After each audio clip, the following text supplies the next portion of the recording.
All socialists see anarchy as the following program: once the aim of the proletarian movement, i.e., abolition of classes, is attained, the power of the state, which serves to keep the great majority of producers in bondage to a very small exploiter minority, disappears, and the functions of government become simple administrative functions. 39.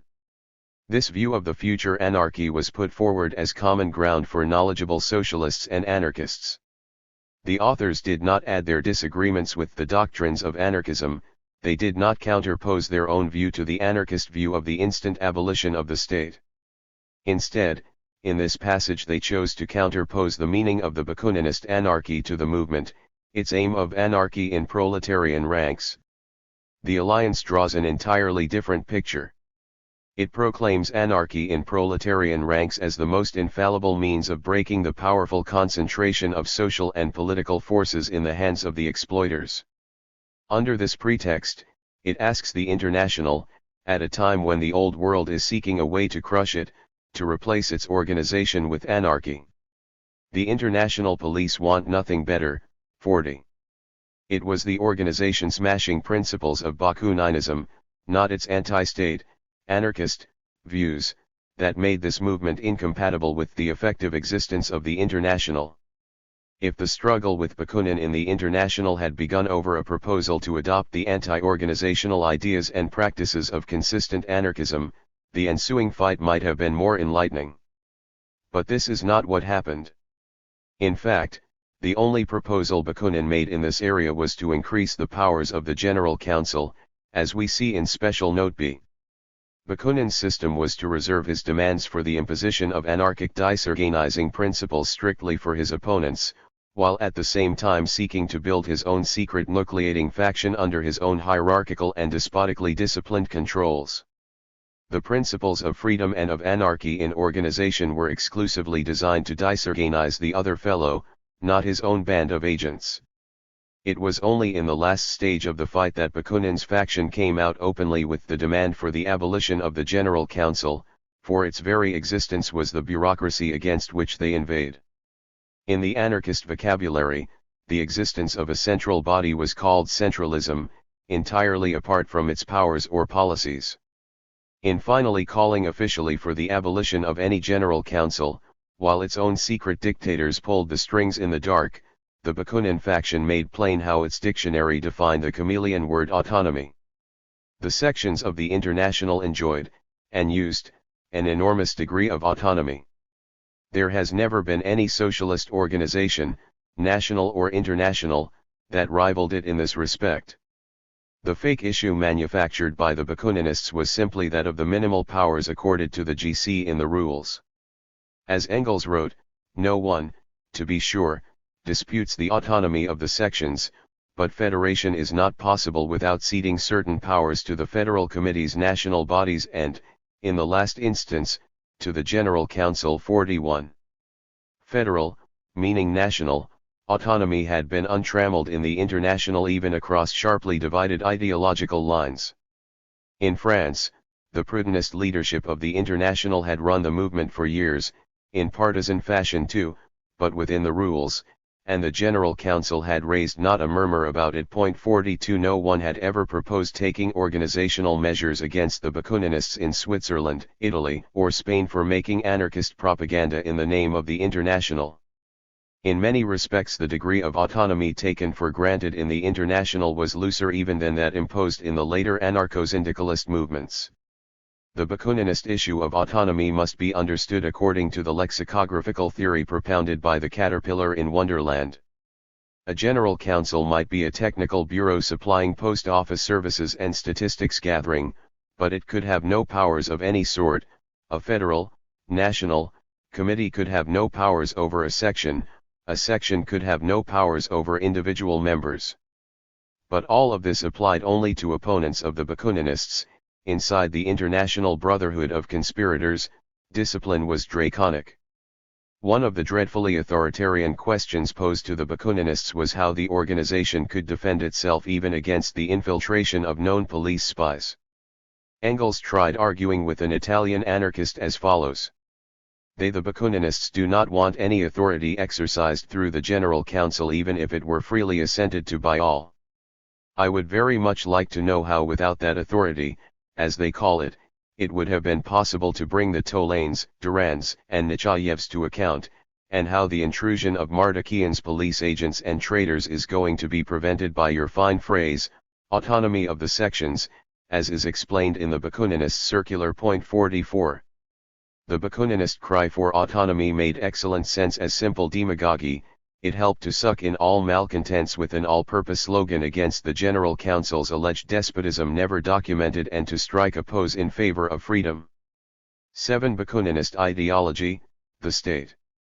If the conceptions of Bakuninism in the field of organization were on the dark side, the case was not much different with Bakunin's ideology in general. Even today it has to be pieced together from fragmentary writings, with indifferent success. Anarchism as a movement and a creed was going to have its period of bloom in the future, a couple of decades ahead. As yet there was not much to take hold of. Bakunin himself was, notoriously, incapable of a systematic presentation of his ideas. He was, for example, constitutionally unable to finish any of the propaganda fragments that he did write. Marx knew him well enough to understand that he was not really interested in developing a theory that hung together. His program was a mishmash superficially scraped together right and left. For Mr. Bakunin, doctrine, bits and pieces he has cadged together from Proudhon, Saint Simon, etc., was and is a secondary matter. Engels, though he lived longer into the period of anarchism's international notoriety, always thought of Bakuninism mainly as a botched form of Proudhonized Stirnaism, and gave no sign of considering it worth any extended analysis. Point 45, the first more or less systematic critique of anarchist doctrine from a Marxist viewpoint came before Engels' death, from a Russian, Plekhanov's pamphlet Anarchism and Socialism in 1894. Perhaps the nearest Bakunin came to a theoretical presentation was in his 1873 book Statism and Anarchy, unfinished, as always, and in fact Marx applied his newly acquired Russian to reading this book and making such copious notes on its contents as to suggest that he considered writing a reply. Point 46, such a work, which might have supplied a systematic analysis of anarchist ideas by Marx, did not materialize, along with other writings planned by Marx in these last years. Besides Marx's failing energies in his last decade, there may have been another factor. It is not often appreciated that Bakunin's own anarchist period was a flash in the pan. He started anarchist agitation only by about 1868, when he cranked up his takeover drive in the International, and by 1873, only a year after the Hague Congress, he had started to disintegrate politically and personally. How thorough this disintegration was is made clear in Karl's biography. This means, the immediate pressure on Marx for a reply was soon lacking, as Bakunin fell apart and ceased to be a factor. A systematic consideration of anarchist doctrines can be based only on materials that fall outside of the scope of this work. But there were some aspects of Bakunin's forays into the realm of theory that drew some attention from Marx or Engels. With the warning that the results were not extensive, let us summarize this material for what it is worth. Bakunin's theory of the state was a very simple one. The state, politics in general, was the devil that engendered all social ills. Engels first stated the theoretical difference in his 1872 letter to Kuno. Bakunin has a peculiar theory of his own, a medley of Proudhonism and communism. The chief point concerning the former is that he does not regard capital, i.e., the class antagonism between capitalists and wage workers which has arisen through social development, but the state as the main evil to be abolished. While the great mass of the social democratic workers hold our view that state power is nothing more than the organization which the ruling classes, landowners and capitalists have provided for themselves in order to protect their social privileges, Bakunin maintains that it is the state which has created capital, that the capitalist has his capital only by the grace of the state. We may mention at this point, digressively, that this Bakunin theory of the state came closest to applying to Russia, to that state's pattern of breeding a capitalist class. 47 Though the anarchist conclusions did not follow even there. Engels went on to Bakuninist conclusions about the famous abolition of the state. As, therefore, the state is the chief evil, it is above all the state which must be done away with, and then capitalism will go to blazes of itself. We, on the contrary, say, do away with capital, the concentration of all means of production in the hands of the few, and the state will fall of itself, fault von selbst. The difference is an essential one. Without a previous social revolution, the abolition Abschaffung of the state is nonsense. The abolition of capital is precisely the social revolution and involves a change in the whole mode of production. Point 48. This was by far the main point as far as theory was concerned. For Marx, the abolition of the state was an outcome of the development of socialist society, some sufficient time after a social revolution, but degree the anarchists reverse the matter. They say that the proletarian revolution has to begin by abolishing the political organization of the state. Point 49. Anarchists often repeated Marxist formulations, or approximations, that the state was the executive committee of the ruling class, and so forth, but the content of their state theory was just the reverse of Marx's. Their insistence that the abolition of the state had to be the first act of the revolution was the product of pure dogma, simply an unhistorical view of the relation between the state and the social order. Many socialists, including Marx and Engels, as we have seen, had struggled with this question in the early days of the movement, so it had always been a well-known view before it became hardened into anarchist theory. Since the state was the very devil, revolutionaries must not contaminate their souls by recognizing it. To engage in political struggle against it was to recognize it. This was another anarchist principle. In a letter summarizing Bakunin's programmatic theory for Lafargue, Marx seemed to burble over with astonishment. Degree as the transformation of the existing states into associations is our last end, final goal, we must allow the governments, these great trade unions of the ruling classes, to do as they like, because to occupy ourselves with them is to acknowledge them. Why? In the same way the old socialists said, you must not occupy yourselves with the wages question, i.e., raising wages, because you want to abolish wages labor, and to struggle with the capitalist about the rate of wages is to acknowledge the wages system. The ass has not even seen that every class movement as a class movement, is necessarily and was always a political movement. Point 50. In this letter Marx formulated the basic theoretical difference in another way. Degree the whole thing rests on a superannuated idealism, obsolete philosophy of idealism which considers the actual jurisprudence legal system as the basis of our economic state, instead of seeing that our economical state is the basis and source of our jurisprudence. The anarchists specialized in refusing to recognize the state or its manifestations, though the state usually had little difficulty in recognizing the anarchists. Proudhon had refused to recognize nationalities and national struggles, by which he meant that French control over subject peoples was the natural state of the cosmos, and even in the International the Proudhonists continued the pseudo-internationalist cant. In 1866, when Paul Lafargue was still a Proudhonist sympathizer, Marx wrote Engels about a moment of comic relief during the General Council's discussions on the current Austro-Prussian War.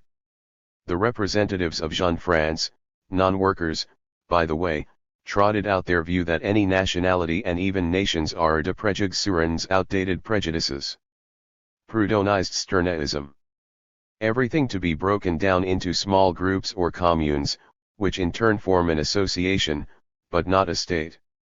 Furthermore, this individualization of humanity and the mutualism it entails are to proceed while history comes to a halt in every other country and the whole world waits until the French are ripe for making a social revolution.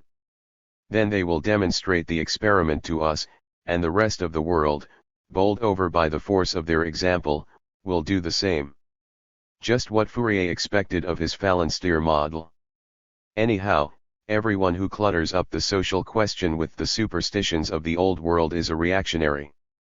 Writing to Engels, Marx did not dilute the humor by explaining the politics, but he evidently enjoyed his success as a stand-up comic. The English laughed heartily when I began my speech by saying that our friend Lafargue and others, who had abolished nationalities, had addressed us in French, i.e., in a language which 9/10 of the audience did not understand. I suggested further that by negation of nationalities he appeared, quite unconsciously, to understand their absorption by the model French nation. 51. With the last sentence the joke darkened over. Proudhon's anti-nationalism, including his virulent opposition to national liberation, was accompanied by extreme French chauvinism and imperialist yearnings for the greater glory of France, a view somewhat less amusing than the naive conviction that French was the language spoken in all the bistros in heaven.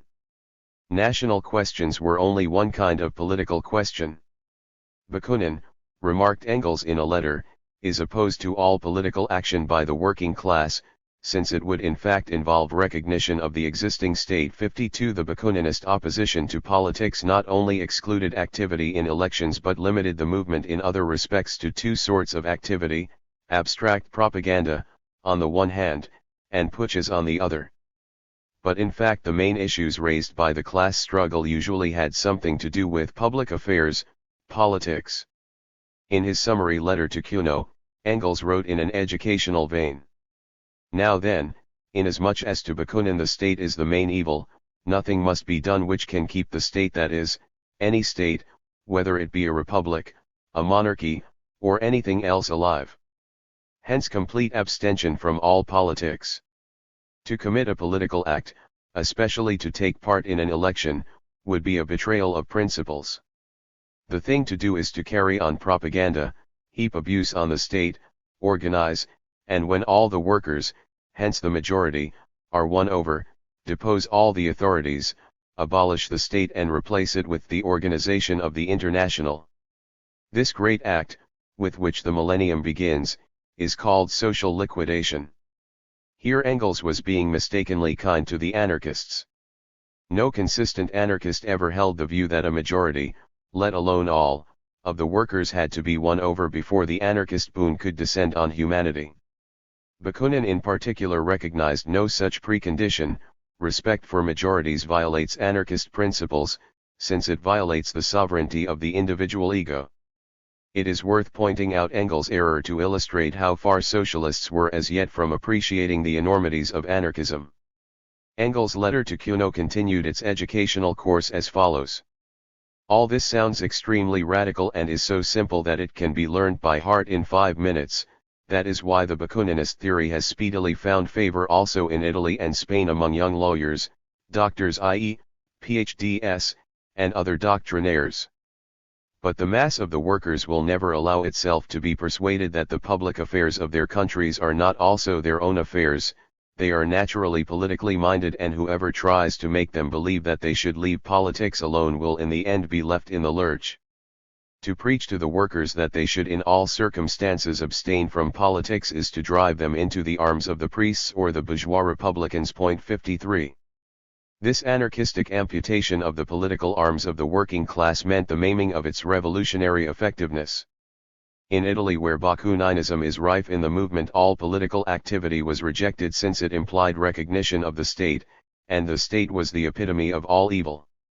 On the other hand, we have the command to agitate, organize, and conspire for the coming revolution, which, when it drops from the skies, should be carried through solely by the initiative of the working classes, secretly directed by the Alliance, without any provisional government and in the total absence of state or state-like institutions, which are to be destroyed only. Do not ask me how. 54. Marx wrote an article for the Italian socialist press on indifference to politics, mainly directed against the Proudhonist version of anti-politicalness, registering the same scorn at the idealist fantasies that these doctors of social science have deified under the name of liberty, autonomy, and anarchy. According to these anti-political thinkers, the workers, instead of struggling against the state power in practical life, must show their profound theoretical disdain for it by purchasing and reading literary treatises on the abolition of the state. 55. In a survey of the European movement in 1877, Engels emphasized how the anarchists' political abstentionism had reduced them even in Italy to a tiny section. 56. 8. Bakuninism, reformist politics. Anarchism's theory of the state implies a reformist approach to political issues, when push comes to shove. To be sure, This is at odds with the myth of anarchism's fearsomely revolutionary character, but it is fitting from another angle. We have pointed out that anarchist theory does not get rid of political issues by refusing to recognize politics, but when unrecognized politics does break through the shell of dogma, it is likely to evoke its crudest form. Marx was, I think, the first to see that anarchists, despite the apparent fierceness of their vocabulary and the sporadic rage of their outbursts, were essentially bourgeois-minded or petty bourgeois-minded reformers in despair, another case of the petty bourgeois in a frenzy. The case was somewhat similar to that of the Blanquists noted in KMTR 3:57. We cannot discuss here the massive historical evidence for this proposition, which is not gainsaid by the sometimes hysterical bourgeois fear of anarchist tactics. After all, the bomb-throwing reformer is a fixture of history. In Marx and Engels themselves, this conclusion generally appeared as an ad hoc aperçu. As Marx once wrote about the RR revolutionism of Johann Most's London organ, we do not reproach Most because his Freiheit is too revolutionary, we reproach him because it has no revolutionary content, but only deals in revolutionary phraseology. 58. We limit this section to presenting some of their comments on the subject. The proposition was easiest to see in the case of Proudhon, and easiest of all in the case of Proudhon's mutualist followers who initially dominated the French section of the International. At the Geneva Congress of 1866, it was especially this wing that stood in the way of the Internationals adopting so much as a rudimentary socialistic plank, on land collectivization, or even a position of general support to the struggles of organized workers against capital. Proudhon himself had been in favor of shooting strikers. A month after the Congress, Marx described the Proudhonist delegation in a letter to a friend. They spurn all revolutionary action, i.e., arising from the class struggle itself, every concentrated social movement, and therefore also that which can be achieved by political means, examples such as limitation of the working day by law. Beneath the cloak of freedom and anti-governmentalism or anti-authoritarian individualism, these gentlemen, who for 16 years now under Napoleon III have so quietly endured the most wretched despotism, and are still enduring it, are in actuality preaching vulgar bourgeois economics, only in the guise of Proudhonist idealism. 59. One could say about some Proudhonists what Marx and Engels once wrote about one Julius Faucher: under the pretense of wishing to abolish the state and introduce anarchy, he refrained from dangerous opposition toward the existing government. 60. Bakunin generally made more ferocious noises, depending on his audience, but the content of his agitation was often no less reformist, when stripped of its berserker rhetoric. As Marx once wrote of another pathetic figure, not an anarchist, behind him, no experienced person could fail to see the figure of the buffoon who tries to appear terrifying both to himself and others. 61. A preliminary explanation is necessary. It has been mentioned that, until the International came on the scene late in his life, Bakunin refused to join up with any socialist or communist organization, reserving his energies for his self-fabricated conspiratorial bands of personal followers. He did not adopt distinctively socialist views until the late 1860s. In this he continued the tradition of Jacobin revolutionism, a tradition that did not rise above the level of left republicanism even in its conspiratorial forms, and that sank back into old bourgeois politics as soon as its windbags were pricked by the coming of a democratic republic. When the international split took place at the Hague Congress, Bakunin had not even been talking socialism for more than a few years. An early case in point may be seen toward the end of 1847. It happened that Bakunin was living in Brussels, at the same time that Marx was there busily building a democratic association, a German workers' educational association, and a Communist League branch.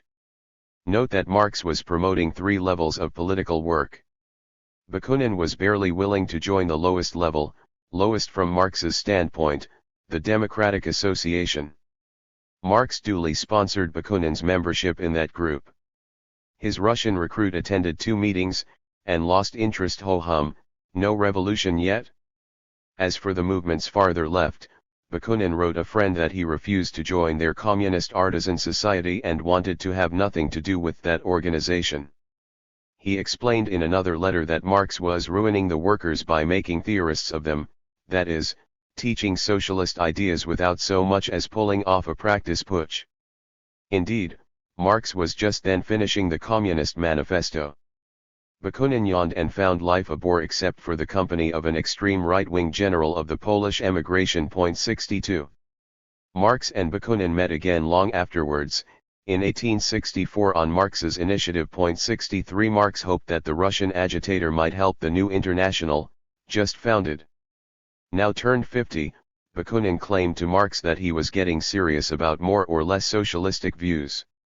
In this friendly conversation he promised that, now that his Panslavist enterprises had collapsed, he would henceforth take part only in the socialist movement. 64. Nothing of the sort happened. For the next 3 or 4 years, while the hard work of building the International was being done, he showed not a flicker of interest in it. In 1867 he did turn his attention to working within an international body. It was the Bourgeois Liberal Peace League that he chose for a bore from within operation. More about this in special note B. To become the left wing of this liberal international, Bakunin's main proposal was cast in terms of the economic and social equalization of classes and individuals, emphasis added. It is unlikely that he understood this to be a bourgeois reform demand and not at all socialistic, or, if he understood this was true, then it simply appeared to him as good sucker bait for liberals. Even so, the resolution he presented to the League did not rashly suggest that the League actually come out for this worthy goal, only that it put on the agenda the study of practical methods of settling this question. This was eminently statesmanlike and impeccably liberal. A study was to be put on an agenda. As Karl says, this wording was studiously moderate, almost academic. The liberals rejected it anyway, study and agenda both. Repulsed by the liberals, Bakunin turned with about 18 supporters to the next easiest prey. He now recognized that the International amounted to something of a force, it deserved to become his new bore from within target. For this purpose he formed a new nucleating agency of his regular pattern, called the Alliance, or International Alliance, of the Socialist Democracy, fully accoutred with a secret invisible corps of international brotherhood masters, in accordance with the Bakuninist principles of secret dictatorship of the last several decades. What we are interested in at this point is the fearsomely revolutionary program with which Bakunin endowed the Alliance, by virtue of which it was to be the super-revolutionary vanguard of the vanguard. This program was nothing other than the liberalistic formula about equalizing classes that had been too radical for the Bourgeois Peace League. The Alliance program called for the political, economic, and social equalization of classes and individuals of both sexes, beginning with the abolition of the right of inheritance. This was not even socialistic. In a letter Marx gave a pejorative summary of the points in the Alliance's mishmash, as follows. Equality of classes, abolition of the right of inheritance as starting point of the social movement, Saint-Simonian nonsense, atheism as dogma dictated to the members, etc., and as principal dogma the Proudhonist, abstention from political action. 65. Here Marx ignored the anti-state rhetoric in the Alliance program. The operative part of the anarchist theory of the state was not its vision of the wonderful tomorrow but what it did now to keep the movement sterilized from politics. The equalization of classes was liberal reform rhetoric because it presupposed the continued existence of the antagonistic classes under capitalism, instead of abolishing the system that required the existence of these classes. In a letter to a friend, Marx allowed himself to get indignant about the shameless ignorance and superficiality of these new recruits who were setting up to be teachers to the movement. Nor was this liberal language a chance slip-up on Bakunin's part. He was going to cling to it despite all remonstrance, even after admitting in a private letter to Marx that the International's criticism was correct and that a different formulation should have been used. He still continued to defend it in his 1873 book Statism and Anarchy. 66. The other theoretical contribution of the Alliancists was Bakunin's proposal to make a programmatic cornerstone out of the abolition of the right of inheritance. This proposal was a revival of one of the hoariest planks in the movement, for it had done duty in the 1820s as the only near-socialistic part of the program of the Saint Simonian sect. This was why Marx called it vieillerie Saint Simonist, old stuff that had been obsolete for nearly a half-century. It had had a meaning back in the days when the movement was not yet talking about social ownership of the means of production which gave rise to inheritances. Today it had no positive function in a socialist program, but it did have a negative side. It needlessly scared the potential allies of the workers among the peasants and among the middle classes. Marx argued as follows. After you make the social revolution, this plank would make no sense, for you would then take steps to abolish both private property in land and exploitive capital. So after the revolution, you would therefore have no occasion at all to occupy yourselves with the right of inheritance. Before you make the social revolution, it is counterproductive to talk up this plank. The proclamation of the abolition of inheritance would be not a serious act, but a foolish menace, rallying the whole peasantry and the whole small middle class round the reaction. 67. The scientific political meaning of the plank cut no ice with Bakunin. For him it was mainly an issue on which he could hope to drum up a big Congress vote against the General Council. This was what explained why he chose to revive an old plank that did not even sound very revolutionary. But one must remember how much of a Johnny-come-lately Bakunin was to practical socialist problems. He had spent most of his lifetime working out, on paper, innumerable variations of hole-in-the-corner conspiratorial bands and cliques, and he had spent much time on his hobby of devising unusable codes and ciphers, but he had never been involved in the real problems of socialist mass organization and agitation. When in the aforementioned letter Marx emphasized that Bakunin was a sheer ignoramus and underlined it, this should be taken as a simple statement of fact. 9. Bakuninism, reformist practice. The Bakuninist movement time and again exemplified the historical tendency for anarchist revolutionism to turn into a hectic kind of reform. Behind its terrible phrases about the dangers of politics lay extreme naivete about reformist politics.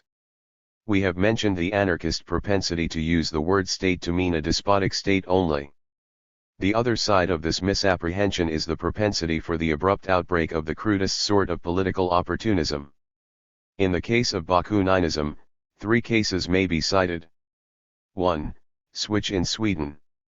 The following example is one made striking by biographer Karl's evident astonishment as he recounted it. This episode took place in Stockholm, a year before Bakunin's 1864 meeting with Marx.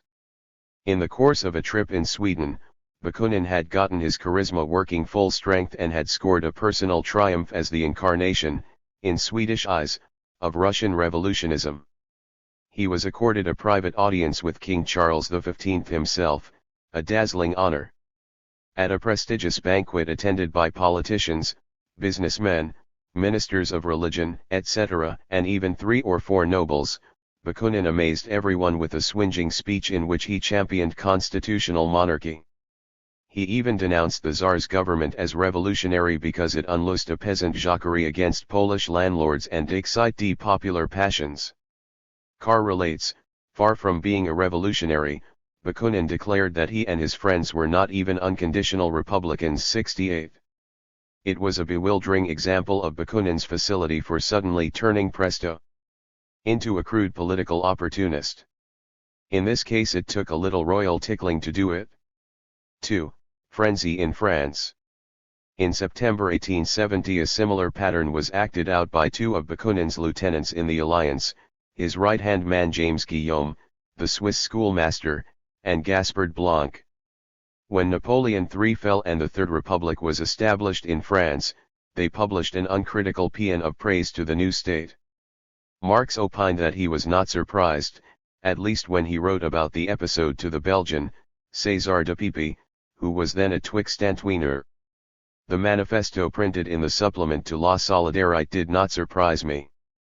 I was well aware that people who preach absolute abstention from politics as if the workers were monks who set up their own world outside the big world will always relapse into bourgeois politics, at the first sound of the historic tocsin. 69. But Marx had to be surprised, nevertheless, Few documents ever showed such a gulf between ideological pretensions and real politics. The bourgeois politics of the Bakuninist manifesto can be fully appreciated only by reading the whole of it, for its main characteristic was the complete absence of any critical hint that the new Republican regime was not the workers' millennium at last descended on earth. It virtually identified the Third Republic with the Revolution. 70. Republican France represents the liberty of Europe, proclaimed these Bakuninist anarchists who regularly denounced the very existence of the state as incompatible with liberty, and who at the very same time were arguing that a workers' state established by a popular revolution had to be instantly destroyed. Yet all that had happened had been the replacement of Bonaparte with a brace of discredited bourgeois parliamentarians. Instead of taking advantage of the republican turmoil to bring about the immediate overthrow of the new bourgeois state, as anarchist rhetoric demanded, the Bakuninist leaders hailed the new state in these terms: the Republic has been proclaimed, the French people have again become master of their own destiny. They gushed, the cause of the French Republic is that of the European Revolution, and the moment has come to give our blood for the emancipation of the workers and all of humanity. This is the dawn of the new day. This fulsome frenzy over the new bourgeois republic should be contrasted with the corresponding statement that Marx wrote for the General Council, an appeal to defend Republican France against European reaction. In this second address on the war, Marx warned the French workers not to be deluded by Republican memories. We hail the advent of the Republic in France, but at the same time we labor under misgivings which we hope will prove groundless. He cautioned against illusions about the new Republic. And then Marx, with the General Council, unleashed a whirlwind of activity to mobilize working-class forces to achieve British recognition of the Republican regime and to defend Republican France against dismemberment. 71. The contrast between these two documents illuminates a whole area of socialist politics. 3. Spectacle in Spain. An even more extreme acting out of the pattern took place in 1873, when during revolutionary turmoil in Spain the Bakuninists came to power locally here and there in peasant districts. In an article on the Bakuninists at work, Engels related how they had junked their anarchist principles about setting up state powers in revolution, in fact, had deserted elementary revolutionary principles by participating in bourgeois-controlled governments as powerless captives of the liberals. This was history's rehearsal for the similar role of the anarchists in the Spanish Civil War of the 1930s. What happened was in line with Marx's remark to de Pipe about the manifesto by Guillaume and G. Blanc. When the test of experience made nonsense out of the anarchists' rhetoric about the instant abolition of the state, they knew nothing to do except behave like the frenzied liberals they basically were. Engels' article related the events in the town of Alcoy, one of the centers of Bakuninist influence. The Bakuninist alliancists, who here too, contrary to their anarchist principles, formed a revolutionary government, did not know what to do with their power. These enemies of all authority, which is basically evil, introduced passes to prevent people from leaving the city without authorization. In general, they presided over confusion and helplessness. How can one run a revolutionary state which is not supposed to exist? In Córdoba, the same Bakuninists who a few months earlier had been arguing that to establish any revolutionary government was a betrayal of the workers now sat in all the revolutionary municipal governments of Andalusia, but always in a minority, so that the bourgeois Republican majority could do what it wished, sheltered behind the anarchists' responsibility. Instead of forming revolutionary governments that were systematically controlled from below by the workers in action, they joined coalition governments they did not control at all. They had no political guide for a situation that was not supposed to happen, they had been against politics, and they had no politics other than the crudest parliamentary politics of the liberals. Since the Bakuninist prescription of decentralization proscribed any centralized leadership of the revolutionary forces of the various towns, each town in the insurrection was defeated one by the counter-revolution, picked off separately. Engels summed up as follows. 1. As soon as they were faced with a serious revolutionary situation, the Bakuninists had to throw the whole of their old program overboard. First they sacrificed their doctrine of absolute abstention from political, and especially electoral, activities. And so on, Engels listed one after the other the abandoned anarchist tenets till they were sitting in the municipal juntas, almost everywhere as an impotent minority outvoted and political exploited by the bourgeoisie. 2. Thus, when it came to doing things, the ultra-revolutionary rantings of the Bakuninists either turned into appeasement or into uprisings that were doomed to failure, or led to their joining a bourgeois party. 3. Nothing remains of the so-called principles of anarchy, free federation of independent groups, etc., but the boundless and senseless fragmentation of the revolutionary resources, which enabled the government to conquer one city after another with a handful of soldiers, practically unresisted. Engels' fifth point was all-inclusive. In short, the Bakuninists in Spain have given us an unparalleled example of how a revolution should not be made. 72. 10. Bakuninism and authoritarianism. The reformist side of Bakuninism showed up most prominently where it gained something like a mass following locally. When it was not putschist, terrorist, or adventurist, it could make contact with reality only by shelving its anti-statist rhetoric. For Marx this fact was linked with its class appeal.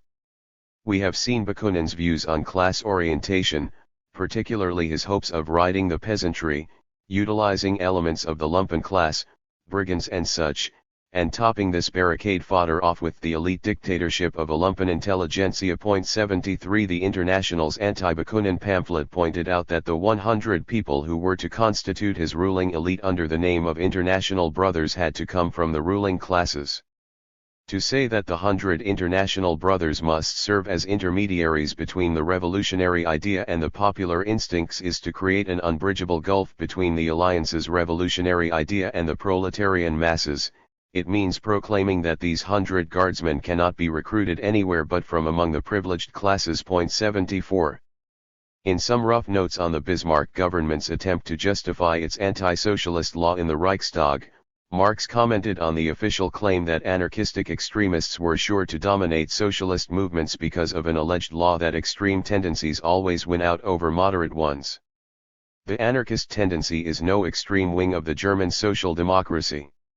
In the latter we have the actual historical movement of the working class, the former is a fantasy vision of the jeunesse sans issue youth with no future who want to make history, and it shows only how the ideas of French socialism are caricatured in the hommes des classes of the upper classes. Accordingly, anarchism is in fact everywhere defeated, and is only vegetating in those places where no real working class movement has yet come into existence. This is the fact. 75. If in Germany a weak anarchist tendency was derived from a lumpen intelligentsia, if in Italy the Bakuninist group was based on lumpen bourgeois and professionals sans issue, it was a seemingly odd fact that the Bakuninist operation to take over the International was centered in the Jura Mountains, where Guillaume led the Jura Federation in Switzerland. But flare ups of this sort pepper the history of anarchism. Engels explained that the Jura, with its watchmaking carried on just in scattered cottages, seems to be the destined hearth of this nonsense. 76. It was typical of several areas where anarchism appeared for a while. The cottage craftsmen of the Jura lived in a little world stranded between the old and the new, like the pockets of newly proletarianized peasants that characterized anarchist developments in, say, Italy and Spain. With class appeals like these, the Bakuninist movement tended to be anti-democratic authoritarian, in the vocabulary it was popularizing. A circular written for the International by Engels in August 1872 summed up some facts about the alliance. Bakunin, it charged, aimed to impose his personal dictatorship on the whole movement. It was naturally a startling accusation against the man who presented himself as the very paladin of untrammeled freedom, especially since Engels did not then have the secret documents, now known to us, in which Bakunin said so repeatedly in his own words. The charge made by Engels can now be documented 10 times over. Degree the same men who accuse the General Council of authoritativeness, i.e., authoritarianism without ever having been able to specify one single authoritative sick act on its part, who talk at every opportunity of the autonomy of the sections, of the free federation of groups, who charge the General Council with the intention of forcing upon the International its own official and orthodox doctrine and to transform our association into a hierarchically constituted organization. These very same Men, in practice, constitute themselves as a secret society with a hierarchical organization, and under a, not merely authoritative, but absolutely dictatorial leadership, they trample under their feet every vestige of autonomy of sections and federations. They aim at forcing upon the international, by means of this secret organization, the personal and orthodox doctrines of Haberkern. While they demand that the international should be organized from below upwards, they themselves, as members of the alliance, humbly submit to the word of command which is handed down to them from above. The alliance, went on Engels, separates members into two classes, the initiated who lead in secret and the profane who are led by the nose, through an organization whose very existence is unknown to them, the International Brothers, in Bakunin's scheme. The alliance imposes the duty of mendacity, dissimulation, and imposture, in the first place to deceive the profane ranks as to the very existence of the secret organization and leadership. Point 77. The circular summed up, what is at stake at this moment is neither the autonomy of sections, nor the free federation of groups, nor the organization from below upwards, nor any other formula equally pretentious and sonorous, but only the hidden control by a secret society of dupers who lead their dupes, like a flock of sheep, through secret instructions emanating from a mysterious personage in Switzerland, i.e., Bakunin. Point 78. Eventually, Engels wrote later, their dupes realized that behind the preachment of anarchy and self-rule lay hidden the claim by a few wire-pullers to take dictatorial command over the whole working-class movement. This referred to Italy, where the editor of La Plebe, Bignami, was repudiating what was left of the Bakuninist movement. Engels told Marx, "With this split in Italy, the Messrs. Anarchist dictators are kaput." From the brief notes in this issue of La Plebe on the narrow and anarchistic and at the same time, monstrous contradiction, dictatorial minds, it transpires that Bignami has gotten to know exactly what kind of people these are. Point 79. The Bakuninist conception of their future dictatorship was brought out by the International's anti-Bakunin pamphlet of 1873, largely on the basis of Russian-language documents put out by the Bakunin-Nechayev operation. They were made available to the General Council through hurried work done especially by Yudin in Geneva. One of the main exhibits was a work written by Bakunin's partner Nechayev during the international period. The myth that Bakunin had no connection with a number of basic writings by Nechayev is treated in special note B. This work brashly presented the anarchist future social order as a nightmare of despotic, authoritarian, control from above, in which the secret dictators had arranged everything in advance. The ending of the present social order, the anarchist utopia explained, involved concentrating all the means of social existence in the hands of our committee, and the proclamation of compulsory physical labor for everyone. Anyone who refused to join a work group will be left without means of subsistence. All the roads, all the means of communication will be closed to him. He will have no other alternative but work or death. 80. There are further revolting details. What a beautiful model of barrack room communism, exclaimed the International's pamphlet. Here you have it all, communal eating, communal sleeping, assessors and offices regulating education, production, consumption, in a word, all social activity, and to crown all, our committee, anonymous and unknown to anyone, as the supreme director. This is indeed the purest anti-authoritarianism. Point 81. The pamphlet went on to highlight the atrocities, the bosses of our committee Messrs. Bakunin and Nechayev have reason to nourish their competitive hatred of the state and of any centralization of the workers' forces.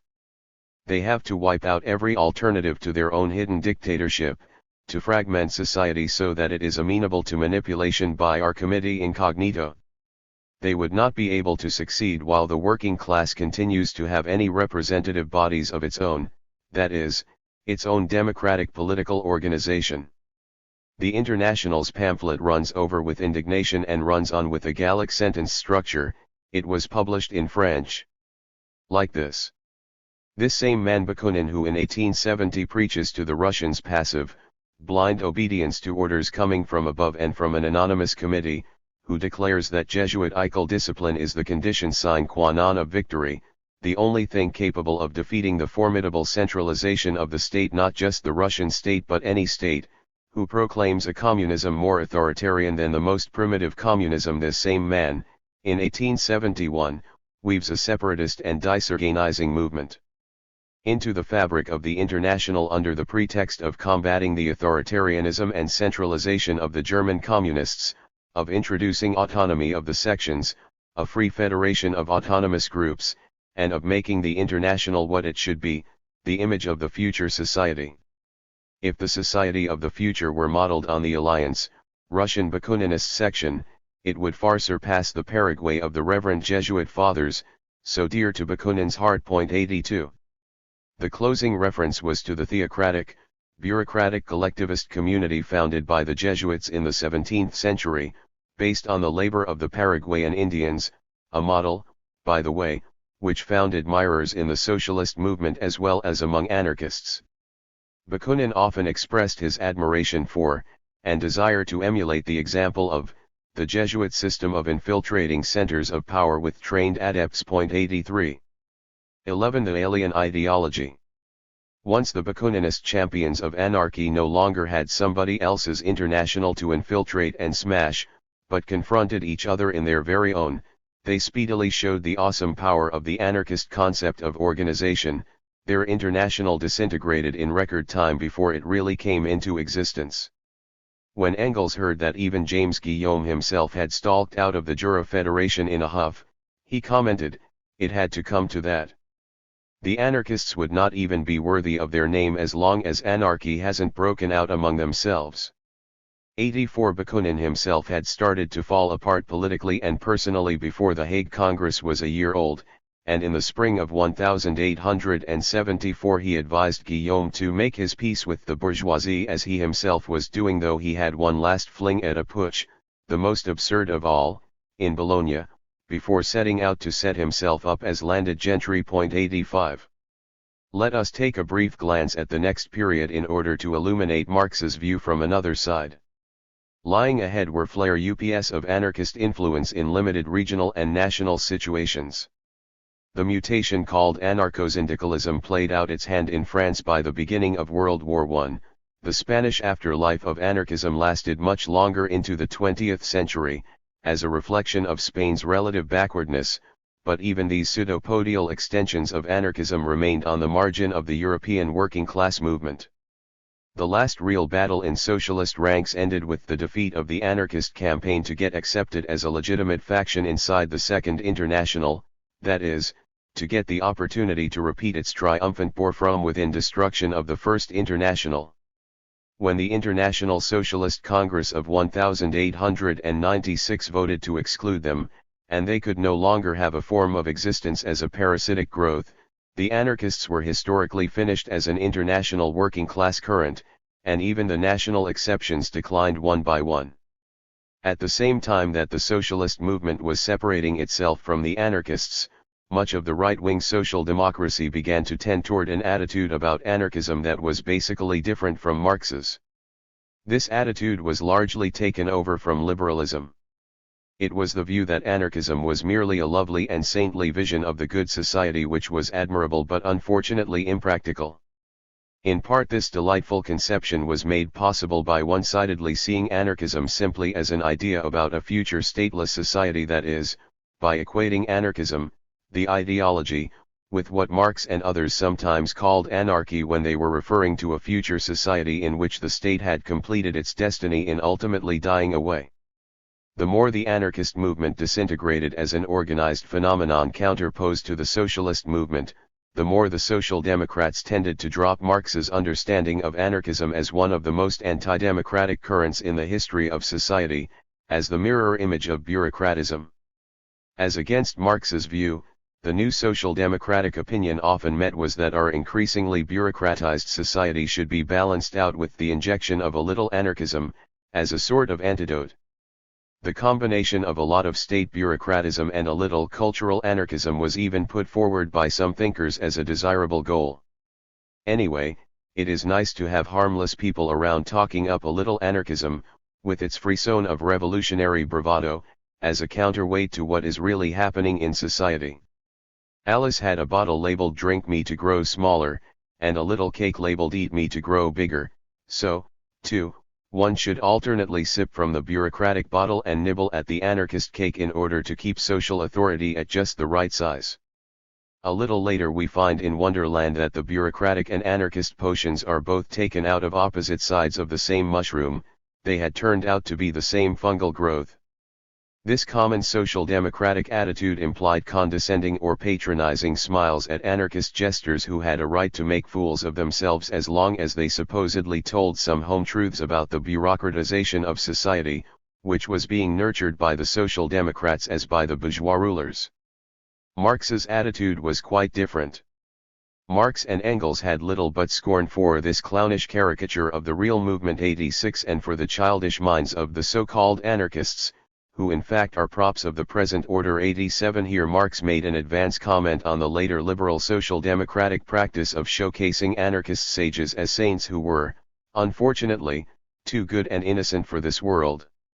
Like Prince Kropotkin, who was no Bakunin, to be sure.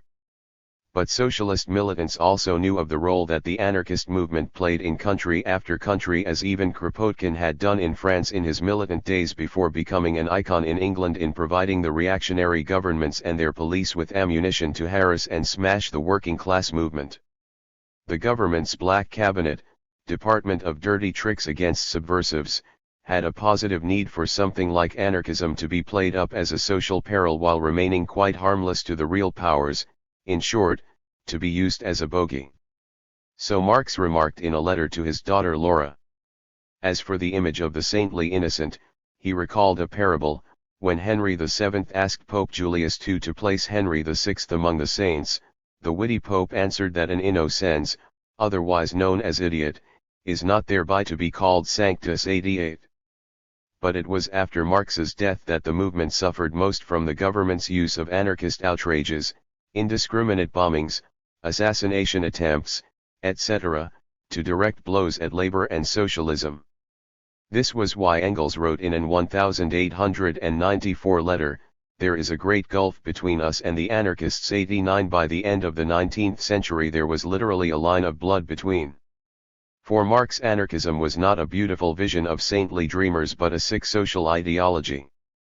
Rooted in an idealist theory of the state, it oscillated between opportunism in politics and a frenzied flight from political reality to adventures in individual terrorism. Above all, it was an ideology alien to the life of modern working people. In the course of its development it reflected various class elements in a blind alley, artisanal workers fearfully confronting modern industry, recently proletarianized peasants fearfully meeting new societal pressures, lumpen bourgeois elements fearfully facing an empty future, and alienated intelligentsia fearfully resenting the indignities of a money-obsessed society. As time went on, the backward-looking labor element tended to fade out of this mixture finally even in Latin countries, and anarchism as a creed tended to return to its starting point in Godwin and Stirner as an outbreak of bourgeois idealist desperation, the ideology of amourless intelligence. A year before Engels' death, the aforementioned brochure on anarchism by Plekhanov, immediately translated into English by Eleanor Marx, laid heavy stress on anarchism as a product of decadence in bourgeois society. While the brochure had many faults, it was good in conveying the reek of French fin de siècle littérateurs flirting with anarchist phrases to épater la bourgeoisie. You will remain what you are now, bags emptied by history. 90. Plekhanov's characteristic rhetoric this time had a fit target. 12. Epilogue, the Marx anarchist myth. In spite of the historical facts, Marxological literature even today is peppered, or at least spotted, with the revelation that Marx was an anarchist himself, after all. It is usually presented with an air of discovery. The discovery is merely this, that Marx advocated the ultimate dying away, or abolition, of the state, this coming about as the end product of socialist communist society. The crux of the discovery is often the passage we have quoted from the International Circular of 1872, all socialists see anarchy as the following program, 91. This revelation assumes ignorance of the real history of anti-statism in the socialist movement, that is, of the fact that anarchism developed out of a reservoir of anti-statism, but that anti-statism is not congruent with anarchism. This has already been adequately stressed. Point 92. In fact, in the 1872 passage, Marx did not claim this view as specially his own, but as characteristic of all socialists. It is difficult to explain why the discoverers of Marx's anarchism fail to see that, by the same token, they are discovering that all socialists are anarchists.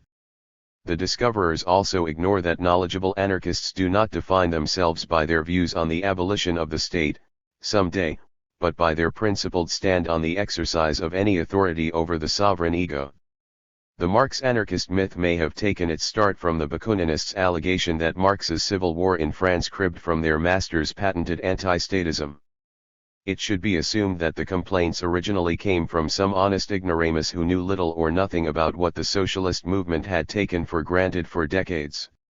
The cribbing, for example, was what Carlo Cafiero had been told, and note that it was in an 1871 letter to Cafiero that Engels had to write that the abolition of the state was well known to Marx and himself when they were simple youngsters. 93. One cannot blame young Cafiero for believing that his then master had invented freedom itself, but modern Marxologists are another matter.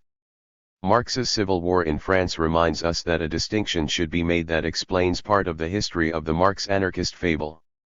It is hard to see how the aforesaid modern Marxologists could take the Marx anarchist fable seriously, but it is easy to see how the contemporaneous public of 1871 might read unlimited anti-statism into the International's address, especially those people, like Cafiero, who had been pumped full of Bakuninist myths. Marx's ringing defense of the Paris Commune wanted to stress how new and unprecedented it was, as distinct from the heavily bureaucratized French state that it fought. What Marx stressed was that the Commune was a workers' government, and this key designation, which disposed of the anarchist label by itself, appeared more than once in the published version of the address. Pages of the address were devoted to an enthusiastic description of the Commune's machinery of representative government, based on universal suffrage, both of these institutions being anathema to any anarchist who knew what he was talking about. Point 94. The address even warned against being misinterpreted in an anarchist direction. The few but important functions which still would remain for a central government were not to be suppressed, as has been intentionally misstated. The unity of the nation was not to be broken. While the merely repressive organs of the old governmental power were to be amputated, its legitimate functions were to be wrested from the old state, etc. And the address went on to deny that the Commune aimed to break France up into a federation of small states. 95. As we will explain under another head, Marx advocated neither what was called centralization nor decentralization, but rather a course hostile to both, the construction of a central government from below. Certainly, all this was written as if Marx anticipated a Marx anarchist fable. To be sure, Marx's drafts for the address contained more ambiguous expressions, and, like as not, this was why these formulations did not appear in the published version. One example will be enough. In the first draft, Marx wrote that the Commune was a revolution against the state itself, not simply against a class, a revolution to break down this horrid machinery of class domination itself. We forbear discussing at this point what Marx had in mind, for this indubitably ambiguous formulation vanished even before the second draft. Instead, the second draft tried out an anti-anarchist exposition. The English is tottery and requires close attention. It is one of the absurdities to say, that the central functions, not of governmental authority over the people, but necessitated by the general and common wants of the country, would become impossible. This may well have been cut out because it was too clearly anti-anarchist, for certainly Marx did not want the International Address to read like a partisan document. Point 96. The Marx anarchist fable poked out in the course of a polemical exchange in 1884 between editor Bernstein of the Sozialdemokrat and a writer for the New Yorker Volkszeitung who signed himself von der Mark.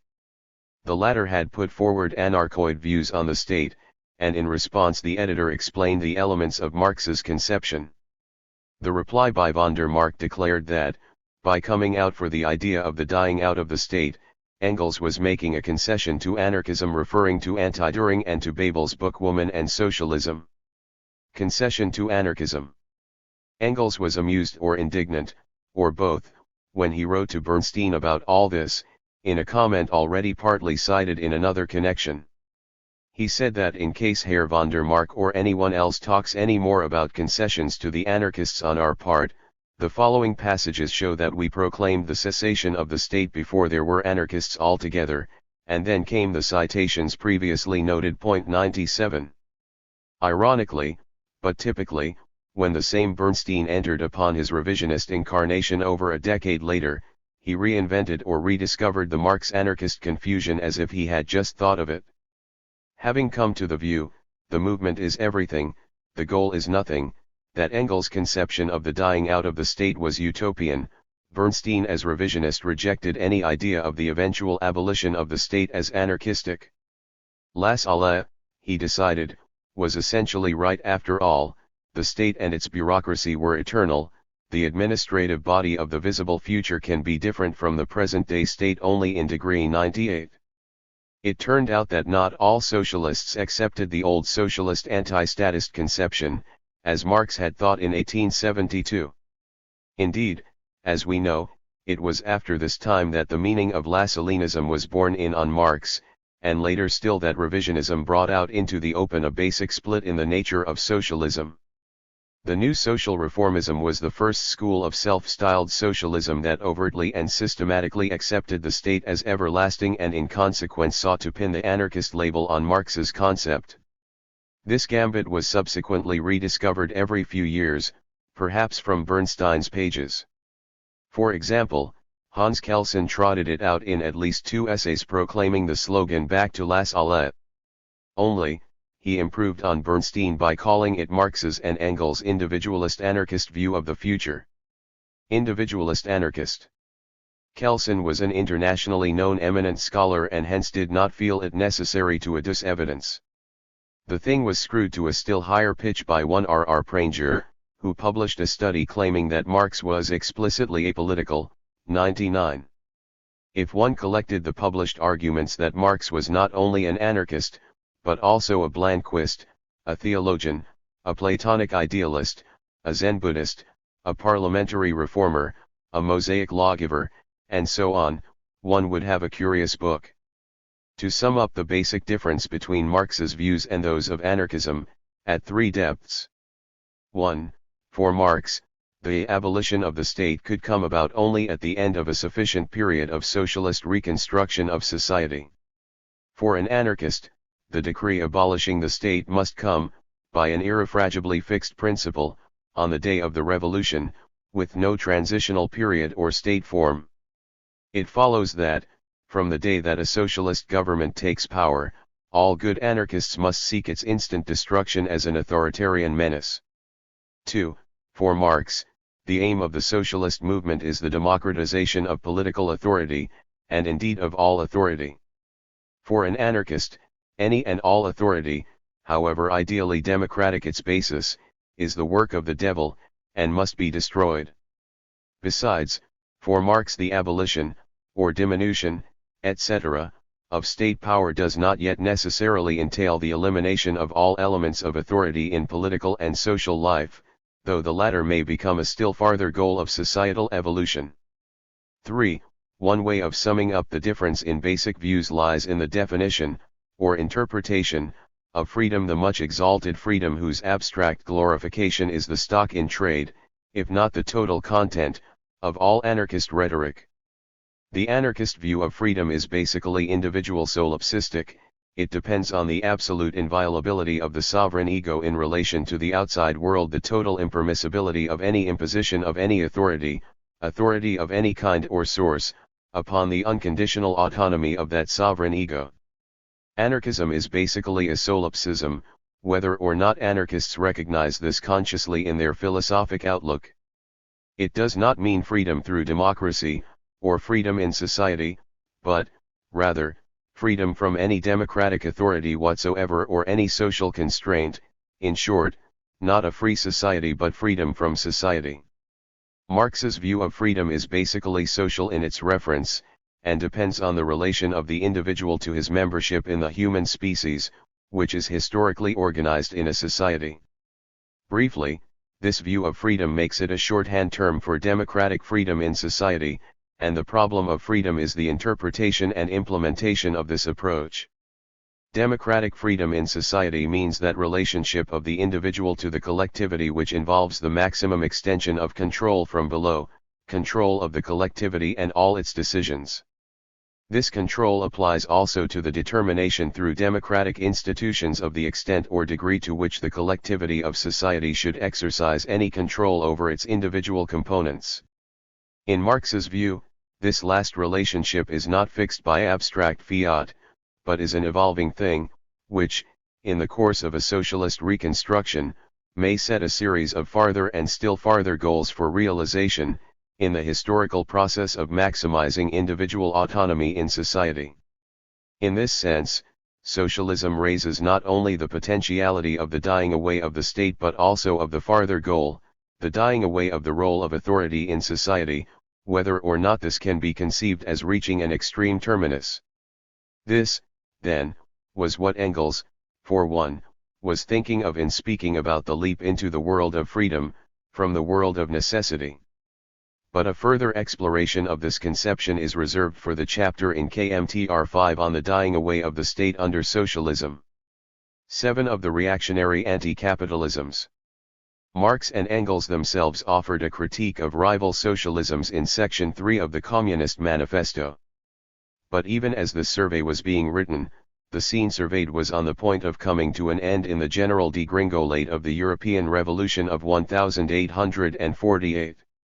The more famous the manifesto became in the subsequent decades, the more customary it became for Section 3 to be dismissed or ignored as the obsolete section.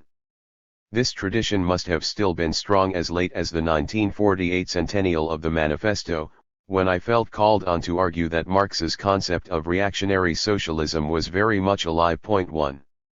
Still, could there be a feudal socialism, a reactionary socialism? We remind again that the term socialism later tended to be used as an honorific only, a seal of approval.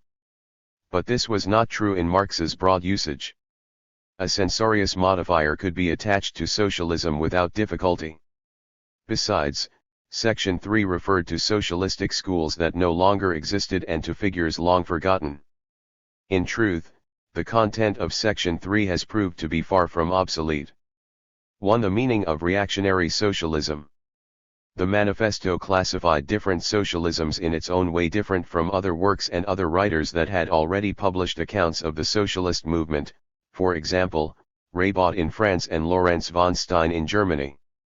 The manifesto divided existing socialisms under 3 heads: 1. Reactionary socialism, 2. Conservative, or bourgeois, socialism, and 3. Critical utopian socialism and communism.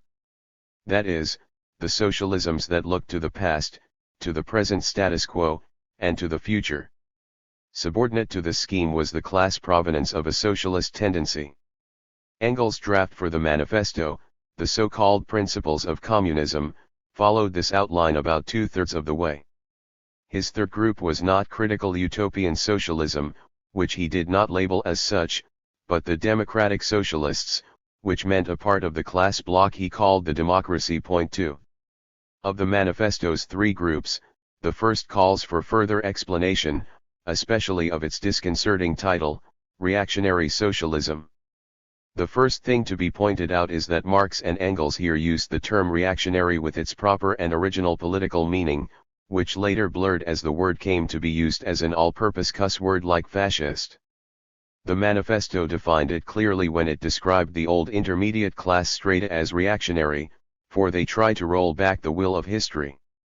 Engels' draft had applied it in the same way to those who advocate that feudal and patriarchal society should be restored because it was free from these ills of bourgeois society. 3.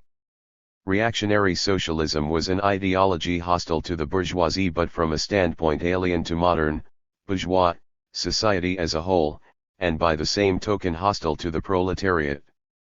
The strict meaning of reactionary was, looking backward to a return to pre-bourgeois society, hence retrogressive in a societal sense. Should a reactionary anti-capitalism be properly labeled socialism? This was an idle terminological exercise, which Marx eschewed.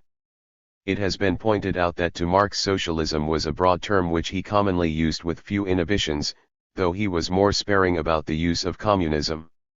In 1843, barely converted to socialism/communism, he was already differentiating. See the passage in one of his Deutsch-Französische Jahrbucher editorial letters, quoted in KMTR1, stressing that abolition of private property and communism are therefore by no means identical for. In the later socialist movement, this idea might be formulated, anti-capitalism and socialism are by no means synonyms. Or to spell it out, the abolition of capitalism does not yet entail socialism. Neither Marx nor anyone else could have seen in 1843 how important this notion would become. Terminologically, reactionary anti-capitalism represented a pattern, common since antiquity, in which an upper class under pressure from commercial classes stretched out its hand to the plebs, over the heads or behind the backs of its moneyed rivals, in order to mobilize in its own support the lower classes threatening those rivals. A variant of this pattern can be seen as the key to the appearance of anti-bourgeois utopias from Thomas More on. Absolutism had first developed by mobilizing the developing bourgeoisie in its own support against the feudal nobility. Then, as the old nobility ceased to be the main threat, the bourgeois ally itself had to be contained by placing its rear under threat from below, or pressure from its rear. This encouraged ideologies that combined hostility to bourgeois values with an idealization of absolutist virtues, and fostered the typical elitist utopias from above that multiplied in the 17th and 18th centuries. 5 After the French Revolution, this type of anti-bourgeois ideology tended to fuse with working-class resentments and aspirations, to stimulate some forms of modern socialism. The same pattern, in new forms, continued to influence later tendencies too. This was involved, for example, when the German absolute monarchy, through Bismarck, tried to reach behind, or below, the bourgeoisie to the working classes, generating talk about a Bismarckian socialism, its academic reflection in cathedral socialism, and the illusions of Lassalleanism, in short, the phenomena examined in chapters 3 and 4. This pattern was pointed out by Marx to Lassalle himself when the latter sent him his self-revelatory drama Franz von Sickingen.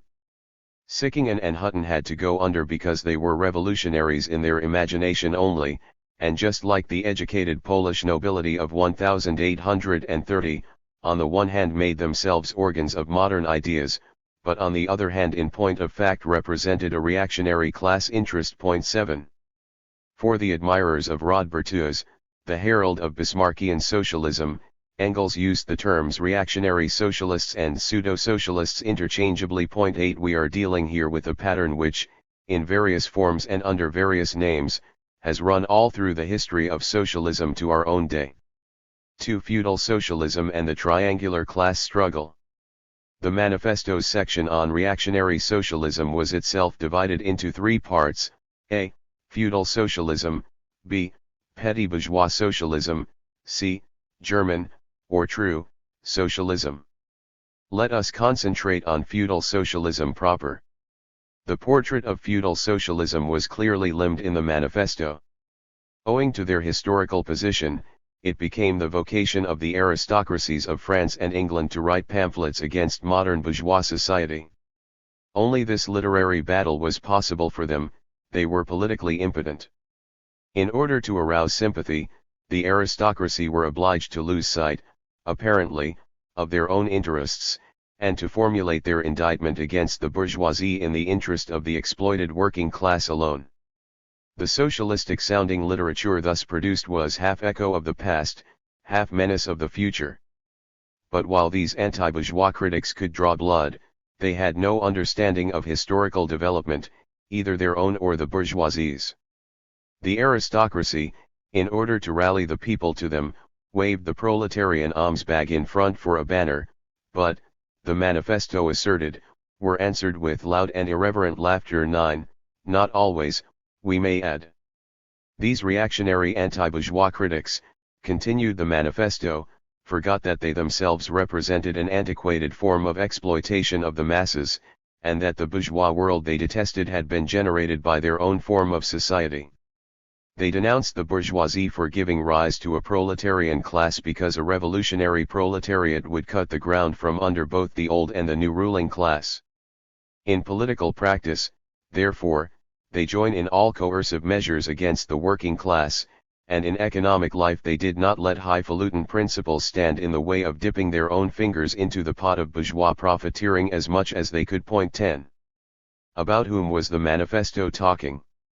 The period's literature was, of course, impregnated with anti-bourgeois values stemming from former times and former people, from nostalgic hack work to German Romanticism. To Marx's generation in Germany, Romantic was not only a literary term but also a socio-political reference, especially applied to the retrogressive swing in German society and culture taking place after the defeat of Napoleon. When Marx remarked that King Friedrich Wilhelm IV ascended the throne full of the visions of the Romantic school and full of medieval hankerings, this was not a specially Marxist opinion. We will shortly see Engels' reference to the Romantic feudalism of Young England. There were many such usages in Marx and Engels, as well as in contemporary journalism. Point 11. In the economic literature of the time, the feudal socialistic trends and moods were visible to Marx when he encountered backward-looking viewpoints. He observed in his Grundriss notebooks, complaints about business dealings by means of money as being illegitimate dealings occur among a good many writers, who form the transition from the feudal era to the modern era, likewise later among socialists. 12. In political literature, the manifestations of this tendency later among socialists bedeviled the whole period before 1848 while Marx was beginning to find his way. It gave rise to a three-cornered confrontation, hence engendered a ninefold opportunity for confusion. The triangle went this way: feudal absolutism, the old ruling class in power, versus the bourgeoisie, the aspiring ruling class of civil society, versus the working classes, exploited by both. The first occasion on which Marx performed the service of pointing to this triangular class struggle came quite early, in mid-1844, when the first big anti-bourgeois revolt exploded in Germany, the Salesian Weavers' Uprising. Point 13. As Marx's liberal ex-friends sought to belittle its significance, Marx put a finger on part of the new problem. The uprising was not aimed directly at the King of Prussia, but against the bourgeoisie. As an aristocrat and absolute monarch, the King of Prussia cannot love the bourgeoisie, still less can he be alarmed if the submissiveness and impotence of the bourgeoisie is increased because of a tense and difficult relationship between it and the proletariat. In the sphere of politics, the King of Prussia, as a politician, has his direct opposite in liberalism. For the king the proletariat is as little an antithesis as the king is for the proletariat. Point 14. There it is, the three-corner problem, the triangular class struggle. How Marx worked his way through it, step by step, we have seen in KMTR2, and there too we saw that in Germany feudal socialism took the special form of true socialism. This part of KMTR2 is relevant here, but cannot be repeated. Point 15. Suffice to say that Marx and Engels had to repeatedly explain the conception of the triangular class struggle, as distinct from a simple duel. The duel metaphor is famous from the Communist Manifesto, where it was extrapolated for the future. In the triangular class struggle Marx and Engels were confronting their present reality, and trying to deal with its difficult politics. One of the first works in which they did so in some detail was a pamphlet which Engels tried to draft in 1847, with Marx's advice, but which was never in fact finished. True socialism, wrote Engels, is reactionary through and through. Because of it, the bourgeois liberals mistakenly accuse the communists of playing into the hands of reaction, by imputing to them the reactionary politics of the true socialists.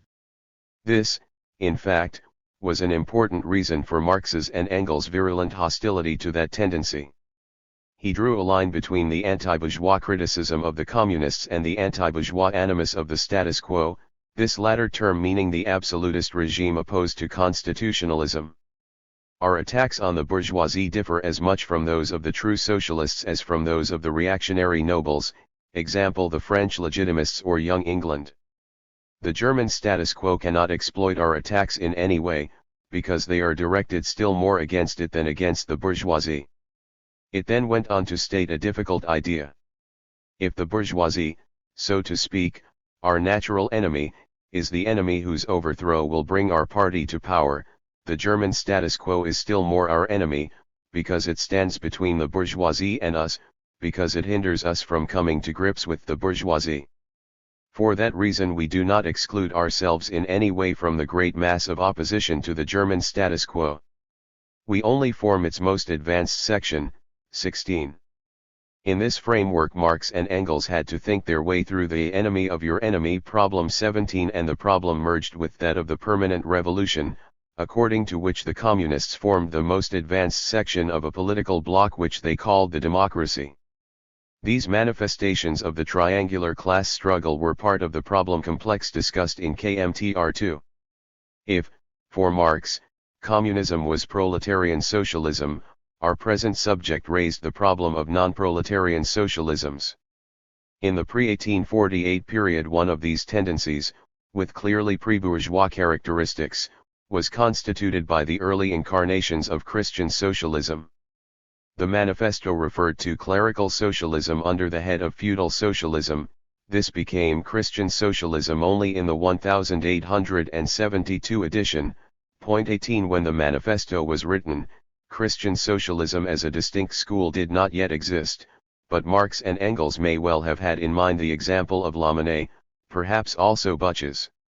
Certainly, Lamennais was then the best known among those who sought to give Christian asceticism a socialist tinge, as the manifesto put it.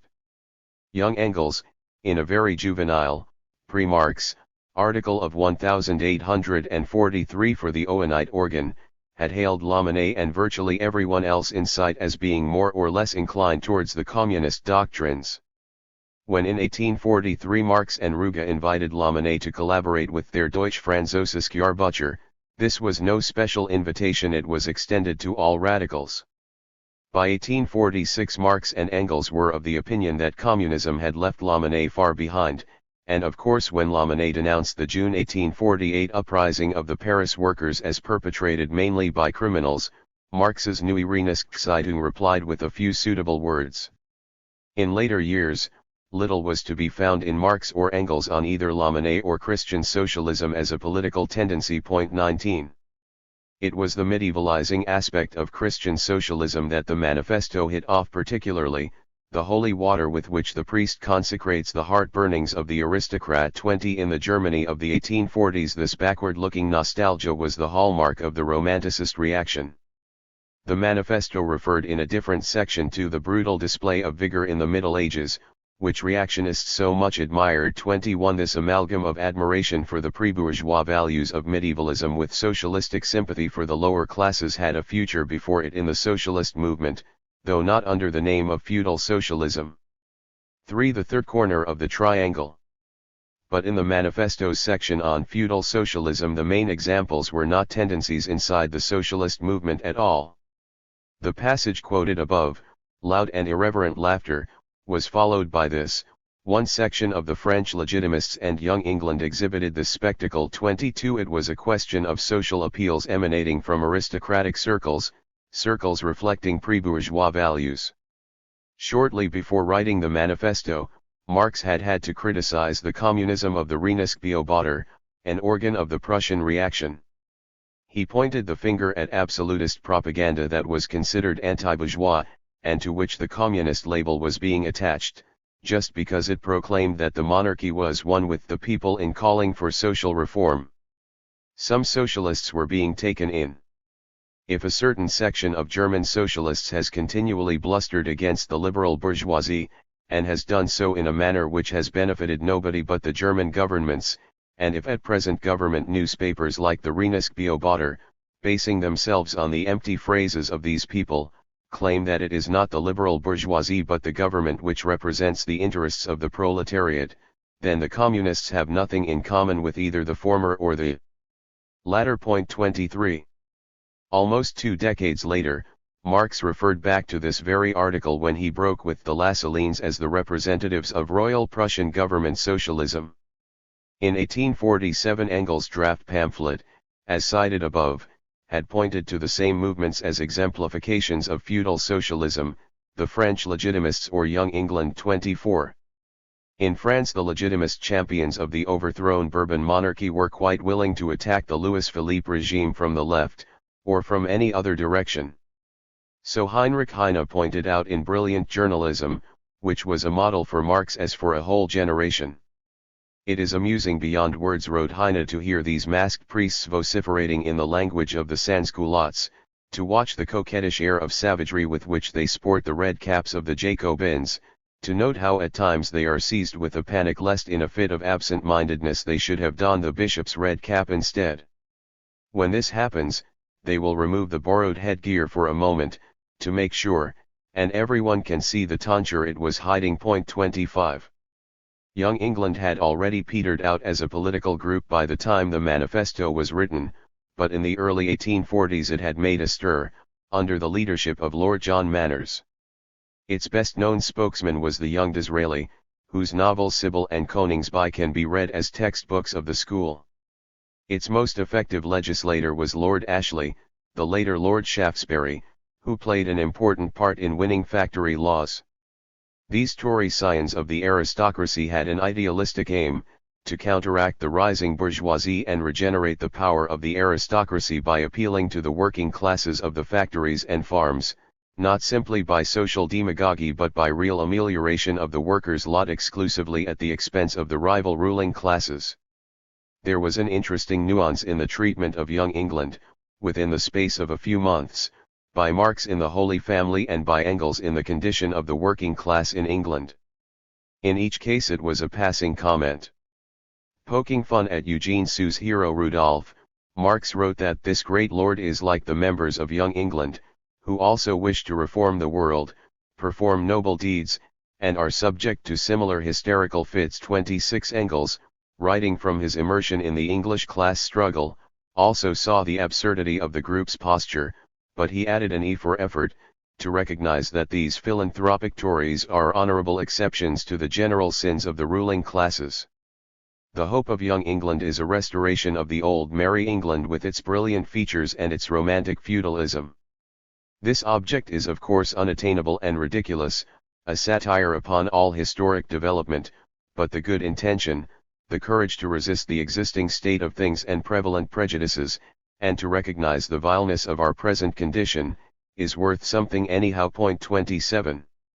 Although Young England as such did not last very long, the tendency it represented was instrumental in putting through a 10 hours bill, in alliance with certain working class and Tory Chartist elements. Writing in 1850, Engels emphasized the reactionary wellsprings of this bill, as against the kind of 10 hours bill that the labor movement was advocating. This analysis of Engels can be read more generally, for its picture of the feudal social component of the period's politics. On the one side, the alliance fostered by Young England utilized meek, broken-down workers filled with humble reverence for aristocrats who deigned to notice their plight, workers who were still imbued with backward-looking anti-industrial animus.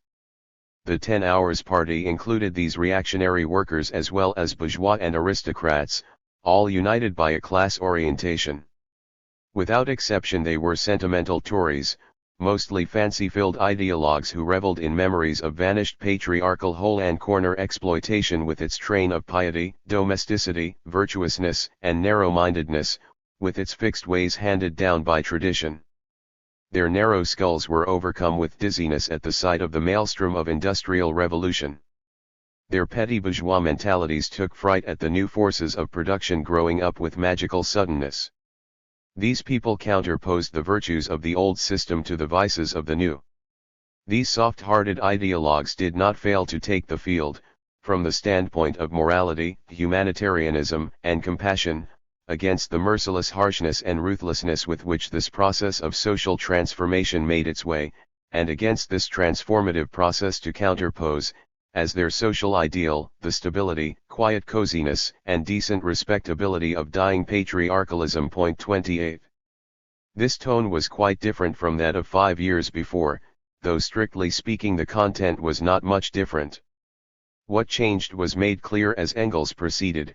He now saw that the alliance of these reactionary classes and factions with the workers was serving to keep the workers permanently under the influence and to some extent under the actual leadership of these property-owning allies. It was corrupting them, that is, vitiating their consciousness of the class struggle. The reminder that the aristocratic allies were themselves property owners was a reminder that their interests lay with bourgeois society.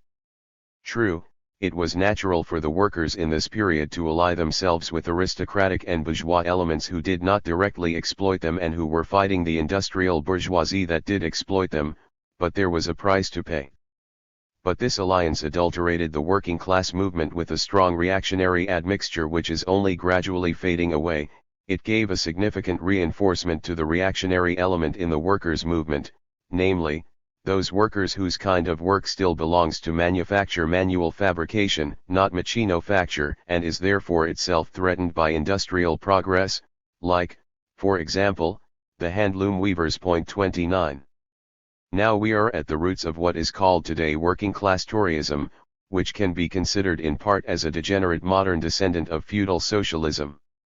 For the case of Thomas Carlyle in the period leading up to the Communist Manifesto, the most radical voice of feudal socialism in its Young England form seemed to be Thomas Carlyle. In his Condition of the Working Class in England, young Engels estimated that Carlyle goes beyond all those hitherto mentioned among the Young England types, and he hoped that this half-German Englishman would develop further. Point 30. Many a Chartist and Owenite was much more enthusiastic than this over the Scottish-born prophet. In those days Carlyle's radicalism seemed to be at its zenith, following the publication of Past and Present. Biographer Simons tells us that its fervour frightened radicals, its criticism of the existing state of affairs angered the ruling class. Like Carlyle's other works, however, it made disciples for him among young men at the universities who were looking for a new way of life. One of Carlyle's admirers trembled as he opined that the book would be very dangerous if turned into the vernacular and generally read. Statesmen and society were shocked. 31. The mystique of Carlyle's radicalism has continued to this very day, and after a century books are still being published arguing that he was a prophet of the left or, alternatively, a herald of fascism. 32 That is, his political position is sought on a left-right line, instead of on the leg of a triangle. But the reactionary anti-capitalisms do not range themselves on a left-right line, they go off at right angles to the traditional left-right continuum, precisely because they take up their basic position outside of modern bourgeois society. In no work was this plainer than in Carlyle's Past and Present, which specifically counterposed the pre-bourgeois values of the past to the present and unpleasant world of capitalism. This gave it its anti-bourgeois gloss, even though the prophet's voice was really crying, "Reform, yes selfish bourgeois, in order to save our/your world from the barbarian hordes from below." The revolution of 1848 cleared up many of Carlyle's illusions about himself, and turned him onto the road of conscious reaction. After his defense of slavery in the nigger question, and especially after his latter-day pamphlets, even John Stuart Mill discovered that Carlyle did not believe in democracy and publicly criticized him. 34. The contrast between Past and Present, 1843, and latter-day pamphlets, 1850, was recorded by two book reviews that concern us. Past and Present was reviewed by Engels in early 1844, before his association with Marx and while he was still under the influence of Hesse's anarchoid radicalism. 35 Latter-day Pamphlets was reviewed in 1850 in an article authored by Marx and Engels jointly. Engels may have drafted it. By this time both had not only developed their basic ideas but had hardened them in the experience of revolution. The difference between the two articles in understanding is very instructive. We saw in KMTR1 that in late 1843 young Engels, having been converted to what he called communism, was repeating the anarchoid, Proudhonist, sentiment that democracy was a sham like all forms of government. 36 When he reviewed Carlyle's Past and Present, All of Carlyle's cynical remarks about parliamentary incapacity and the national talk shop was grist to the mill. Carlyle's book exposed some of the tinsel beneath the show of democratic institutions in England, which from a distance, looks quite impressive. All English leftists were relishing Carlyle's indictment that this liberty turns out to be, for the working millions, a liberty to die by want of food. Engels' Chartist and Owenite friends enjoyed what sounded like Carlyle's denunciation of all ruling classes, of a parliament elected by bribery, of laissez-faire and the dearth of soul, and so forth. Because of this sort of thing, wrote Engels, Carlyle's book was the only one which is worth reading this year. It was the only one which strikes a human chord. Carlyle, alone of the respectable class, has kept his eyes open at least towards the facts. 37. This enthusiasm Engels shared with his English friends. He was writing for German readers. But he also made a distinctive contribution, a corrective to Carlyle's negativity. The essential aspect was explained in KMTR 1. Engels thoroughly rejected Carlyle's orientation toward heroes and aristocrats, and argued roundly that England's salvation could come only from the working classes. The aristocracy as well as the middle classes were finished. 38. More difficult for this new-baked socialist was an analysis of what made Carlyle so peculiar, an analysis of the link between his anti-bourgeois air and his essentially reactionary, retrogressive, backward-looking, outlook.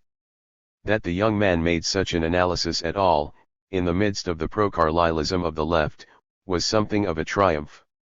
Engels began by echoing Carlyle's view of Toryism as a lesser evil. If, by the way, either of the two parties into which the educated section of the English people is split deserves any preference, it is the Tories. The Whigs were tied up with industry, the immediate exploiter of the working class. The Tory, on the other hand, whose power and unchallenged dominance have been broken by industry and whose principles have been shaken by it, hates it and sees in it at best a necessary evil.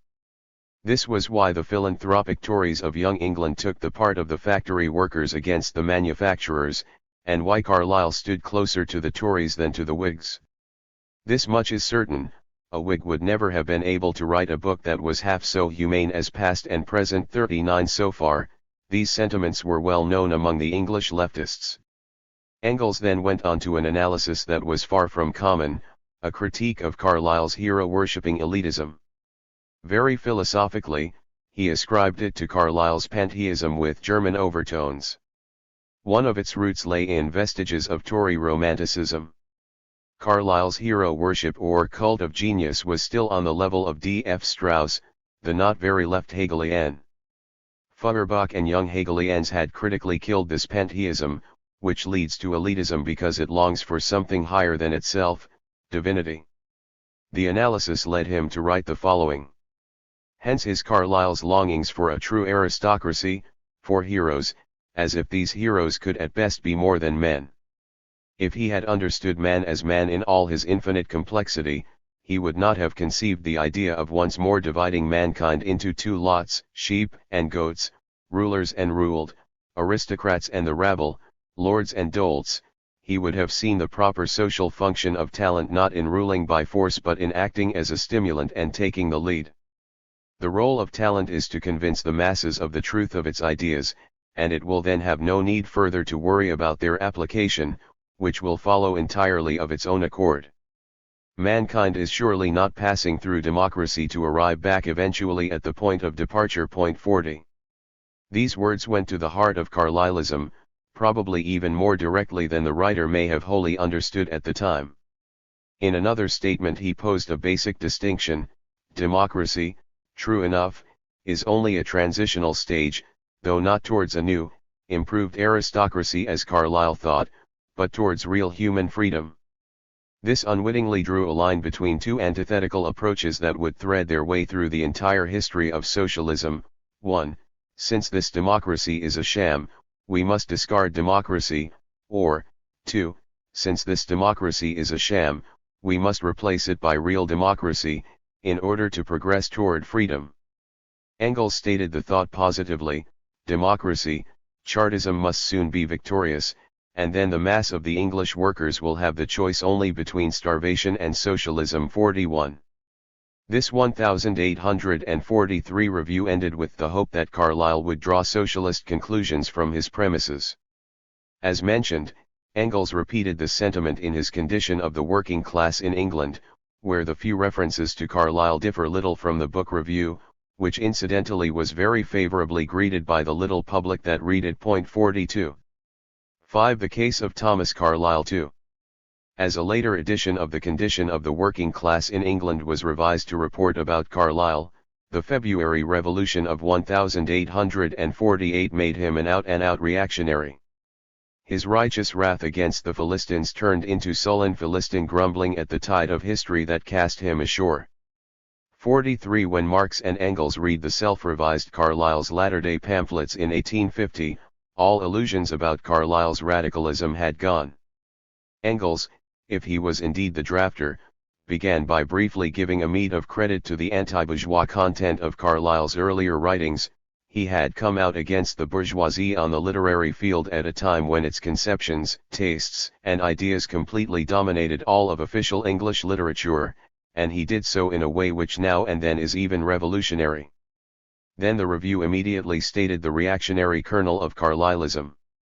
But in all these writings, criticism of the present day is closely bound up with a singularly unhistorical apotheosis of the Middle Ages, which is also widespread among English revolutionaries, example Cobbett, and a sector of the Chartists. While he admires in the past at least the classical epochs of a given stage of society, the present drives him to despair, and he shudders at the future. Where he does justice to revolution, or indeed exalts it, for him it is concentrated in a single individual, a Cromwell or a Danton. To them he devotes the same hero cult that he preached in his Heroes and Hero Worship as the only way out of the despair-filled present, as a new religion. Carlyle's new book showed a marked retrogression from whatever was positive in his earlier writings. Of the cult of genius that Carlyle shares with D.F. Strauss, the genius has been lost in the pamphlets before us. The cult has remained. 44. The review summarized Carlyle's argument on the impossibility and undesirability of democracy, and proceeded to a rebuttal.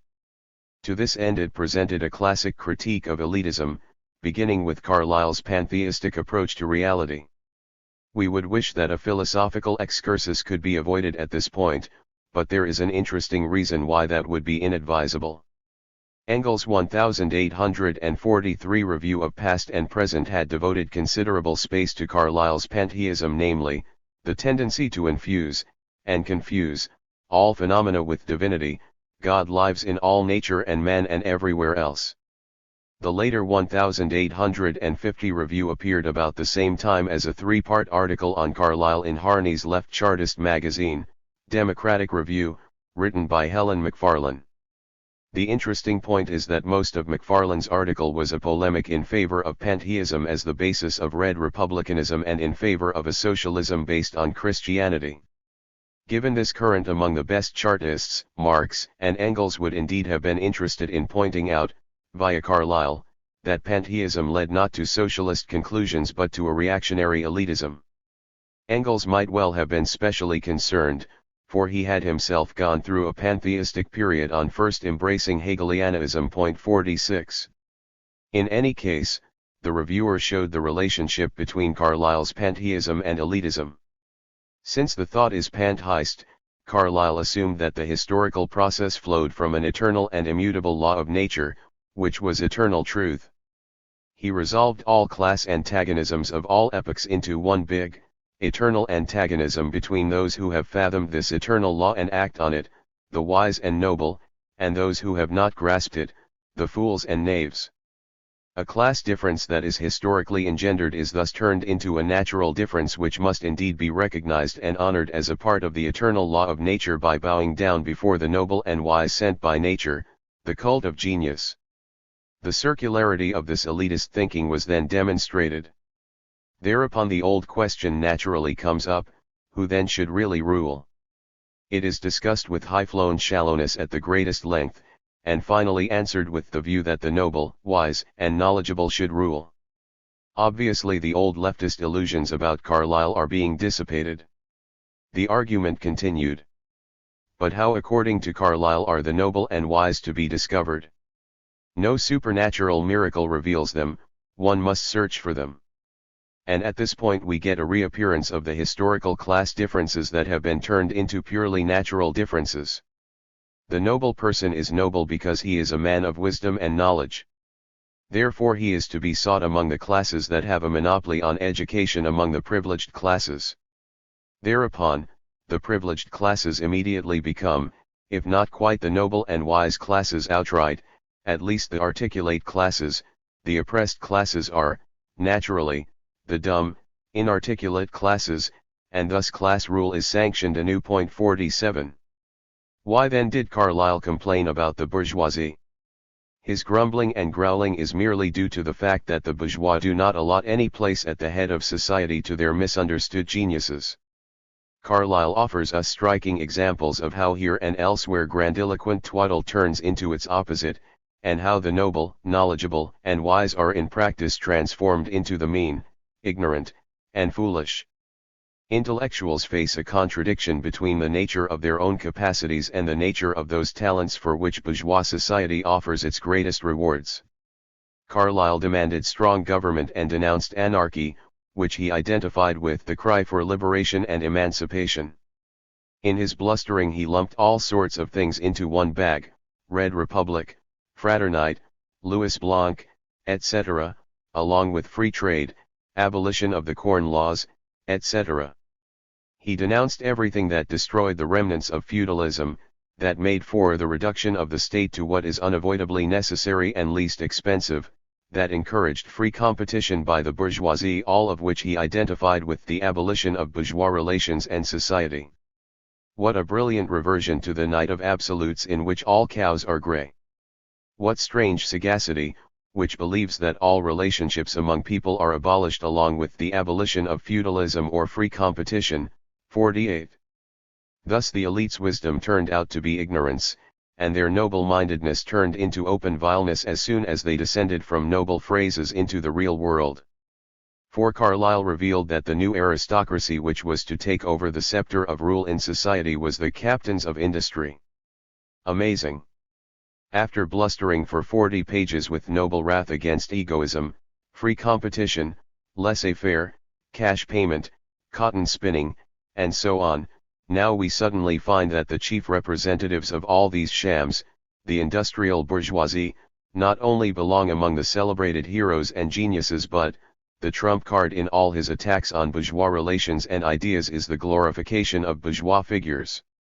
Before he was through, Carlyle presented an imagined harangue which he wanted to address to the masses of workers, reviling them as vagabonds, slaves, lackeys, vagrants, and what not, and calling them to work in his regiments of the new era on pain of being flogged or shot.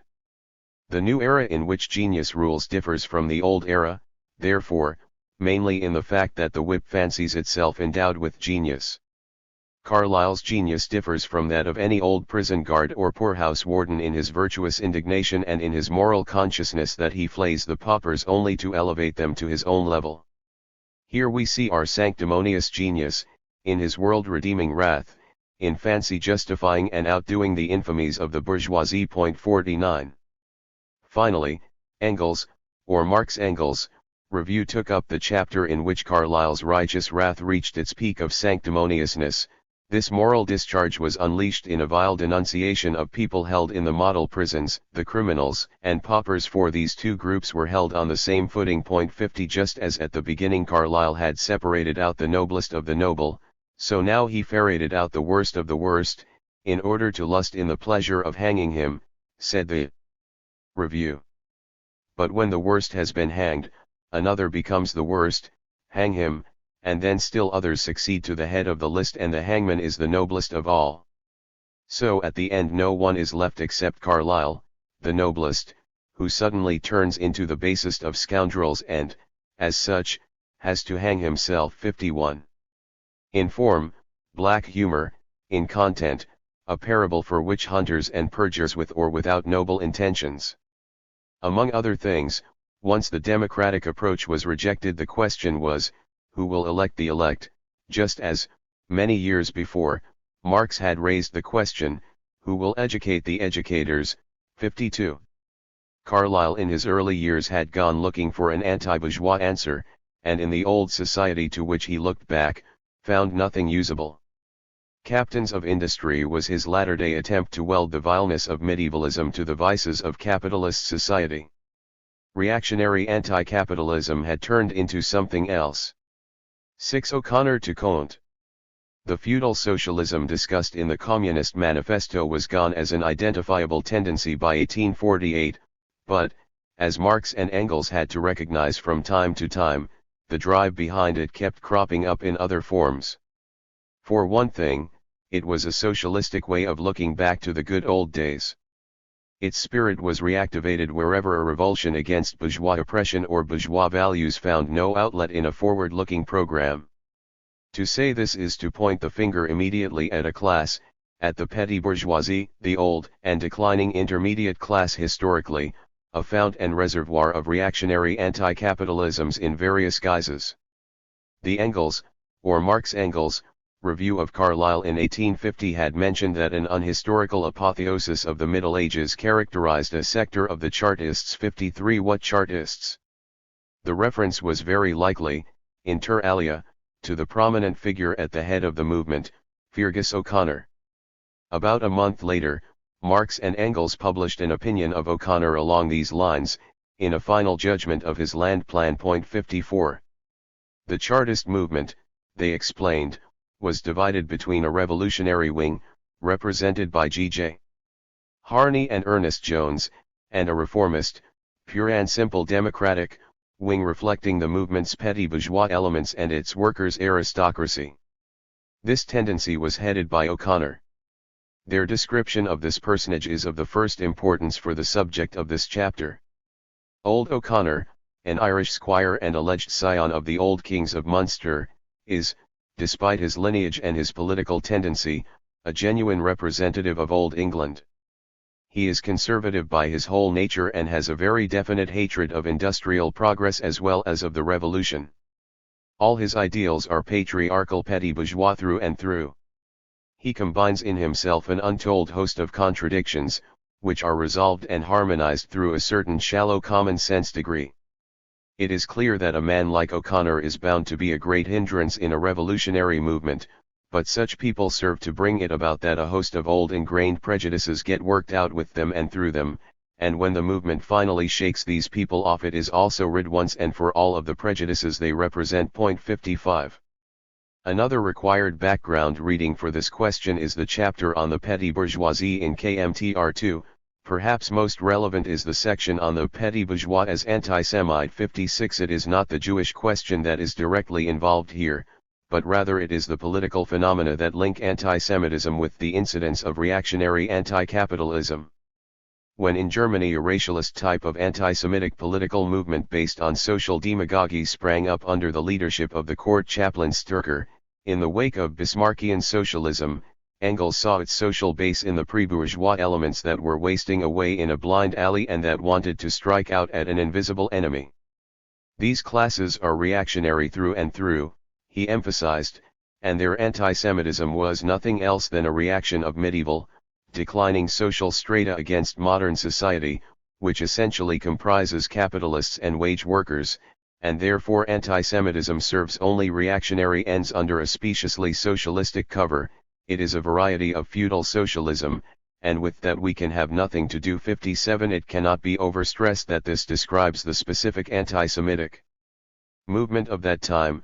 Later, anti-Semitism provided cover for other kinds of political animals.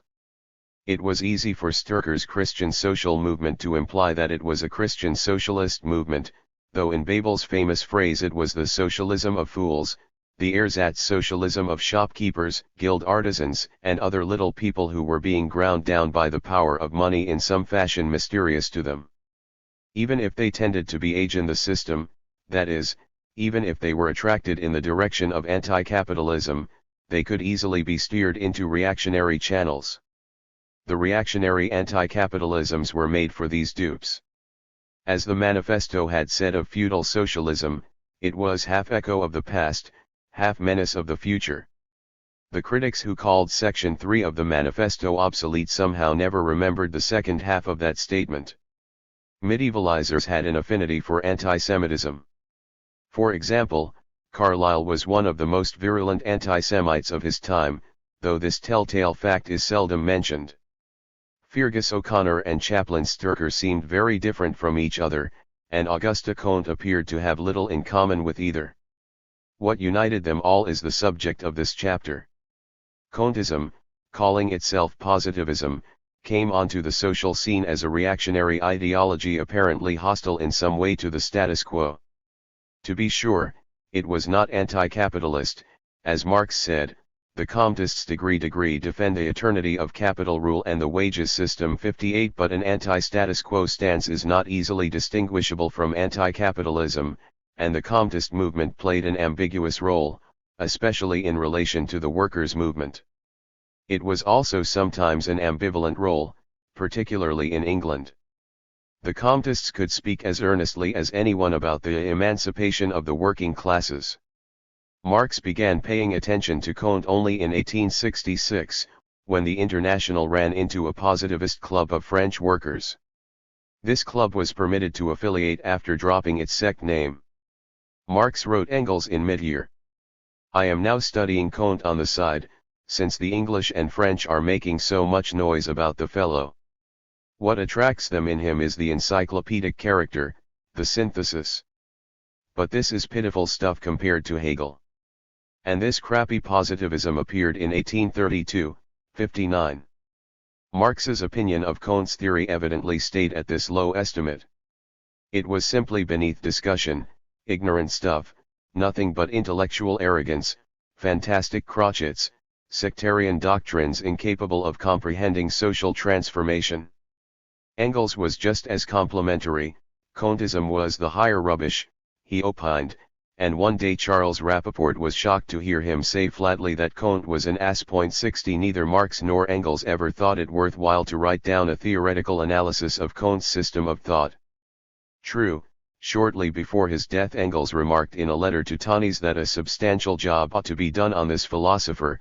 The skeptical quote Marx were Engels, but he had not changed his opinion.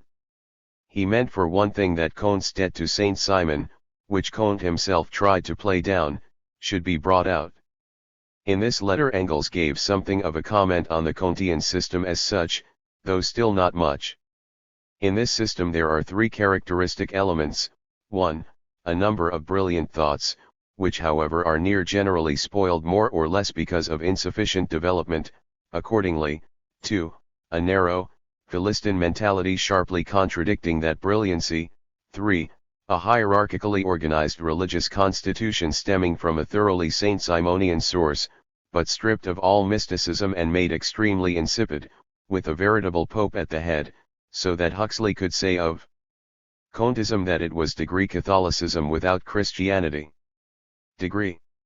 Now I'd bet that number 3 gives us the answer to the otherwise incomprehensible contradiction between number 1 and number 2, that Comte took all his brilliant ideas from Saint Simon but ruined them in course of arranging them in his own personally characteristic way.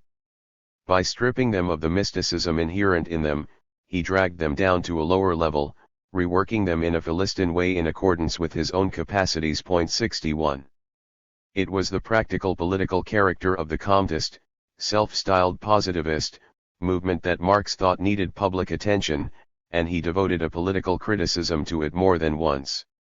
In an American newspaper interview he was asked about the positivists' influence in the International, and in response he separated himself from their philosophy, which will have nothing to do with popular government, as we understand it, and which seeks only to put a new hierarchy in place of the old one. 62. Marx originally intended to include a passage criticizing the Comtist movement in his civil war in France. The final version contained only an oblique reference in which Comte was not mentioned by name.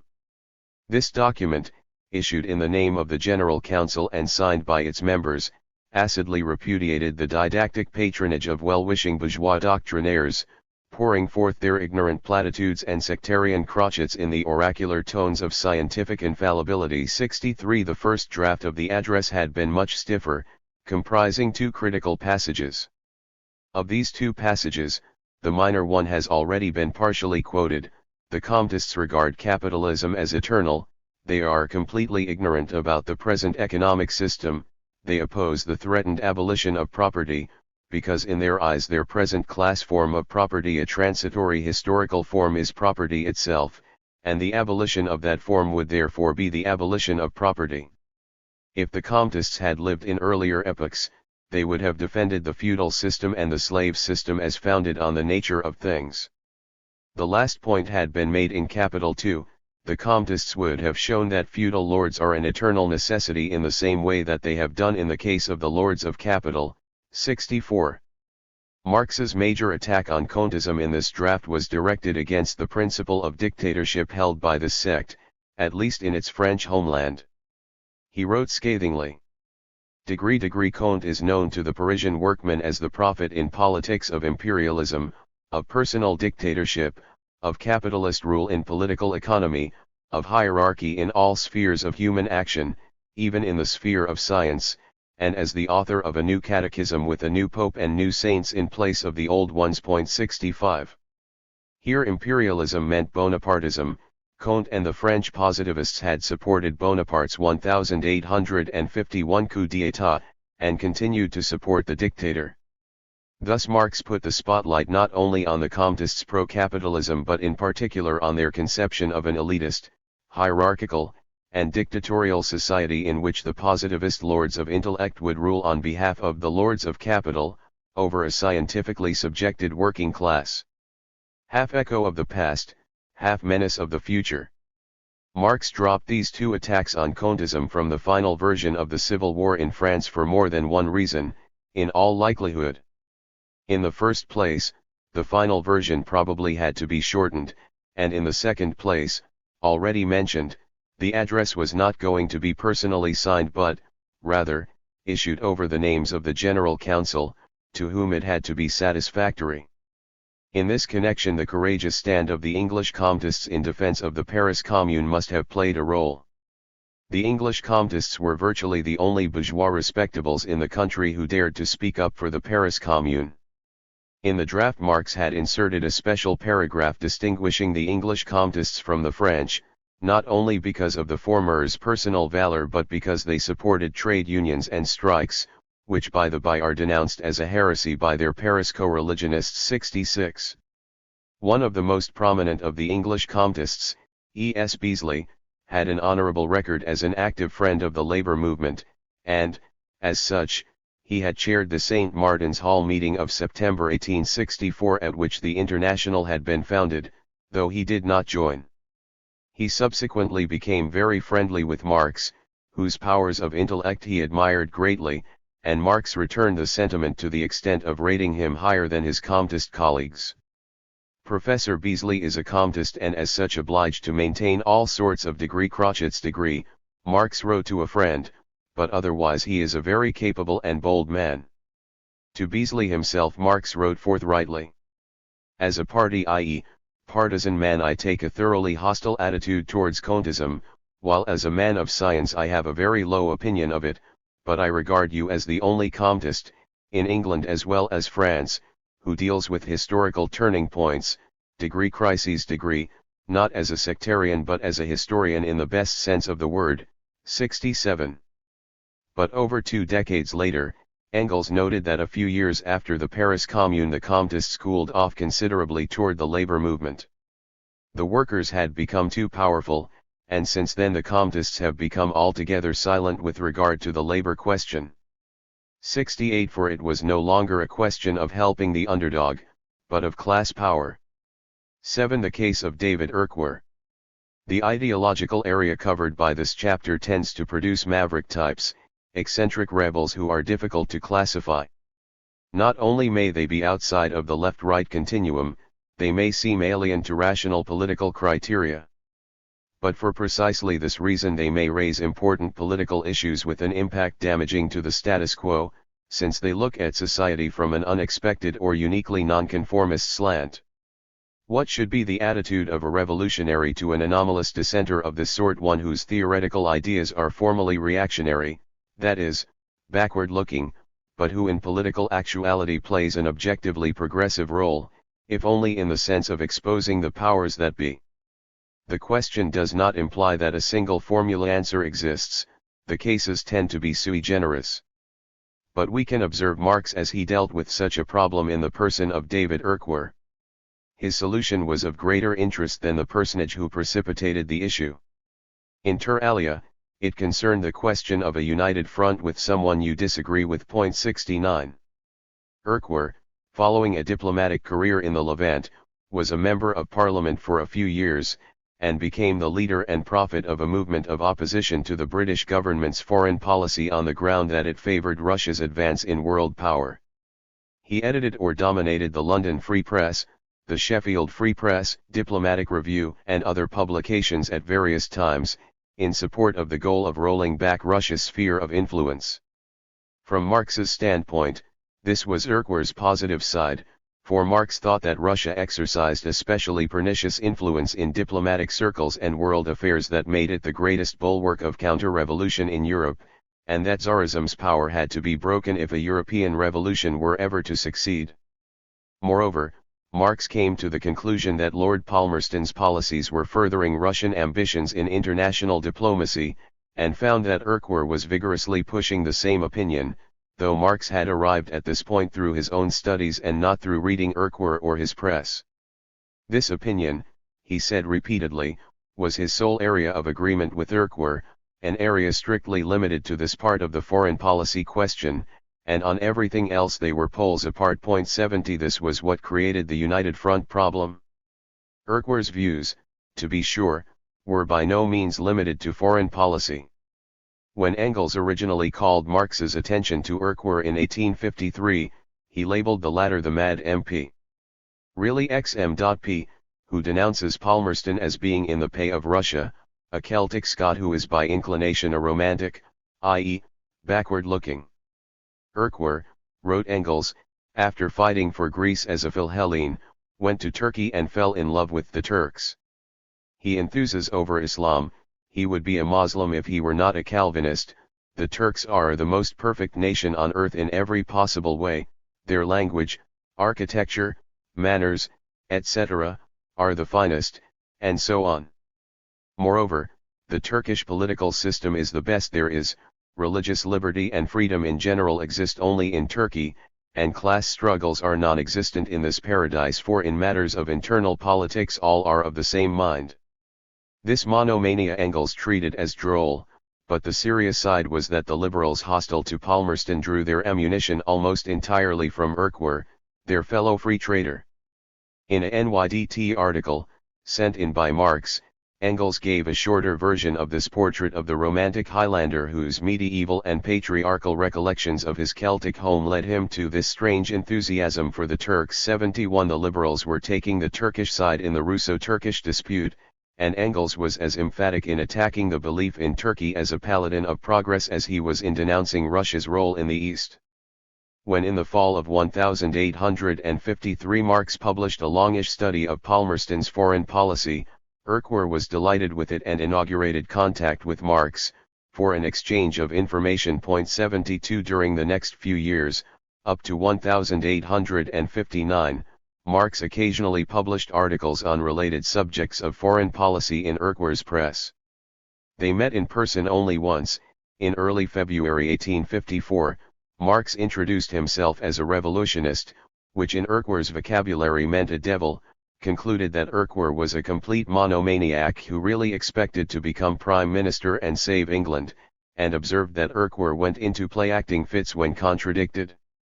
His account of the conversation, in a letter to Engels, was all acid. 73. There was no further personal relationship or contact. Through the 1850s Marx occasionally used Urquhart's material on foreign policy in articles or made other journalistic references to his activities and publications. In his letters to Engels, Marx referred to Urquhart as a droll crackpot who wrote a great deal of nonsense and was useful to rational politics only on one point. He was Dud Pasha, the high priest, Father Urquhart, the poor clever child, who often talked foolishly even when not riding his monomania. 74. It will come as a surprise, To those who think that Marx obsessively ascribed all evil to the Russian regime, to find that Marx's and Engels' correspondence often poked fun at Erckwer on precisely this ground, whatever happened, Erckwer would see the sinister hand of Moscow or Muscovite agents. 75. But just because he occasionally used Erckwer's material and made public references to his work, Marx also repeatedly made sure to publish his criticisms and disagreements with this man who, after all, was known as the leader of a political tendency, the Erckwerites. Such passages in Marx's NYDT articles began almost as soon as did the references to Erckwer's agitation. 76. Marx especially made clear that Erckwer was anti-revolutionary.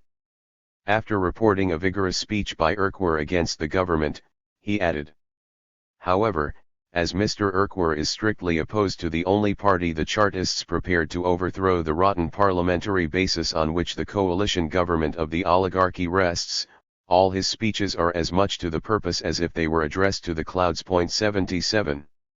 He told his readers that Erckwer was to be counted among the utopian reactionaries. The Scot held the quixotic idea of supporting Prussia as a bulwark against Russia. His Pythian oracle style tended to be incomprehensible. He laid too much stress on the power of secret designs Palmerston's over public history. 78. In June 1854, Marx explained in a letter to a friend that he was holding up reprints of his Palmerston articles in a publication which also carried Erckwer's writings. "Because I do not want to be counted among the followers of this gentleman, with whom I have only one point in common, the viewpoint on Palmerston, but on all others I stand diametrically opposed, as was apparent right at our first meeting. He is a romantic reactionary Turk, and would like to carry the whole West back to the Turkish standards and structure." 79. Shortly before this, a problem had been created when a London paper, attacking Erckwer, asserted that many supporters had left him, including Mr. Marx, and an Urquhartite reply had asserted that Mr. Marx was still an energetic supporter. Marx immediately wanted to disavow Erckwer, but there was a Mr. Marx who was a well-known Urquhartite, Francis Marx. The Erckwerites would respond to a disavowal by claiming they meant Francis all along. Marx gritted his teeth. He would have to bide his time. The occasion will present itself to disavow Mr. Erckwer. I find the thing so much the more shameless since he knows, and I have stated to him, that I agree with him in nothing, outside of Palmerston. 80. Then the episode blew over. Marx's view of Erckwer's reactionary ideology can be followed in two other articles. One was partially quoted in KMTR1. The Erckwerites were a clique of wise men emerging in England who were opposed both to the revolutionary working class, as represented by the Chartists, and to the government and ruling classes. That is, they were the third corner of the triangle. Instead of extending the powers of Parliament by elevating it to people's power, they were for breaking up the representative system. Erckwer wanted to revert to the politico-legal system of Anglo-Saxon times, or better still, to the Oriental state. Highlander by birth, Circassian by adoption, and Turk by free choice, he is capable of condemning civilization with all its evils. David Erckwer is a prophet facing backwards, and he is enraptured in an antiquarian way by the picture of Old England. He therefore has to think it normal for New England to pass him by and leave him standing still. 81. To help his friend Kluss in America, Marx sent him a note on Erckwer, which Kluss turned, with slight changes, into an article for publication. Erckwer, wrote Marx, was an almost maniacal Russophobe, who systematically rides a single fixed idea. For 20 years he had denounced Russian machinations, and therefore naturally had to become half crazy. Like everyone who has a single guaranteed correct idea, this born conservative proposed as remedy only the strengthening of the royal power or of local authority. He asserted that Russian agents have been the secret leaders of all revolutions since 1848. According to his subjective theory, history was the work of diplomacy. Then the note, or Kluss's article, ascribed a quote to a critic, presumably Marx, on Erckwer's character. He is an old gentleman who is honest, obstinate, truth-loving, ardent, overworked by strong prejudices, and totally foreign to rationality. But, added the note, or clause, since he has only a single task in life, the fight against Russia, which he carries on with monomaniacal acuteness and great knowledge of the subject, all this harms nothing. 82. It should also be mentioned that Marx took Erckwer on also in his capacity as a political economist. He criticized Erckwer's economic theory in both his critique of political economy and in Capital. 83. Before we leave what may be called the problem of the third corner of the triangle, there are 4 or 5 minor considerations that should not be entirely neglected. 1. Honesty in politics. Erckwer could not be disposed of simply with epithets like crackpot or reactionary, though these labels were not unjustified. What also made an impression on Marx, as we have seen in passing, was this: Erckwer was a rara avis in public life as an honest opponent of government sins who was not to be intimidated into silence, bribed into connivance, or charmed into suitorship by those Palmerstonian seductions which had changed other foes into fools. 84. Simple courage allied with honor was not very common. Erckwer repeatedly performed the service of bringing this or that discreditable piece of European diplomacy before the public. He outraged respectable journalism because he was one of those who have not sold themselves to any party. He was a champion of justice, and an incorruptible interpreter of international law. His agitation in the factory district to organize both labor and middle-class support put the spotlight on England's pro-Russian foreign policy, and no matter what his crotchets, he gave the public important facts. 85. He Erckwer is the only official personage in England who has the courage and honesty to affront public opinion. He's the only one of them who is incorruptible, whether by money or ambition. Finally, and strange to say, I have so far encountered none but honest men among his followers. 86. This was written in a letter, but on occasion Marx insisted on publicly giving Erckwer his due, as well as making clear his disagreements. 2. What is the meaning of reactionary? If Erckwer could not be disposed of with the epithets crackpot and crazy monomaniac, neither could this be done with the label reactionary. He was a highly complex figure, thought Marx, and in hindsight we can see that part of the complexity lay in the ambiguity of the term reactionary. Marx tried to explain this. He is, I grant you, subjectively reactionary, romantic, though not, indeed, in the sense of any real reactionary party but, as it were, metaphysically so. It has already been explained that romantic was used in German political circles not basically as a literary term but to designate a socio-cultural tendency, one especially that looked backward to pre-bourgeois times and values. Pre-bourgeois enemies of bourgeois society typically lived on the third corner of the triangle, not on the left-right line of the class struggle under capitalism. On the left-right line, reactionary implied anti-revolutionary, but Marx ended the sentence just quoted in this way: this in no way precludes the movement in foreign policy, of which he is the head, from being objectively revolutionary. That is, Marx was expressing the opinion that a movement like Erckwer's furthered revolutionary objectives, or some of them, despite the movement's subjective motivations. We would urge that this should not be considered primarily as a psychological pattern, but as a consequence of the triangular social struggle involved.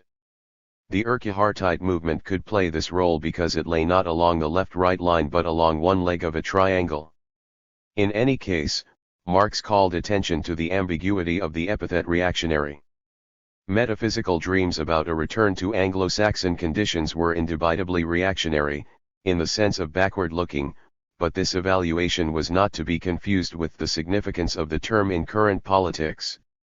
In an aside, Marx also remarked that Erckwer's Anglo-Saxon crotchetsmaraten, fancies or whims even constituted a particular kind of distorted criticism of modern society. 88. 3. The liberal reactionary. This reactionary Erckwer was certainly a very peculiar kind of reactionary, Marx noted. Backward-looking, yes, but in spite of his fanatical hatred of the French Revolution and everything universal, the Erckwartite romanticism is extremely liberal. The liberty of the individual, only in a very complicated way, is his last word. To bring it about, to be sure, he disguises the individual in all sorts of antique garb. Plainly there are reactionaries and reactionaries. These metaphysical reactionaries were exponents of individual liberty because of the particular type of past they romanticized. Marx's conclusion in the letter being quoted sounds a little extreme.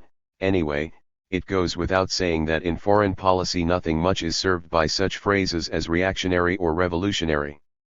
No revolutionary party exists at present in Germany, generally speaking. 89 It was a reminder that the Urquharites were filling a vacuum. On the other hand, Marx was aware, and we cannot omit mentioning here, that Urquhart did take a position regarding the existent class struggle, and it was a reactionary position. The Urquhartite movement recruited actively among the Chartists as well as in liberal and conservative circles, and the Chartists had good reason to view him with hostility. In January 1856 the prophet published his 1839-1841 correspondence with the government, showing that he had abused the Chartists' trust and kept the government informed of their leaders' plans. Thus Urquhart, wrote Marx to Engels, identifies himself as an English police agent, under the illusion that he played the role of Cicero against Catiline 90, indeed, highly complex. 4. Writing for non-revolutionary periodicals. The Urquhart question under this head should be seen as part of a wide-ranging problem, which constantly faced Marx and Engels as well as other radical writers with partisan connections. It would be interesting to survey the entire problem, but we cannot do this here. In any case, we have stressed that the Urquhart problem was sui generis, and here we set down only some aspects worth noting. For Marx the question was whether he should continue writing articles for publication in the Urquhartite press, at the risk of being labeled an Urquhartite. Considering his frequent public repudiations of the Urquhartite ideology and movement, this would take a grim determination by a dedicated retailer of falsification, but there was no lack of such around even before Isaiah Berlin. 91 In the summer of 1856 the Urquhartite editor C.D. Collett, who was more radical-minded than his principal, and with whom Marx later became personally friendly, 92 proposed that he write for the new diplomatic review that Urquhart was planning. Marx hedged, he told Engels. His line of thought was that everything depended on the character of the paper that Urquhart got out. He wanted to be free to refuse in case the conditions were too bad or the paper was too crazy. If Urquhart came out with his counter-revolutionary nonsense in such a way that I would be compromised by collaboration in the eyes of the revolutionaries here in London, then degree, of course, hard as it would be under the present miserable financial circumstances, degree, I would have to give a refusal. However, nous verrons. 93. At this point, the question merges into the United Front problem, which was detailed in KMTR 3, and the reader is referred to that discussion. 94. 8 of Boulangism, the politics of the Third Way. In the late 1880s the French socialists confronted a political problem that augured the 20th century, and Engels, who kept in touch with French affairs especially through Paul Lafargue and Laura Marx Lafargue, had to deal with the sticky problem. It was this: France faced the threat of a reactionary dictatorship, a threat posed by General Georges Boulanger, the very model of the man on horseback appearing as savior of society in the midst of general discontent and disaffection, a social demagogue controlled by the reactionary right but appealing for mass support to the left as well. One aspect of the Boulanger situation, attitudes to dictatorship, was touched on in KMTR 3, but a fuller look is now needed.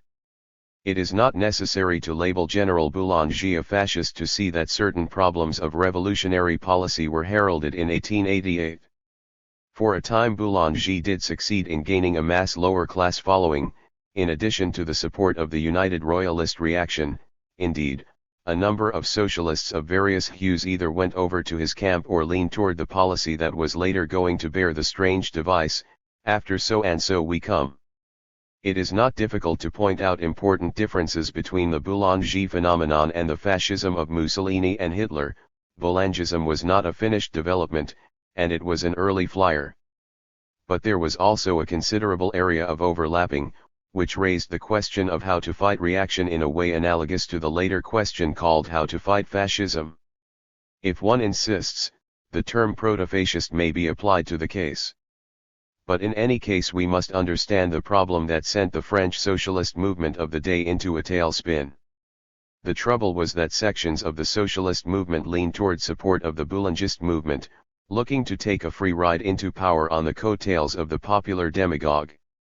This was true of a number of important unaffiliated socialists, and especially of a wing of the Blanquist group, and it was also true of a relatively small number of the Gauche d'Ist, so-called Marxist, socialist party in the country. The only leading figure of the Gestists who leaned in this direction was Paul Lafargue. Engels was appalled as letters from Lafargue brought this out, and were supplemented by communication with Laura Marx Lafargue, who did not agree with her husband's view of Boulangism. In a correspondence extending over months of the Boulangist crisis, mainly 1888 to 1889, Engels sought to educate Lafargue on the mistake he was making.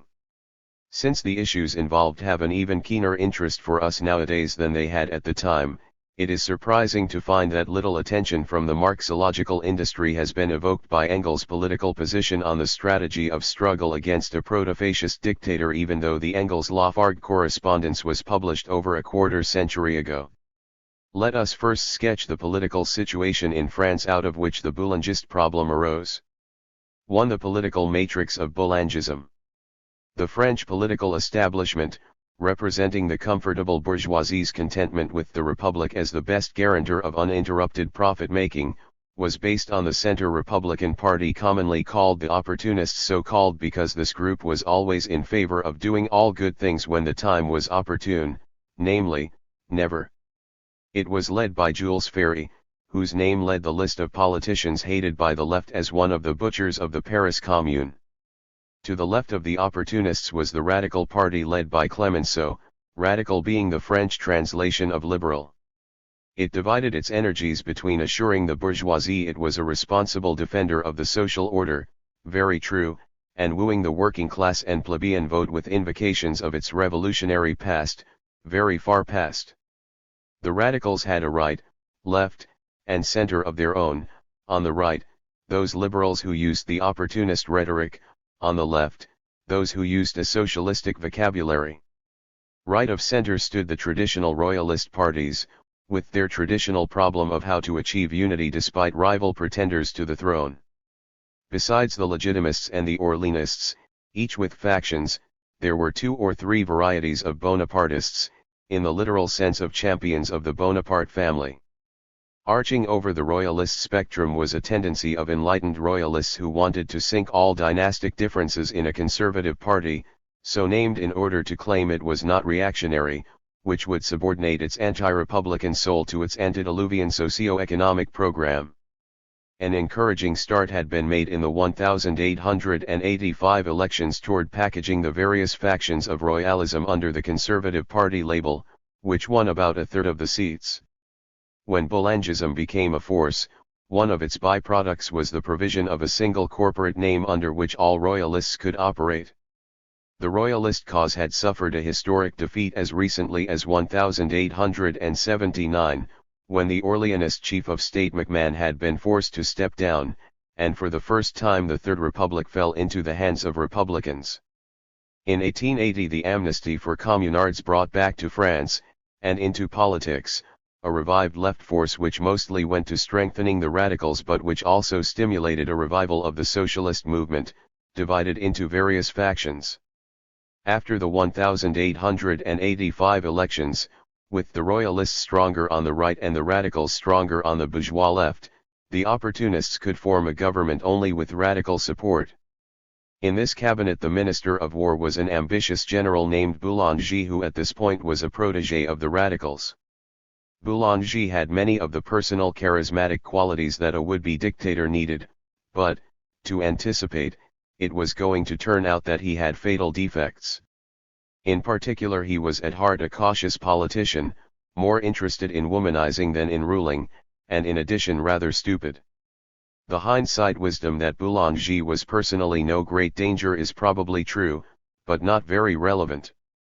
What was dangerous was the Boulangist movement created around him, and these operators did not yet know that their man on horseback was a poor rider.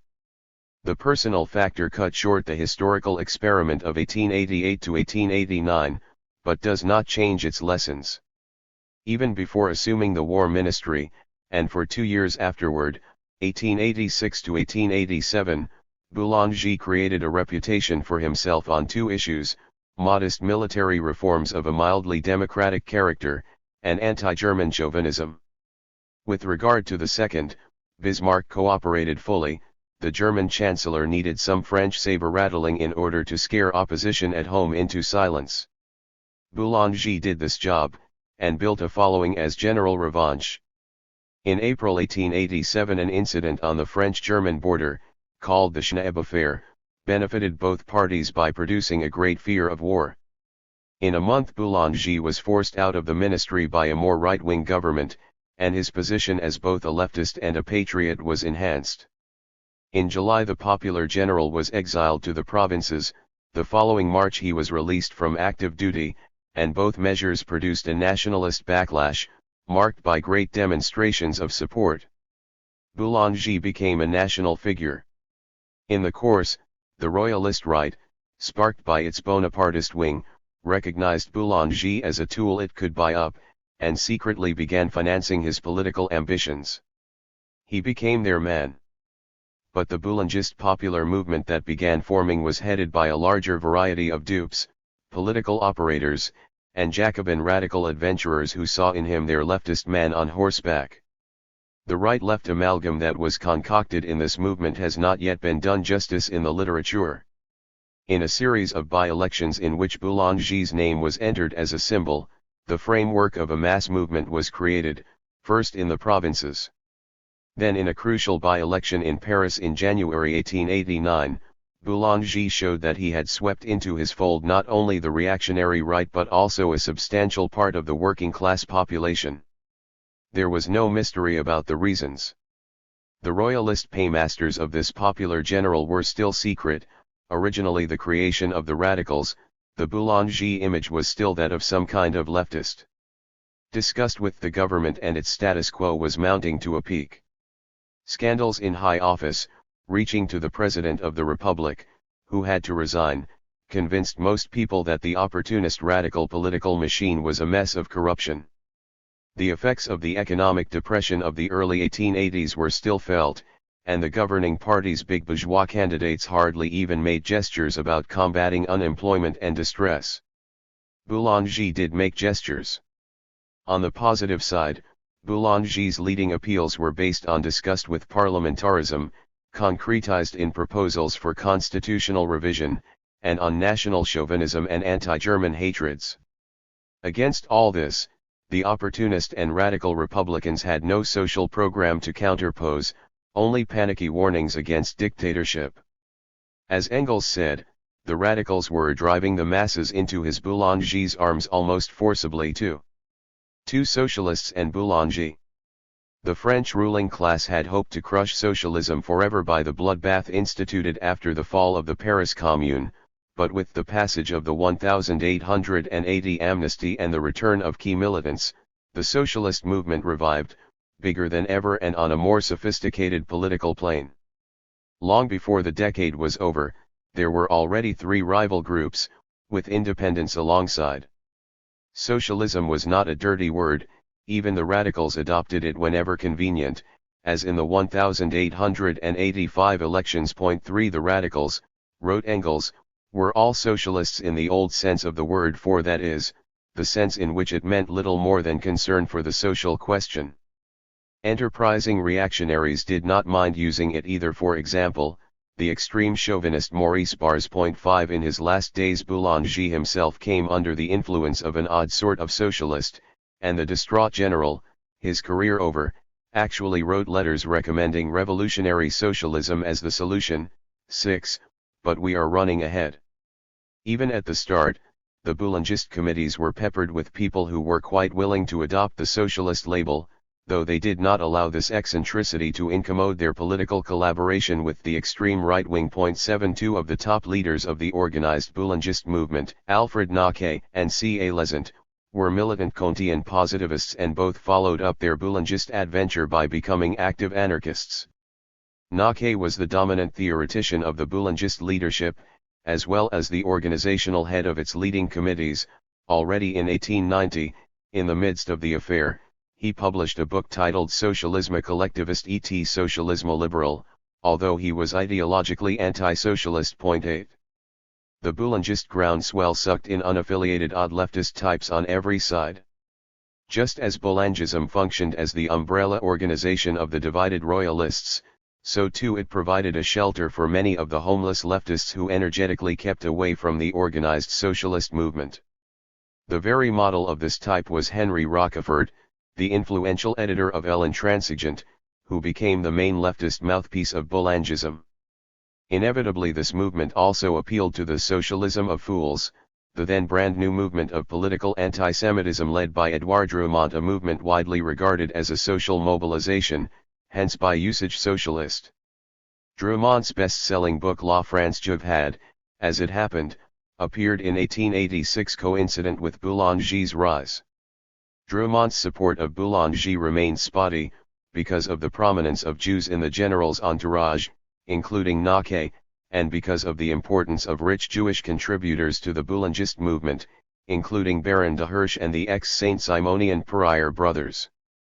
But as the Boulangist movement began failing in 1889, key Boulangist leaders, including Lesant, themselves moved over to anti-Semitic agitation. 9.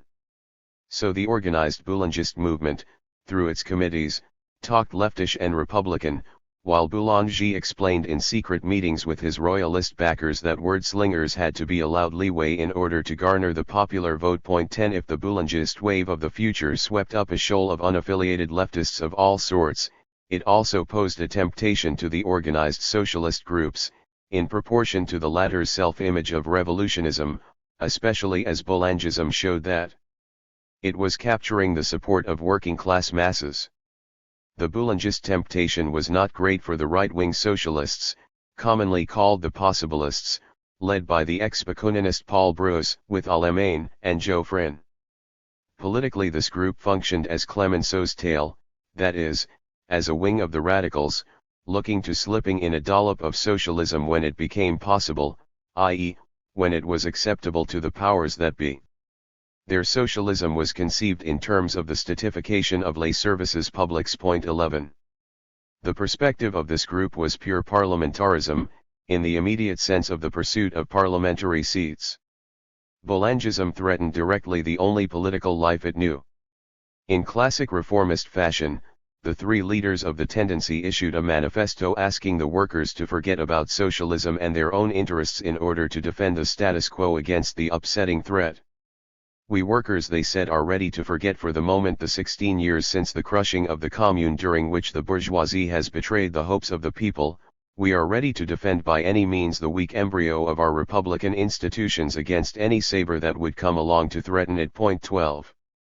The possibilists drew the political conclusion of this line by making a formal block with the radicals and opportunists, in a toothless Save the Republic front called the Society of the Rights of Man, not to be confused with similarly named societies in 1848 and later in the Dreyfus case. This front was commonly called the Cadetists, from its street of origin. Its main effect, a boon to the Boulangists, was to divide the opportunists, many of whom shunned it. 13. While the possibilists were willing to abandon the interests of socialism and labor in order to defend the bourgeois republic, the workers in whose name they spoke were not. Boulanger seemed to offer something.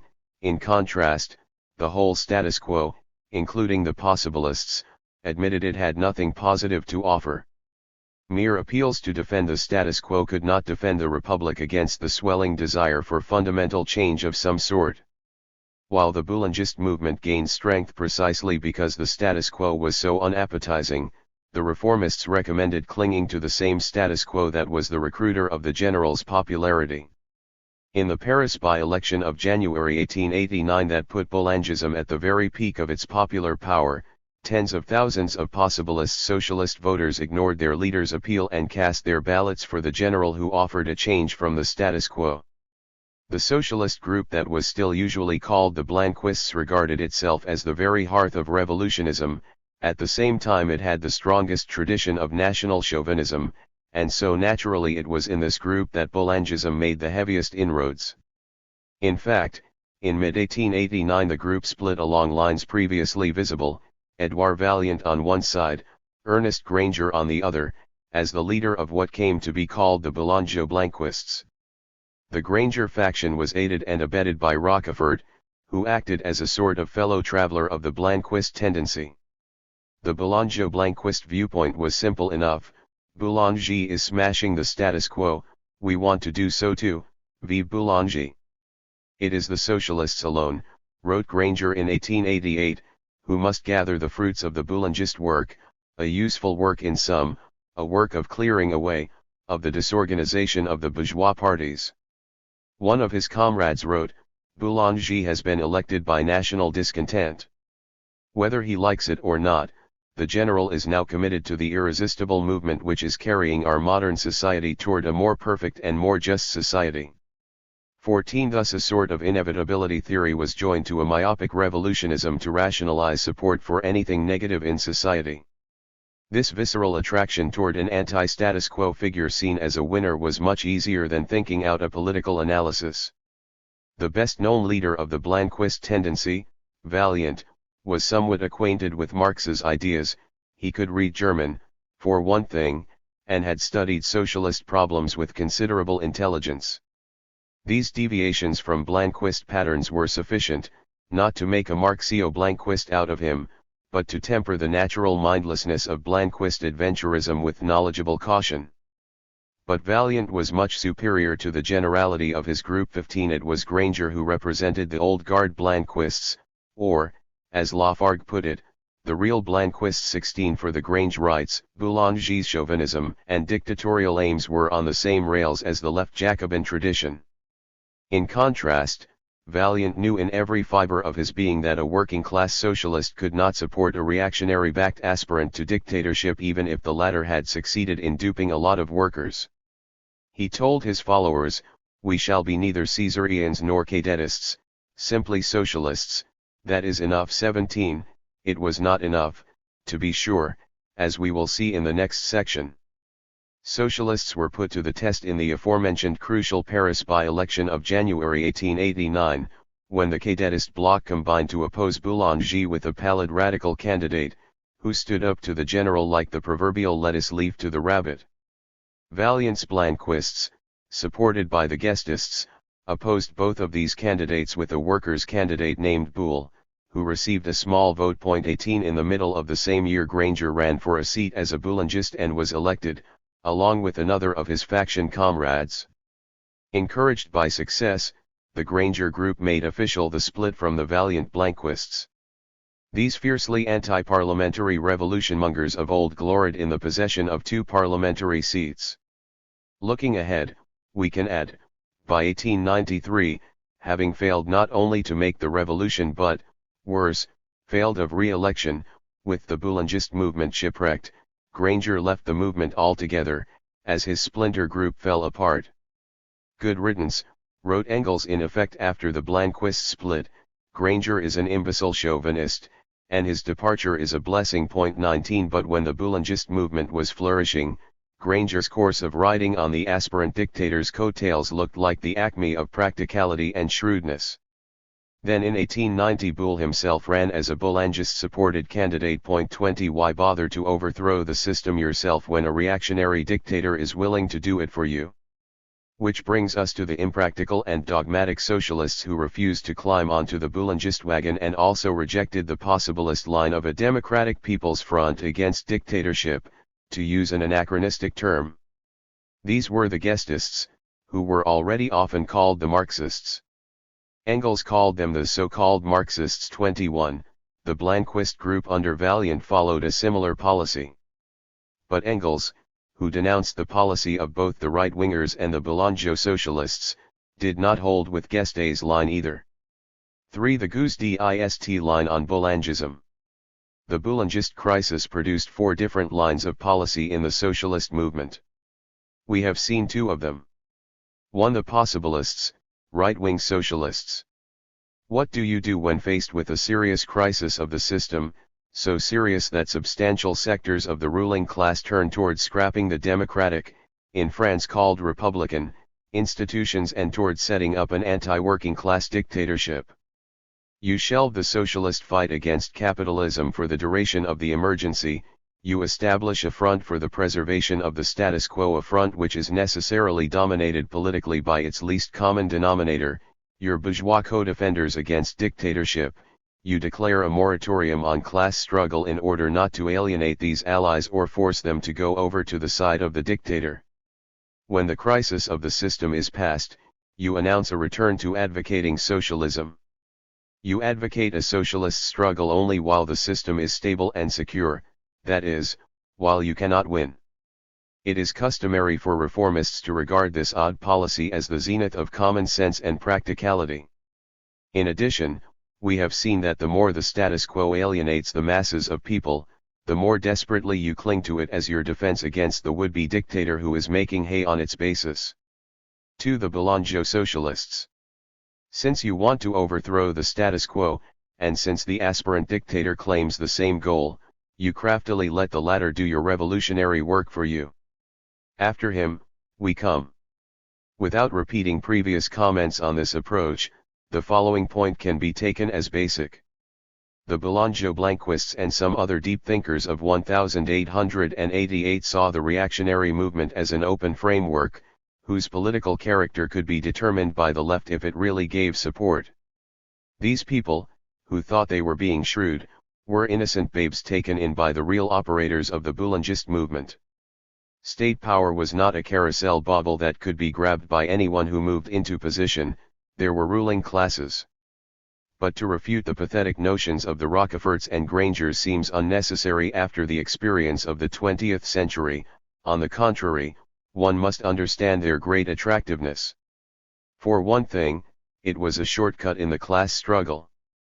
Why should Granger, who never claimed to be the theoretician of freedom, be specially berated for seeing hope in a radical-looking general when both of the fathers of anarchism, who looked to the Tsar of all the Russias to make the revolution for them or at least to a lumpen Bonaparte, are still touted by eminent authorities as the embodiment of liberty?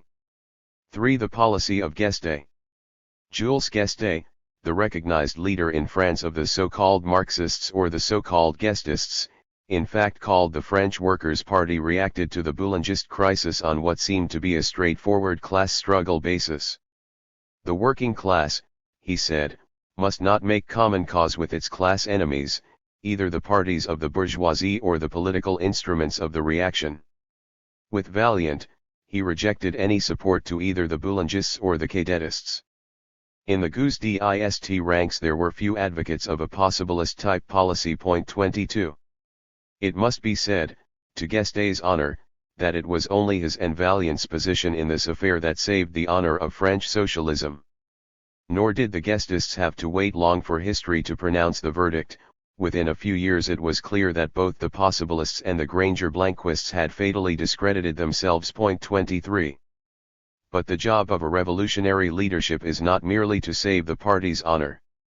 The negativity of his plague on both their houses' attitude was justified, but positively speaking, Guesde had no effectively revolutionary position to put forward. Guesde came out with pronouncements like neither Boulangism nor Cadetism, and neither Ferry nor Boulanger. Jules Ferry was the leading Republican among the Cadetists. This was the strong side of Guesde's position, it stated what he was against. But what did he advocate as the positive socialist response? The Gauche-d'Ist leadership insisted that there was nothing to advocate positively. There was nothing that socialists could or should do. The concern of socialists was simply not to get mixed up in the struggle between two factions of the enemy class. In its electoral manifesto for the August 1889 elections, the party proclaimed, "Citizens, let us leave the various bourgeois parties to their contentions without our getting mixed up in this struggle except to strike blows at both of them. Let us remember that if the opportunists, radicals, clericalists, and Boulangists dispute today over who will rule over us and rob us, they made themselves one in 1871 to machine gun our people, just as they will make themselves one to machine gun us as soon as we attempt to break the capitalists' yoke." The party declared it was neither Boulangist nor anti-Boulangist, it affirmed it is socialist and nothing but socialist. 24. This argument was essentially the classically sectarian line: we socialists are too pure to sully our hands by acting for anything but revolution. The question of a republic and its democratic institutions versus a military dictatorship was merely a family quarrel within the bourgeoisie, in which we do not take sides. All other parties being bourgeois parties, their differences are only tactical divisions designed to deceive the people. And so on. 25. This was why the party could even declare that it was not anti-boulanger. The hollow woodenness of this position was going to be spotlighted when, a few years later, Guesde and others took essentially the same hands-off attitude in the Dreyfus affair. And this fact shows that Guesde's line was not merely due to his lack of a party organ at this time, though this lack was certainly a difficulty. 26. For Engels' position on the Boulangist crisis. The view urged by Engels took off from an approach very different from Guesde's. The question was not whether but how to defend the Republic and its democratic institutions, in such a way as to win in the present and point to progress in the future. Whereas for Guesde the defense of the Republic was a bourgeois family affair, for Engels the defense of the Republic was even more the concern of the working class movement than it was of the alleged Democrats. The question as raised by Engels was this: how to defend the Republic by working class and revolutionary means. Could the Republic be effectively defended by supporting the Cadetist front as society's bulwark against the appeal of Boulangism? No, because the main reason the people were moving to Boulanger was in order to repudiate precisely these discredited stewards of the discredited status quo. The status quo could not be shored up with the very beams whose rottenness was causing it to collapse. Even the Cadetists dimly understood this. They told themselves occasionally they had to outbid Boulangism on social and political reform. But they could not rise above their social roots. The realities of class interests and class power could not be fuzzed over with elocution about democracy versus dictatorship. The job of the socialists was to give the democracy/dictatorship choice a meaningful class basis, connected with the real life of the people. This was the starting point of the political line embodied in Engels' letters on Boulangism to Paul Lafargue. It was an approach entirely alien to Guesde's rigid mentality. Guesde's family quarrel view of the affair implied that the working class had no interests of its own involved in the institutions of the Democratic Republic. For example, he wrote, during the Boulanger crisis itself, that the structure of power matters little, everything depends on the hand, the class, that exercises the power. 27. At that very time, the structure of power in Germany was such that the Social Democratic Party was outlawed. Did it make no difference to Guesde if the French party were illegalized too? After all, the ruling class would remain the same, the difference would be a mere juridical detail. Such wooden-headed references to ruling class sound very Marxist-ical, no doubt, until one remembers that depreciation of the nature of the state power as a factor of revolution is a typical adjunct of reformist views, not of Marx's. For Engels, the working class and its party had a socialist stake in the maintenance of the Democratic Republic as the arena of social change. 28. The difference between Engels and the possibilists was not over whether to defend republican institutions but over how it could be successfully done, by extending the class struggle, or shelving it. Guesde exhorted the party militants to ignore the bourgeois family quarrel and devote themselves exclusively to socialist propaganda. 29. This made a virtue out of ignoring the very issue that shook the working class out of political apathy. Instead of greeting the new opportunities to make socialist propaganda by clarifying the Boulangist phenomenon, it advised keeping socialist propaganda abstract, uncontaminated by the social struggle actually going on. This sectarian rigidity was counterproductive. The Paris chairman of the Gauze d'Ist organization stated, in an announcement to the press after an important electoral victory by Boulanger.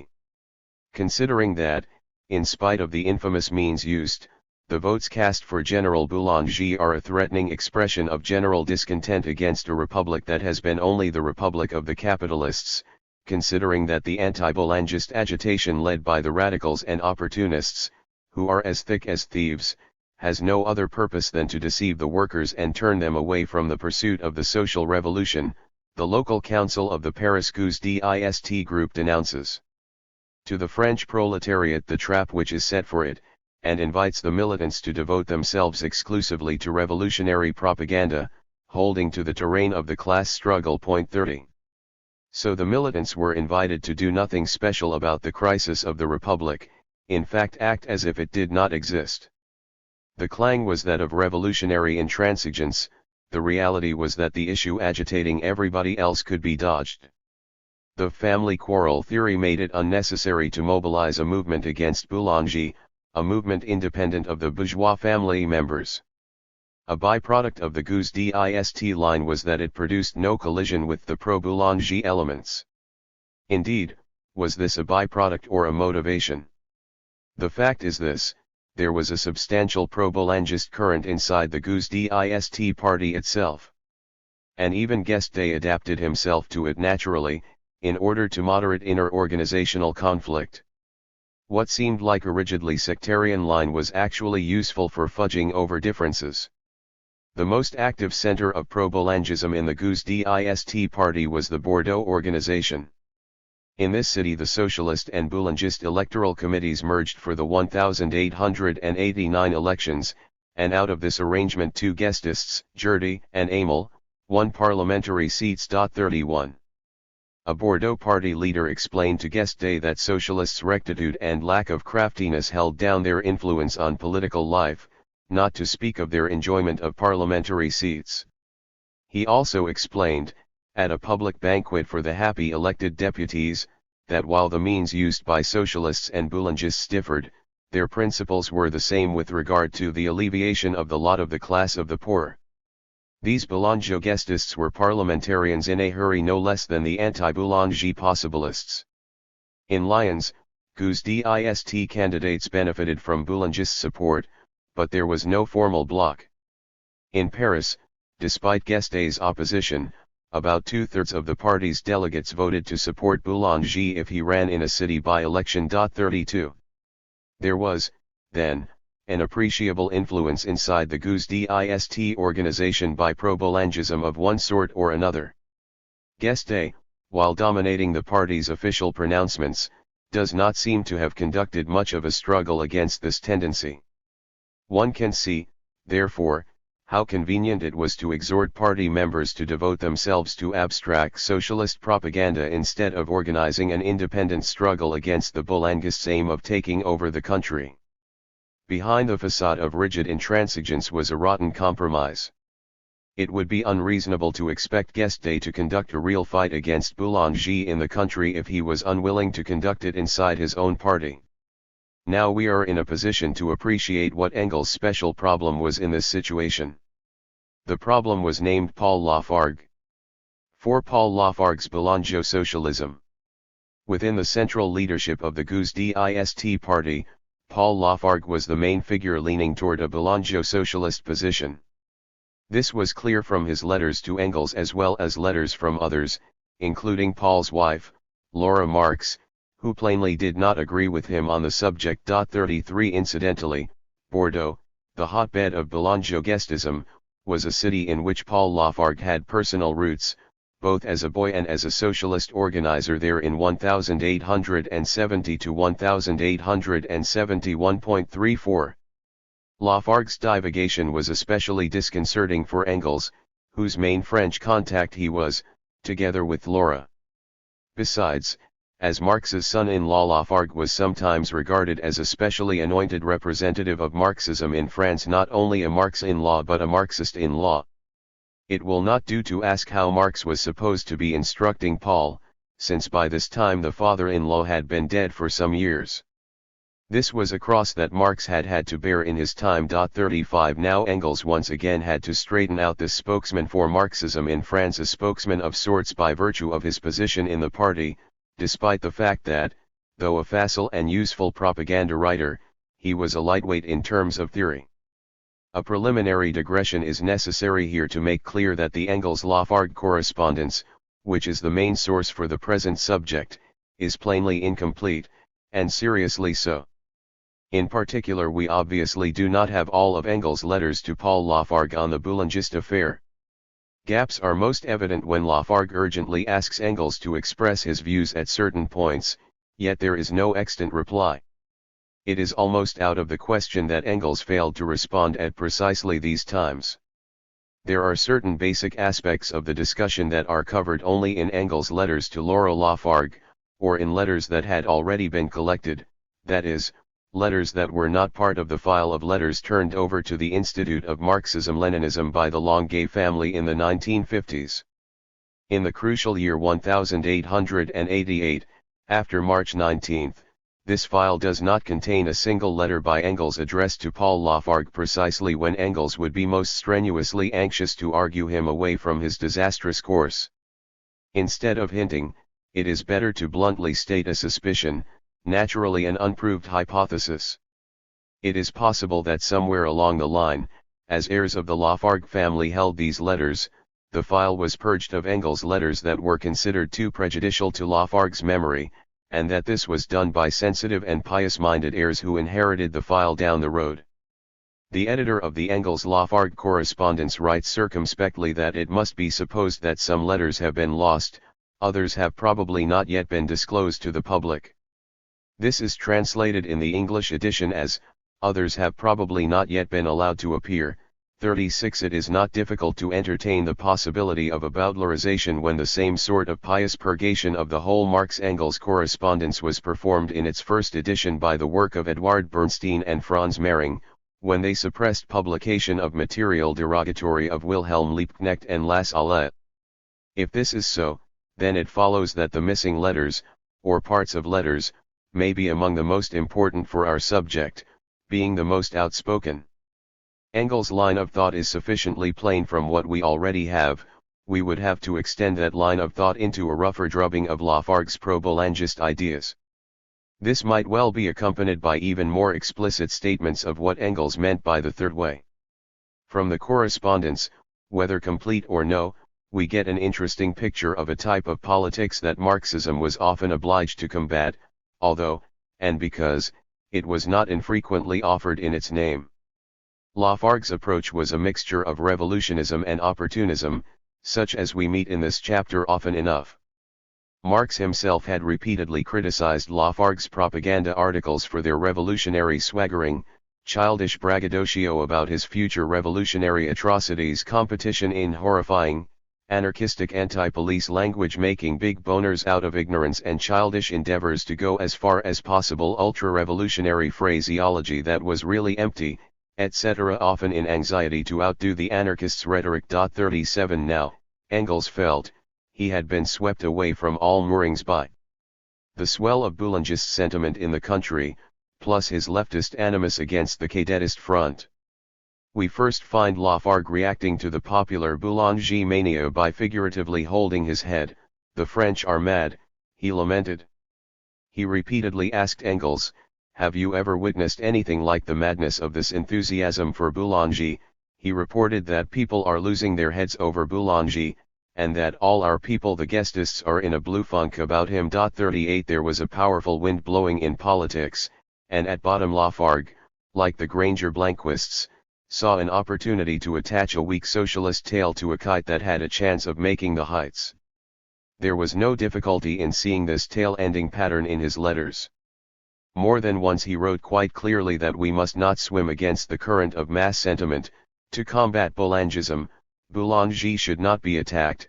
The reason was pure funk. There is no way of stemming the Boulangist tide. The country is demented. One ought to leave the general alone and go for the radicals who are responsible for the present mess.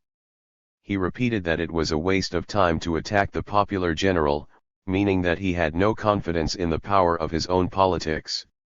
He insisted that we must not appear to be anti-Boulangists, but he also protested indignantly at a comrade's charge of being pro-Boulangist or flirting with Boulangism. That is, he wanted to don one mask before the demented masses, and another when he whispered his presumed anti-Boulanger sentiments in private. He argued that if we come forward as anti-Boulangists, we would be confused with the Cadetists, but plainly he had no fear of being confused with the aspiring dictator. On the contrary, this was the confusion he wanted to foster. 39. 5 Engels on Boulangism. Engels put his finger first on the tail-ending pattern.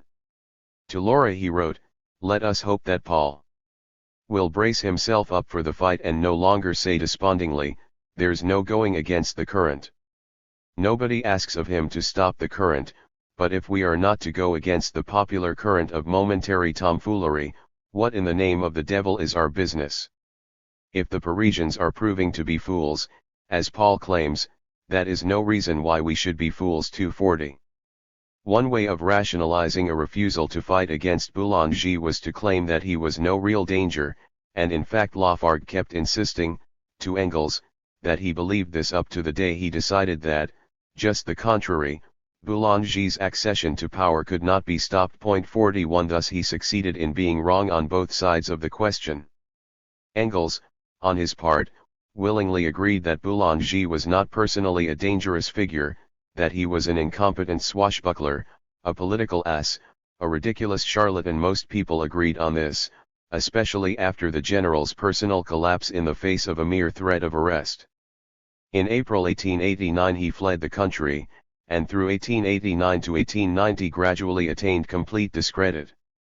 On September 30, 1891, in Brussels, he went to the grave of his mistress, and there blew out his modicum of brains. But the Boulangist movement did not come to an abrupt halt. Engels insisted that Boulanger's personal incapacity did not mean that he was a mere cipher, and that the utilization of this adventurer by smarter people could give rise to a more serious danger. 42 In this case the man was not the movement. I would add at this point only the opinion that Engels was indubitably right about this. Lafargue repeatedly admitted that the French were prone to clamor for a savior, a personal government, and that there was fear of dictatorship, but apparently he argued that this was so standard in France that it meant little. 43 Engels, on the contrary, thought the admission was crucial. You say the people must personalize their aspirations. If this is true, in that case the French are therefore born Bonapartists, and in that case we might as well close up shop in Paris. But even if you believe this, is that to you a basis for taking this Bonapartism under protection? 44. If the Parisians embraced a barely disguised Bonapartism out of anger with the corruption of status quo politics, this is a bad symptom, indicating that Paris has renounced its traditional revolutionary mission. 45 Even Boulanger's downfall and suicide in 1891 did not mean that Boulangism was dead. In 1892 Engels was writing that French reaction was trying to find a second Boulanger, and that if that ass Boulanger had not shot himself, he might now be master of the situation. 46. Lafargue had to insist that Boulanger was not a real danger because he aimed to tail-end him. Since we cannot do away with him, he craftily reasoned, we can use him. 47 The tail was going to use the kite to go somewhere. We will see that Lafargue, like the very revolutionary Boulango-Blanquists, meant, let us use the Boulangist appeal in order to gain parliamentary seats. 48. Engels at first thought this was a bit of Lafargue's usual braggadocio revolutionism, and pressed the realities of the situation on him. Use Boulangism how? Fight the radicals? Well and good, but only under our own flag. And as a journey demonstration or mass action is only possible so long as the people are unarmed with the help of the radicals, our people have only the ballot box to rely on for the present, and I do not see the advantage of having the voters' minds muddled by this plebiscitary Boulangism. Our business is not to complicate but to simplify and make clear the issues between the radicals and ourselves. The Boulanger threat, he continued, has brought the radicals to power, good, but there is no more use to be got from it. 49 At this point he did not yet know that Lafargue was really thinking of socialists running for election as Boulangists. In truth, Lafargue's view of Boulangism went beyond exaggeration of its usefulness. Early on, Lafargue maintained that Boulangism is a genuine popular movement, capable of taking on a socialist character if it is allowed to develop freely. In this same letter to Engels, he showed he thought of socialism and Boulangism as allies in the social struggle. 50.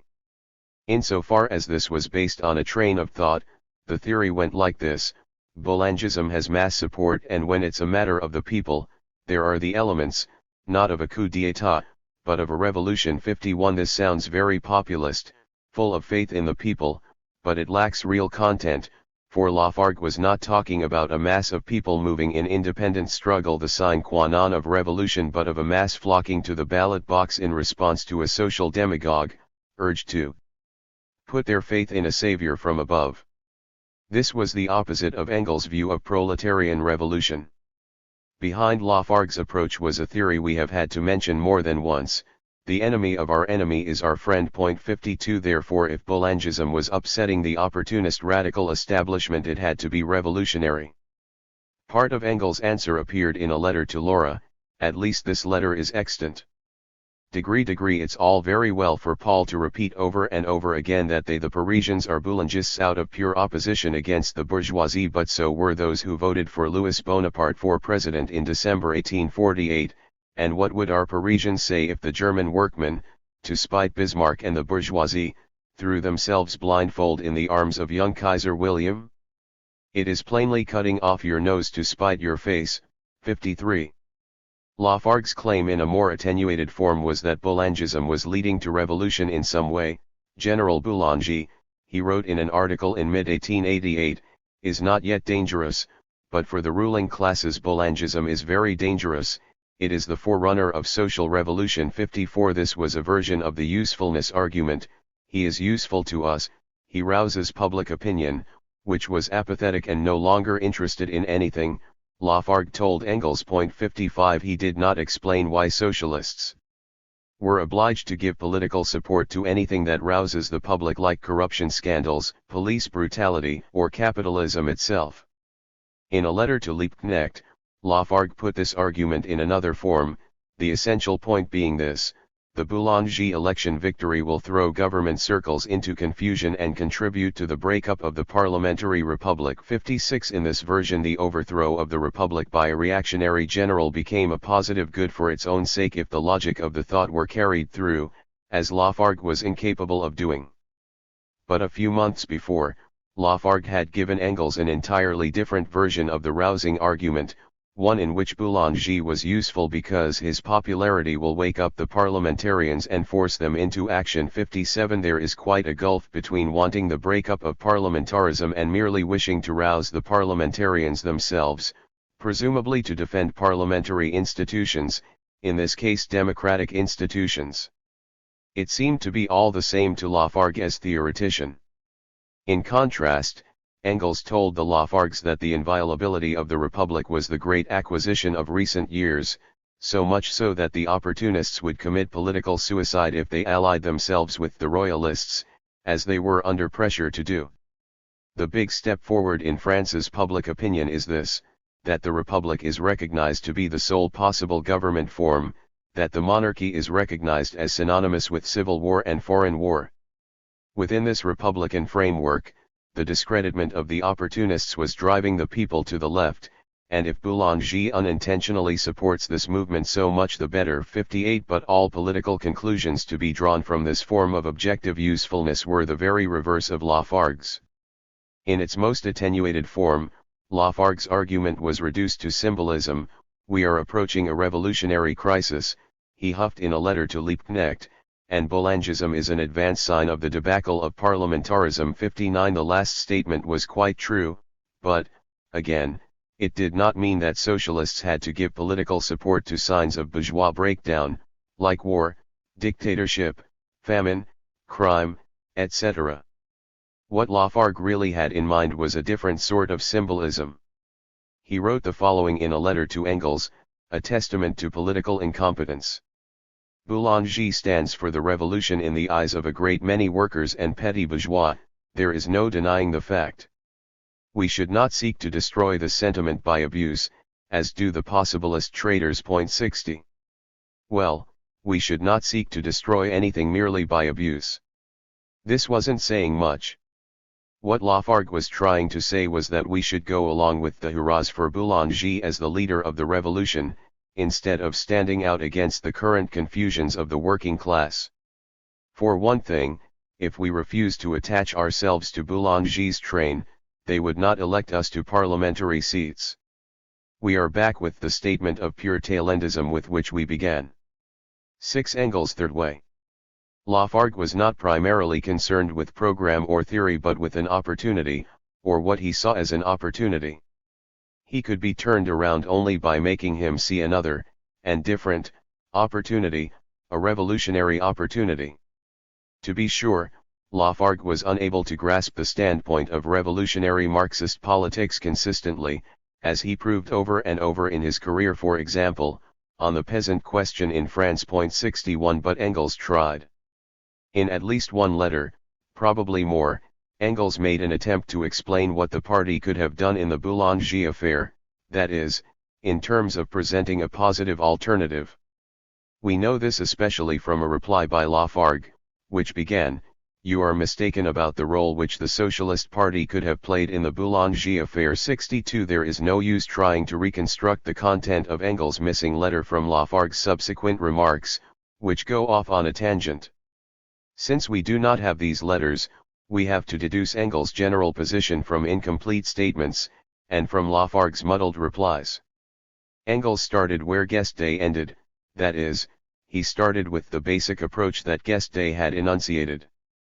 Thus, when the crisis was over, Engels congratulated Guesde as follows: "I am very glad that the Socialist Workers' Party, in accordance with your slogan neither Ferry nor Boulanger, has closed its doors in the Chamber of Deputies to the renegades and traitors of both camps." 64.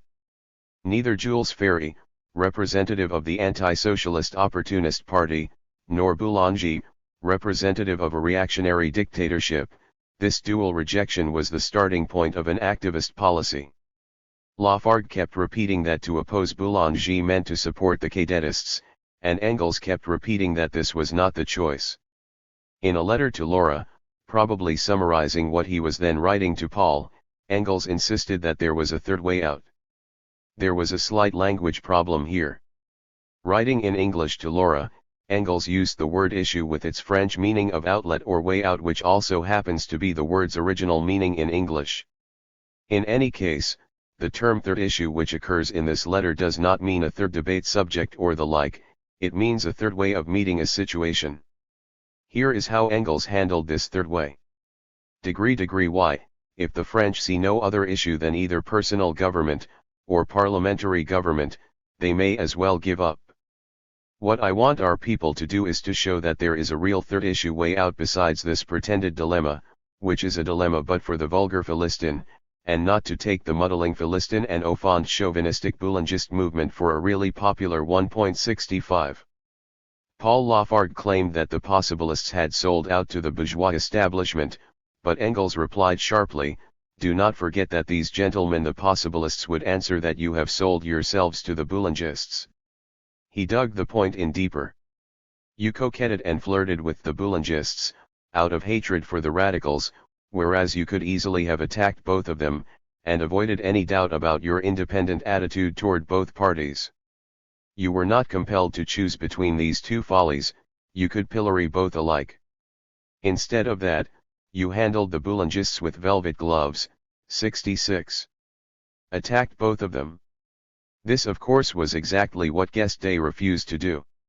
In this letter Engels tagged on the German equivalent of the Shakespearean plague on both your houses, viz., the famous ending of Heine's poem Disputation.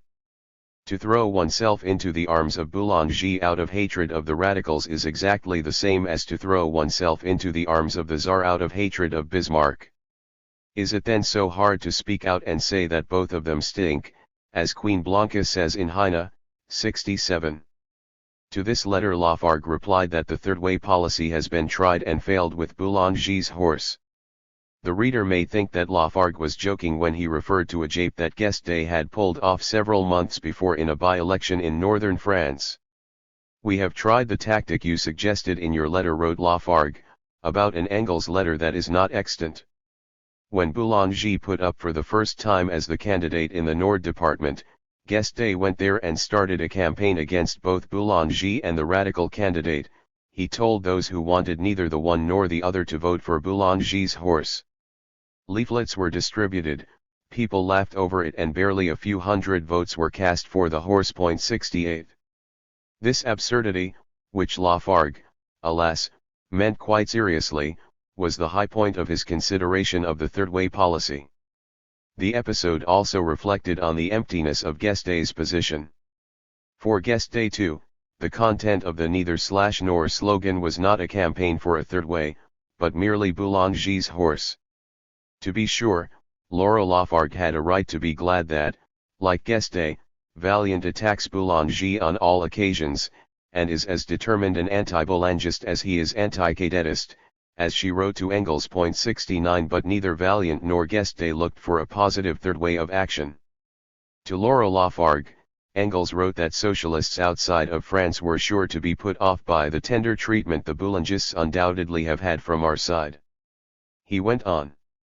Degree all I insisted on from the beginning, and all Paul declined to let me have, was a clear and unmistakable assurance that the Boulangists should be treated as bourgeois enemies quite as much as the cadetists. I have never doubted the really anti-chauvinist character of the French Marxists, but that was the very reason why I could not conceive how they could think of an alliance open or disguised with the party which lives upon chauvinism almost alone. I never asked more than the open acknowledgement that cadetists and Boulangists das sie alle beiden stinken, that both of them stink. Surely such a self-understood thing I ought to have had long ago. 70. It must be noted that, in this correspondence, there was no question for a moment about supporting the cadetist Popular Front against Boulanger. This was beyond debate. The Boulangists, Engels stressed in a letter to Laura, made hay on the basis of the way the cadetists posed the alternatives, Boulangism or the status quo. Choose. This dilemma itself was what was keeping Boulangism alive, and anything was bad which might prolong, at least, the apparent dilemma, either Boulanger or Ferrier dilemma, which alone gives vitality to either scoundrel. 71. The first step of wisdom was to drop this view of the alternatives. Fight Boulanger? Yes, and more than the Guestists were doing. For example, in a recent article Lafargue had criticized the general's economic policy, but he should have come down on it harder. 72. Fight the radicals? Yes, but the Guestists should do this under their own flag, not under the flag of Boulangism. 73. What would such an independent fight have entailed in practice? As mentioned, Engels' letters which might have taken this up are not extant, and it is difficult to project ourselves back into the tactical features of the situation. But suggestions are possible, for example in what the possibilists refused to do in the course of the crisis on the ground of their Popular Front restraint. Bruce's biographer Stafford relates that, not for the first time, the possibilist party found itself in the position of opposing or attempting to play down militant action on its left. Thus the leadership opposed any attempt to generalize a strike of navvies in Paris in August 1888, likewise in February 1889 the possibilists refused to join in nationwide demonstrations which had been voted for at the Bordeaux Congress of the Fédération des Chambres Syndicales in 1888 for the 8-hour working day and a minimum wage. They justified this abandonment even of reform measures on the ground that actions of this sort could end with demands for Boulanger, Stafford says. Their instincts, we are credibly informed, warned them that to encourage popular demonstrations could only play into the hands of the Boulangists. It was for this reason that early on in the Boulanger crisis the leadership had opposed the setting up of local anti-Boulangist action committees. This parenthetical information comes with a delayed impact. Local anti-Boulangist action committees had the potential of uniting both possibilist and GUSDIST workers with all other kinds of anti-Boulangists regardless of political doctrines. The possibilists had to keep hands off this great weapon. They could not act to get the workers themselves moving against Boulanger from below because, to quote Stafford again, they were in the politically unenviable position of having to be circumspect in defending the Republic. 74 That is, they had to be ineffective in order not to alienate their allies on the right, and they could not alienate the latter because without them they would be ineffective. As for the hidebound Guestists, we have seen why they could not contemplate such a way out either, for the action committees would necessarily be anti-Boulangist. Horrors! The GUSDIST line said neither pro nor anti. And so Boulangism was able to flourish until it obligingly cut its own throat with little help from the revolutionaries. For Engels, the running of a third-way socialist candidate in the Paris election of January 1889 was a beginning. He hailed the initial announcement as at least one step in the right direction by proclaiming the necessity of an independent socialist candidature. 75 This was the policy that Marx had promoted. For 20 years past, Engels told Lafargue, "We have been preaching the formation of a party separate from and opposed to all bourgeois parties." 76. At bottom, Engels thought, the crux was the old question, the basic one, the independence of the working class struggle for self-emancipation. 7. The international complication.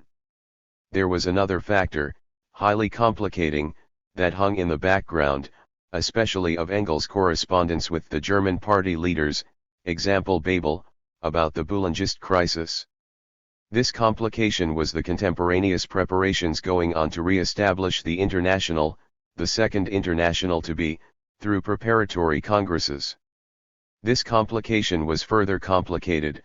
There was a factional left-right struggle going on concerning the aegis under which the International was going to be founded. France was the focus for the international plans, for the target year of 1889 was the 100th anniversary of the Great French Revolution. The rival plans for preparatory congresses reflected the split in France between the left-wingers, Guestists, and the right-wingers, Possibilists.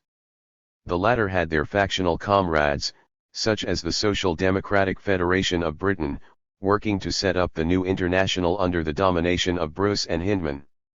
Engels was much concerned that the influential German Social Democratic Party should throw its weight in support of the Guestists' plans. Of course, the Guestists were closest to Marx and Engels politically, but besides, the Guesdist party's approach was based on all-inclusiveness, whereas the Possibilists, like the Hindmanites, followed a more narrow-minded factional exclusionary policy. Bruce's Possibilists and Hindman's SDF were the very model of right-wing sects. Unfortunately, the German leader who had the closest contacts with the French movement was Wilhelm Liebknecht, and, in Engels' eyes, for the nth time Liebknecht was demonstrating his congenital muddle-headedness, by waffling on the issues. Engels was afraid that Babel, as a busy party leader beset by countless other problems, might simply depend on Liebknecht for guidance on the question. Engels dealt with the problem in public debate and private letters. In collaboration with Bernstein, he produced 2 polemical articles, for publication in the German Central Organ, replying to the Hindman Group's attacks in connection with the International Congress of 1889. We are interested here in the Boulanger area of the question.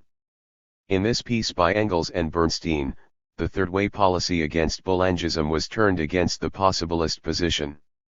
The Possibilists had just supported the bourgeois candidate put up by the Cadetists against Boulanger, instead of supporting the independent socialist candidate, and the Engels-Bernstein article denounced them for allying themselves with the most corrupt elements of bourgeois republicanism and accepting the bourgeois chorus, no split inside the great Republican Party.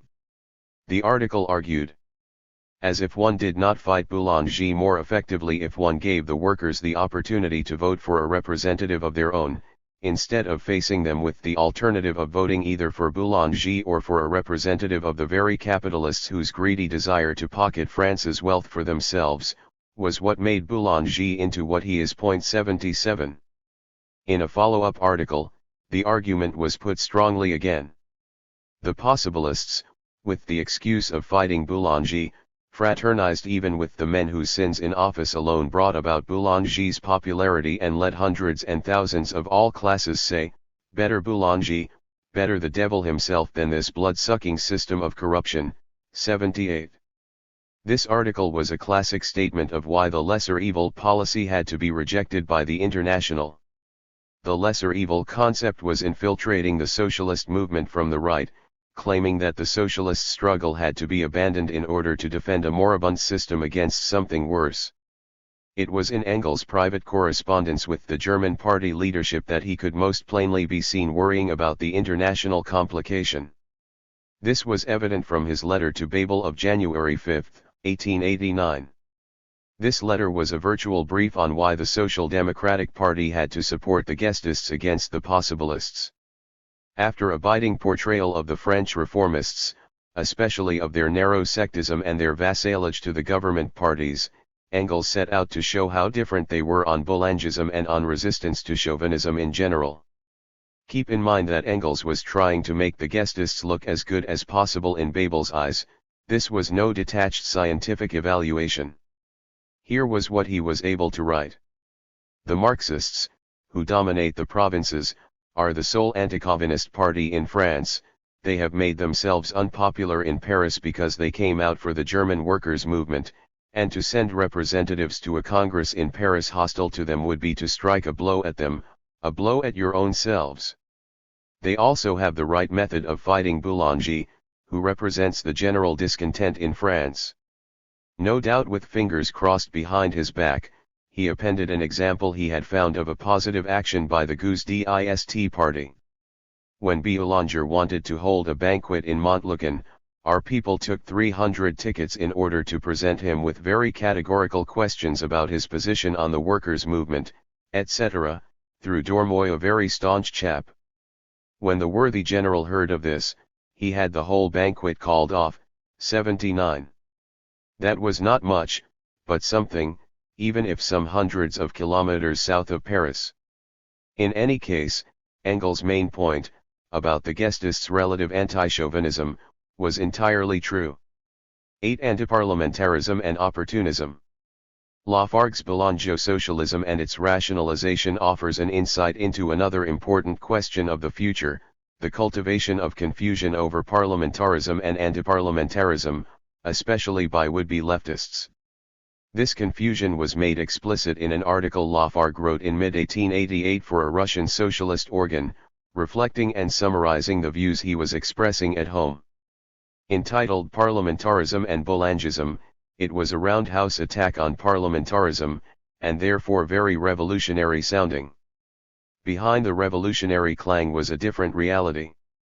In Lafargue's article, parliamentarism, which is one type of representative democracy, was never differentiated from representative democracy in general. Readers would have a right to assume that he was attacking representative democracy per se. He recognized no positive aspect of the democratic republic from the standpoint of the working class. His attack simply said that parliamentarism had the purpose only of giving people the illusion of power. They really had no power, it was all a trick. His revolutionary wisdom was characterized by jibes like this: parliamentary tricks are extremely numerous, the right to vote and to petition, which afford an innocent amusement to the electors. The extension of the franchise does not represent the slightest danger to the property owners, it was all a matter of corruption. 80. What Lafargue offered was only one side of a socialist critique of parliamentarism, reduced to leftist clichés until it was a caricature. The extreme narrowness of its view was perhaps accentuated by the fact that it was written for the Russian movement, which did not confront the problems of bourgeois democracy at all. This would have been light-minded under any circumstances, but besides, Lafargue was offering this sort of attack precisely at a time, and in a situation, where the reactionary right was itself making an all-out assault on parliamentary institutions in order to overthrow the republic and return to the good old days of monarchism, when Lafargue would no longer be bothered by bourgeois democratic tricks. As was pointed out in KMTR 3, Lafargue chose to hint about socialist dictatorship just when the people were showing susceptibility to pro-dictatorship propaganda. 81. The Boulangist denunciation of parliamentary impotence and corruption was popular with the naive masses, who were disgusted with what the bourgeois republic had to offer. And the naive so-called Marxists chimed in, to translate this muddle into leftist rhetoric without offering a distinctive, independent socialist interpretation of the disease or its cure. Lafargue did not attack bourgeois parliamentarism in order to counterpose an advance to genuine democracy, he hedged his critique within the same framework as the Boulangists. For he wanted to tail-end the mass popularity of Boulangism, instead of going against the current. How realistic and practical a course he thought it was. In addition, behind this verbal leftism was a still more discreditable reality. The main result that Lafargue wanted out of this demagogic attack on parliamentarism was a few more parliamentarians of his very own, that is, socialist deputies holding parliamentary seats. His letters were clear enough on this point, though naturally he never made the connection. In October 1888 he wrote Engels with the assurance that we can use him Boulanger in the coming general election. We shall be obliged to form a coalition with them the Boulangists for the election period, if they do not ally themselves with the Bonapartists and monarchists. Thanks to their cooperation we may perhaps be able to return several of our people to Parliament. 82. In another letter he referred to some deputies who, had they been intelligent and vigorous socialists, would have captured some of the Boulangist infatuation for the benefit of the Socialist Party. 83 That is, they would have used the Boulangist befuddlement of the people to get socialists elected under its cover.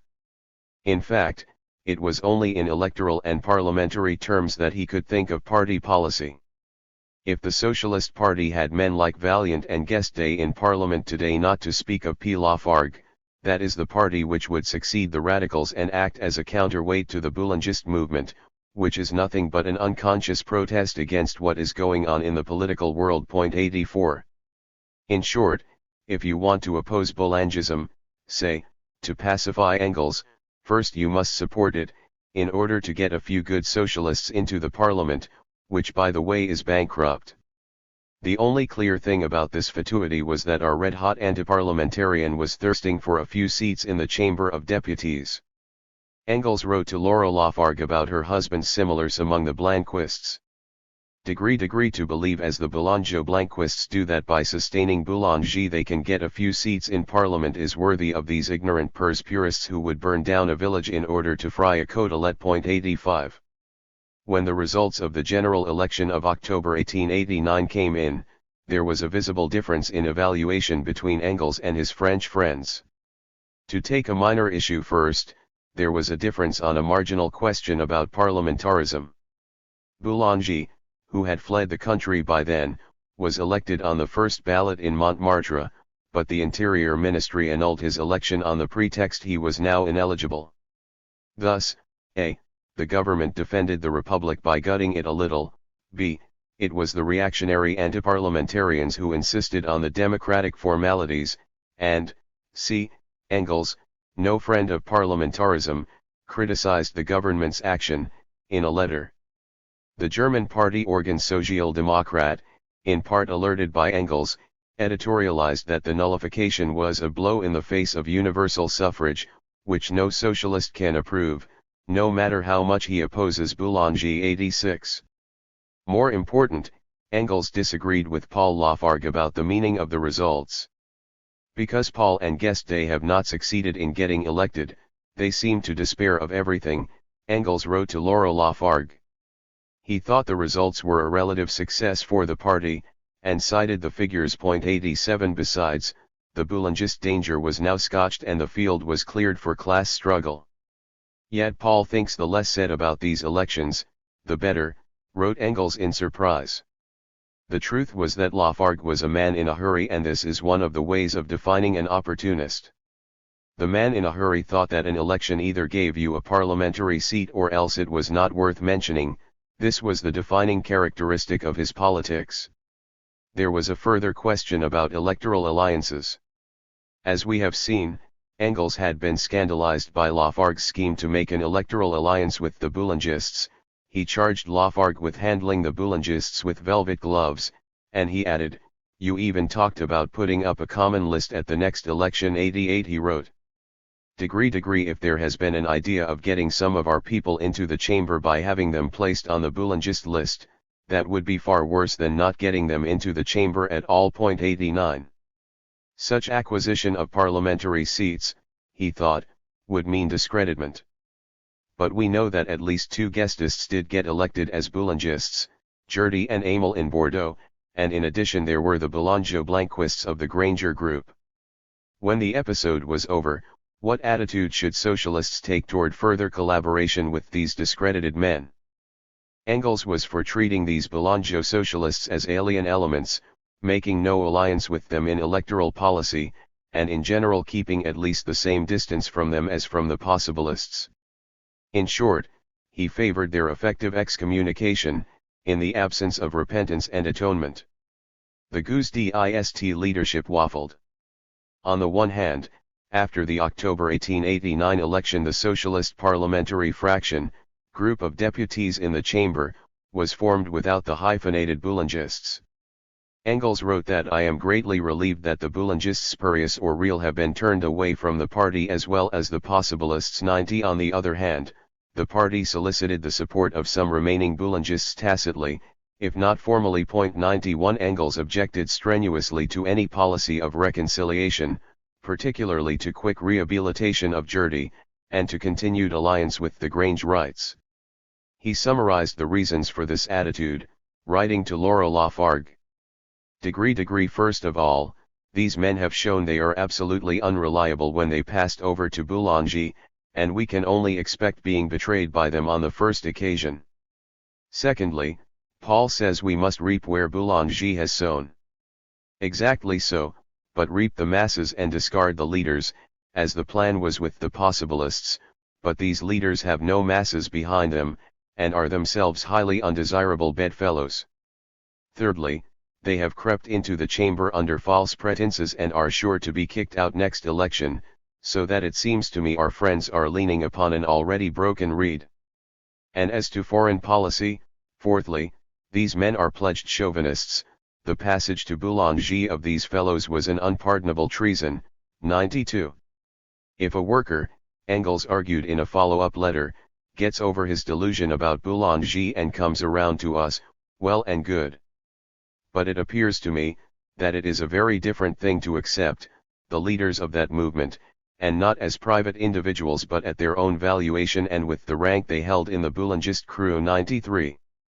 Paul Lafargue, unreconstructed, wanted to cover the Boulanger socialists with a protective amnesty. He was, after all, himself guilty, but Engels would hear only of individual rehabilitation. Lafargue was especially eager to hold on to Gerty. Perhaps, conceded Engels, he can be made to slip in later on if he turned out to be worth the trouble, if he breaks off point blank with the Boulangists, and in general makes amends for it. 94. Behind the question of reconciliation with the Boulanger socialists was determination of the party's future course. Lessons had to be drawn from the experience. Engels expressed this opinion. I do fail to see the slightest real advantage that can accrue to us from an alliance with the ex-Boulangist radicals in the chamber.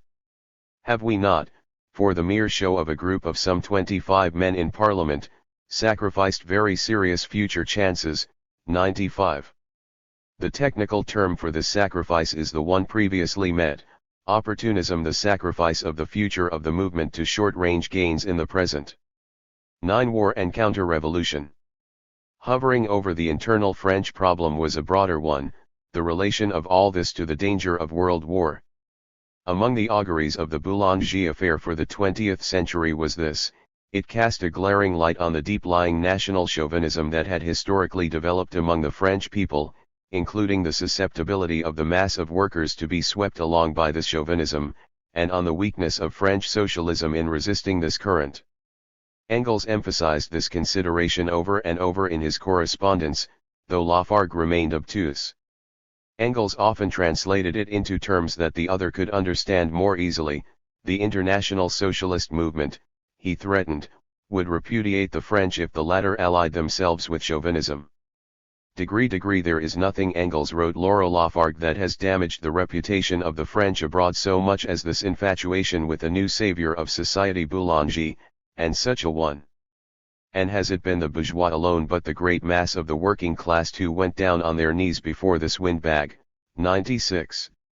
Already in 1888 Engels had begun telling Paul Lafargue that a flirtation with Le General Revanche, who could live politically only by anti-German saber-rattling, would make the French socialists outcasts in the eyes of other parties. 97. To be sure, as we have already seen in section 7 above, Engels also tried to play a mediating role.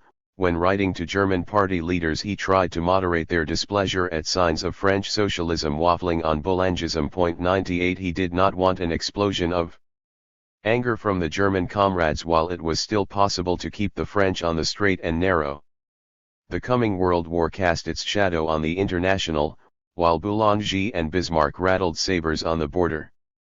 Engels repeatedly told the French, via Lafargue, the following home truths: Boulanger is chauvinism. Boulanger means war. You French socialists are not reacting suitably against the chauvinism of this movement. Understand the task. It is not only a question of a chauvinistic bourgeoisie, the mass of people, especially the Parisians, are attenuated by Boulangist chauvinism. The fight against Boulanger was also a fight to turn the course of the French workers. We have already encountered some incidental mentions of this theme in Engels' letters. Boulanger has grown strong, Engels warned, mainly because he embodies the French obsession with Alsace-Lorraine. His movement is at bottom chauvinistic and nothing else, and plays into the hands of Bismarck, who is headed for war. Chauvinism is the reason why the Parisian workers are suffering from this surfeit of Boulangism. Lafargue, on the other hand, specifically denied this, at least he did in a letter to Liebknecht. 99. Although Lafargue had early written about the Boulangist madness that was sweeping the people, Engels at first gathered that it was not a really popular movement. He soon changed this estimate, at least as far as the Paris working class was concerned. Paris has given way to the Bonapartist element in its makeup, and has, at least temporarily, abdicated as a revolutionary city. 100. After all, it had happened twice before, with the two Napoleons. Degree anyhow, we must apparently come to the conclusion that the negative side of the Parisian revolutionary character, chauvinistic Bonapartism, is as essential to it as the positive side, and that after every great revolutionary effort, we may have a recrudescence of Bonapartism, of an appeal to a savior who is to destroy the vile bourgeois. 101. It meant that this revolutionary city was far less mature politically than it boasted to be. But what an idea it gives you of the political maturity of the Paris public. To be humbugged, what do I say, to be stirred to a frenzy of enthusiasm by this simple scoundrel. Pfui Teufel. Luckily the provinces are there to again make up for the stupidities of the Parisians. It is unbelievable. 102. We have sufficiently emphasized that what was worst, from Engels' standpoint, was that the GUSDIST, so-called Marxist, party itself failed to stand up totally against Boulanger's chauvinistic appeal. To be sure, the Guestists were easily the most internationalist tendency in France, as Engels kept insisting, but in France that didn't say very much. In this regard too, Guesde's sectarian line of dodging was a convenience. Don't attack Boulangism for its chauvinism, for we don't want to alienate support, just make socialist propaganda.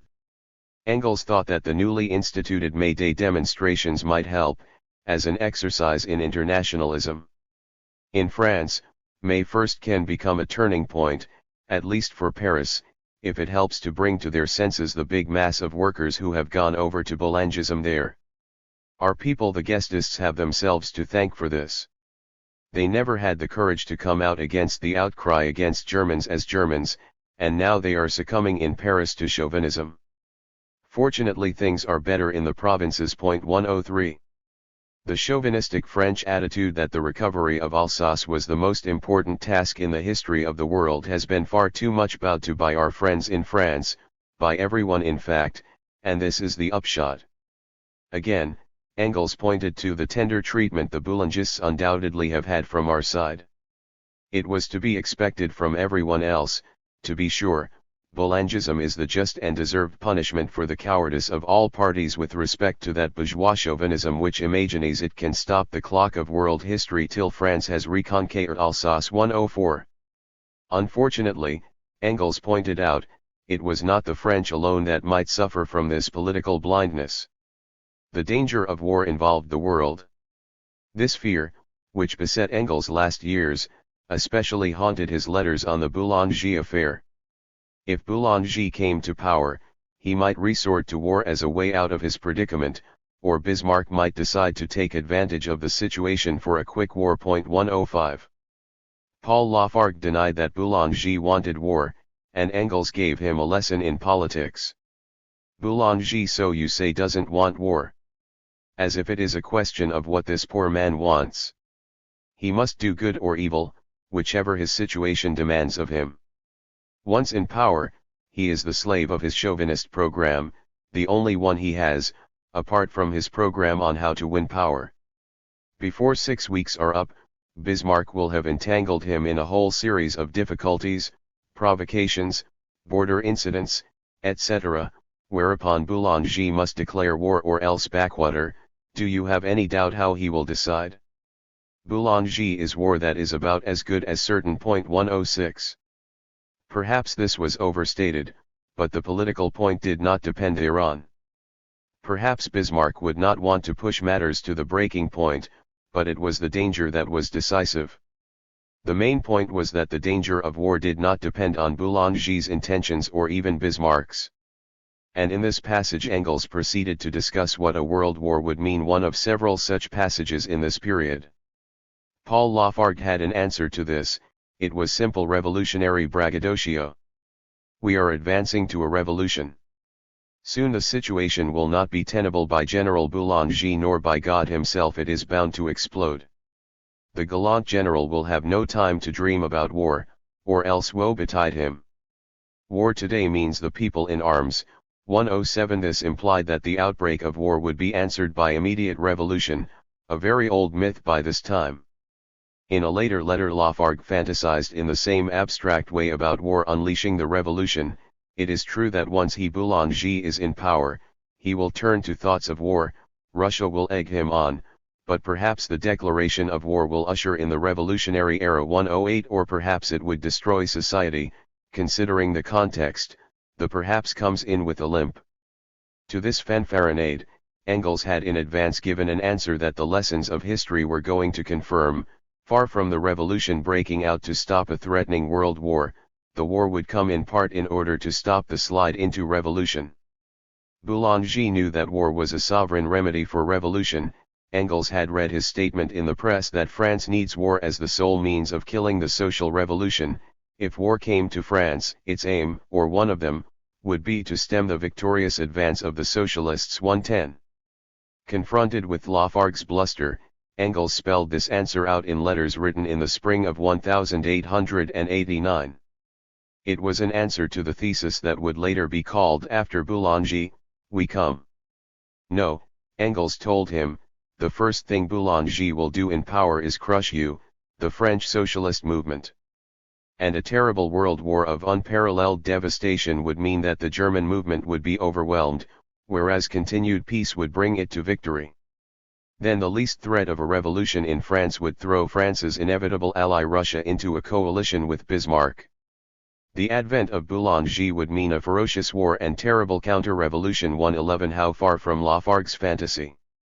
In a pithy summary Engels described what the victory of Boulanger would mean. He would do away with parliamentarism, purge the judges under the pretext of corruption, establish a strong-fisted government and a mock parliament, and crush Marxists, Blanquists, and possibilists all together.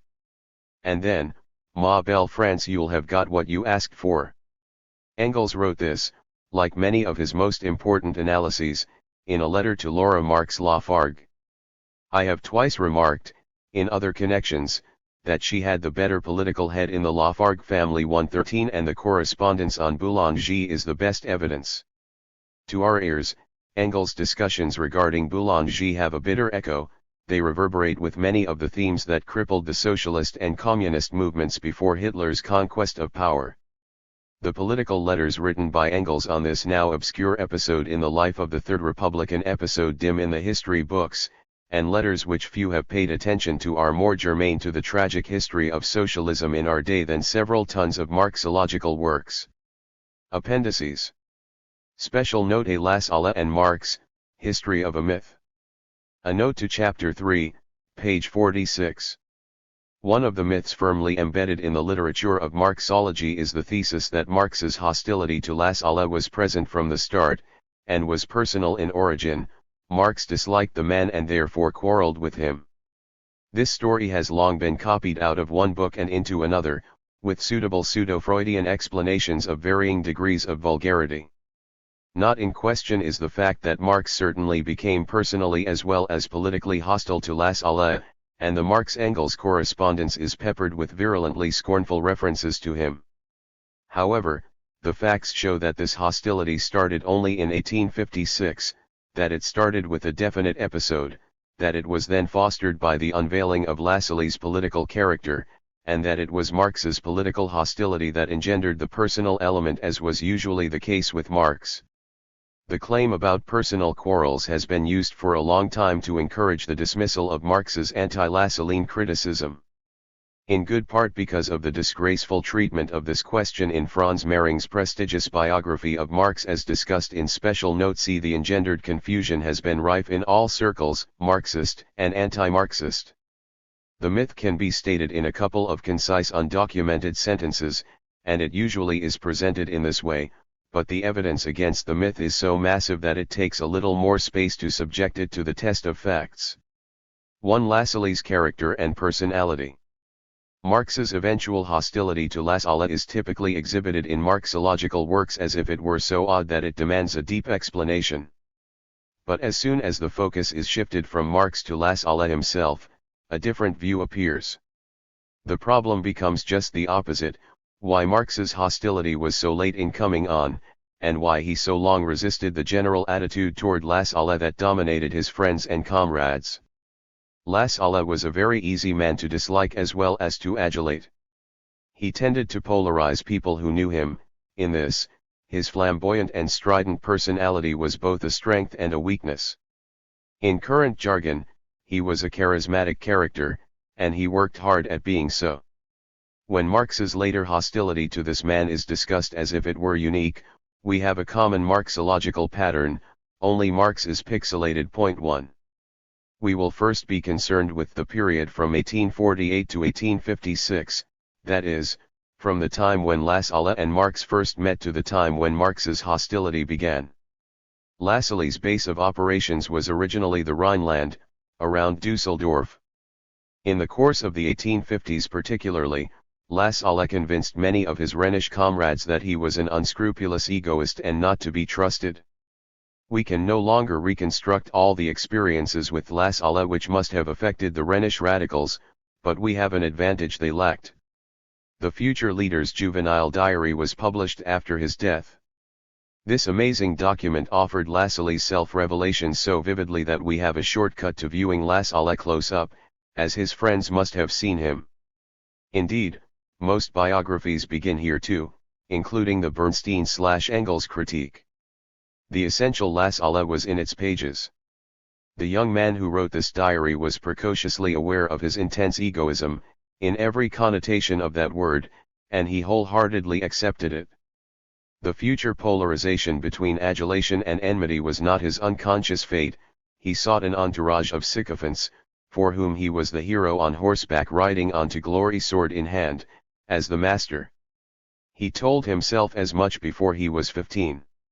Even more significantly, he also told his friends, the apprentice sycophants.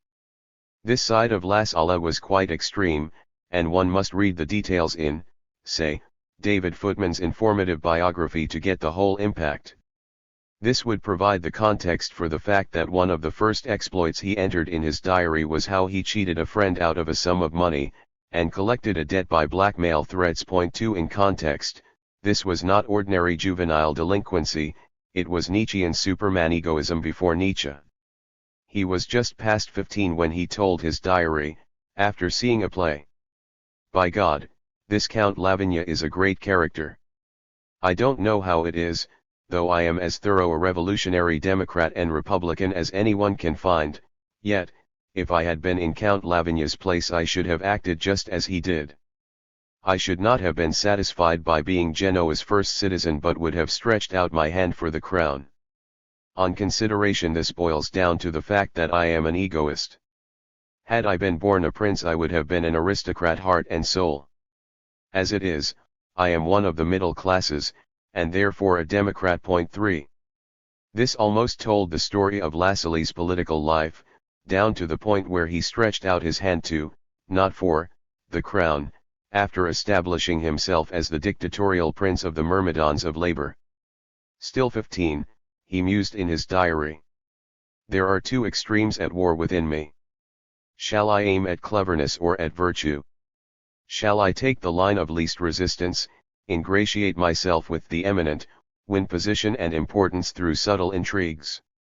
No, though I have all the talents for it, I will not become a smirking cowardly courtier.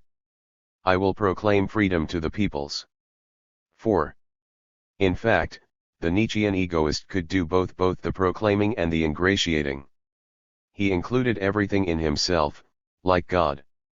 At his conversion to Hegelianism at 18, he wrote, "This second birth gave me everything, gave me clarity, self-assurance, made me self-containing intellect, that is self-conscious God." The born-again Hegelian found this intimation of divinity so self-assuring that he was ready to take on the world. At the advanced age of 20 and quite sane, he wrote a manifesto of war against the world, a long shriek of egoism unbridled, in which, not naively but divinely, he proclaimed the Jesuit ends and means formula in its classic form, and gloried in his readiness to use mere people as things, as tools. "Alike to me are all means, nothing is so sacred that I shunned it, and I have won the right of the tiger, the right to tear others to pieces. Insofar as I have power over the mind of a person, I will abuse it without mercy." 5. And he wrote, "From head to toe I am nothing but will, self-will." This announcement of unscrupulousness about controlling people was not written as a private confession, but as a manifesto to his friends, that is, to the prospective tools. He had already acquired 2 willing sycophants, whom he was going to use, or abuse, for dirty tricks in the Hatzfeld case. One of them helped steal a casket of papers for him, and was soon arrested out of sheer incompetence as a thief. In prison this wretched fellow wrote to La Salle, "I will do whatever you tell me, because you are wiser than I.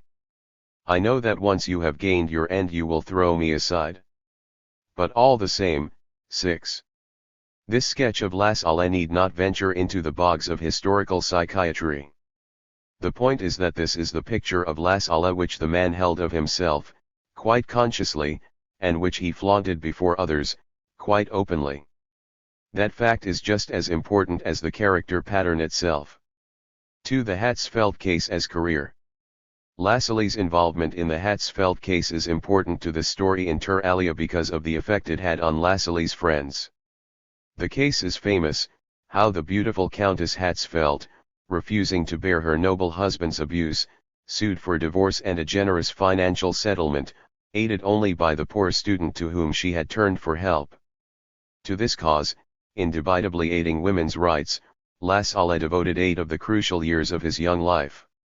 As the years wore on, those whom he thought of as his party friends and comrades asked themselves questions about his involvement, especially this: how could an alleged revolutionary submerge himself, especially in revolutionary times, so totally in the sink of dirty dealings that the Hatzfeld case more and more turned into?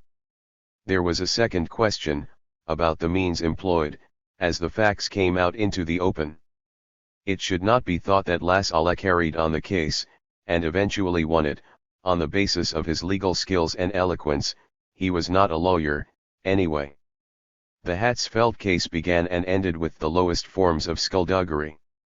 It began, in March 1846, with efforts on the Countess' behalf to intercept the Count's mail. Old scandals, relates, footmen were raked up and embellished. Witnesses were bought, suborned, or terrorized. The struggle was conducted on both sides without mercy, inhibition, or scruple. La Salle mobilized his pitiful flunkies and friends to spy on the Count's women and to practice petty thefts of evidence. No one who has not read the documents of the case can have any conception of the filth raked up, the Bernstein/Engels critique summarized.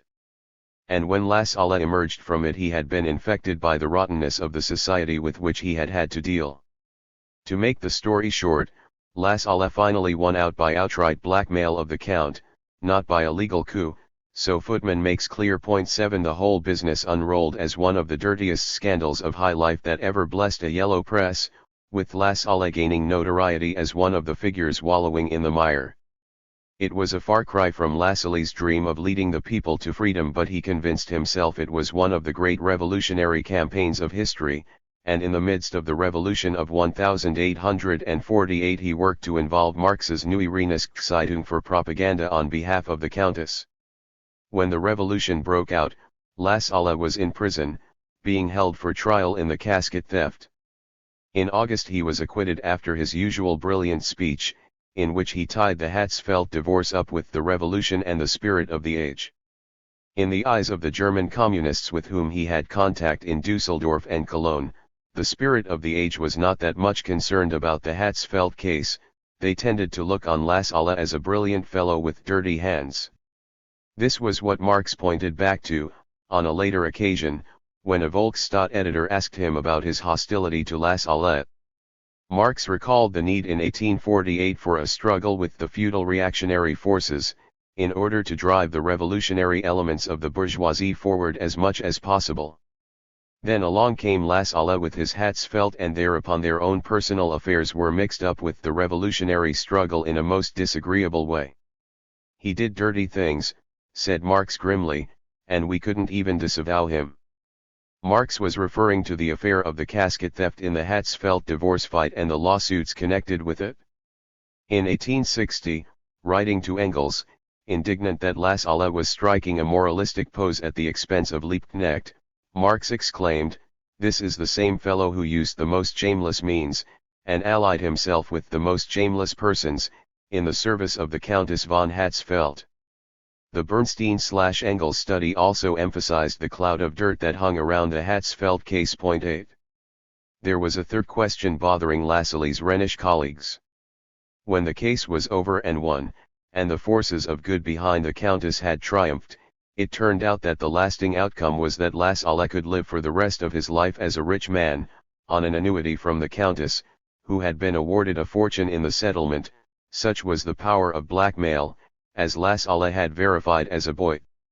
Lassalle's whole mode of life changed accordingly, as he suited his status to his means.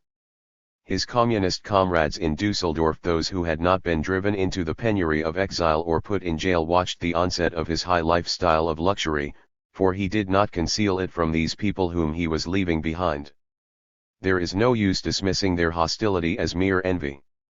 For one thing, they had been given to understand that if the Countess won her battle for justice and freedom, there would be money coming to the movement, but now there was money flowing only to make Lassalle a well-dressed dandy living the good life in the Countess mansion. Lassalle was not ungenerous with handouts, you understand. But as a rich man with prospects and with intellectual ambitions, his eyes turned to the fleshpots of Berlin, and away from the movement in Dusseldorf. His relations with the local communist group grew strained, for more than one reason. 3. Friendship, up to 1856. Does this explain why Marx developed that hostility to Lassalle? Not a bit. At this point Marx, who after all was in London and not in Dusseldorf, knew relatively little about Lassalle's personality, and he was one of Lassalle's few associates on the left who did not begin turning against him for personal reasons. This is a great difficulty for the myth. There is hard evidence for this, an episode which virtually destroys much of the Marx-Lassalle myth in one go. In June 1850, Marx proposed to the Cologne Committee of the Communist League, CL, that Lassalle should be accepted into membership. The committee, backed by the branch, rejected Marx's proposal unanimously and repeatedly, even though it came, sent, orally, through a Rhenish communist, C.W. Klein of Zollingen, with all of Marx's prestige behind it. 9. The committee's letter to Marx on the rejection of Lassalle, signed by Roser, dated June 18, 1850, is extant. It explained, very briefly, that we cannot comply with your proposal, because after close observation of the man we have found that he still holds aristocratic principles, and is not so zealous as he should be about the general welfare of the workers. At Marx's end, this note would doubtless appear vague, and, oh irony, he might well have thought that the Cologne comrades acted out of personal hostility. If it is needed, there is other evidence about this episode, namely, Cologne's rejection of Marx's proposal to admit Lassalle. Roser included a brief account of it in the statement he gave Prussian authorities while he was jailed in 1853 to 1854. He dated it to the end of 1850 or the beginning of 1851, either because of faulty recollection, he was relying entirely on memory, or because he was remembering a later reiterated proposal by Marx, this time written down. Marx wrote me from London that I should get into contact with Lassalle and make the attempt to win him over for the League. I assured Marx that we had grounds for not accepting Lassalle into the League, without giving him these grounds. These grounds were, that I trusted Lassalle as little as Burgers and Pierre did, rather, I considered him to be egoistical, and believed that if the ruling power offered him benefits, he would renounce communism. In general, held the opinion that he was not sincere about the working class movement. Arbeiterpartei.11. A few years later, when Marx mentioned this episode in a letter to Engels, he wrote that although I wanted to admit him into the League, a unanimous decision of the Central Committee in Cologne rejected him on account of his ill repute. 12.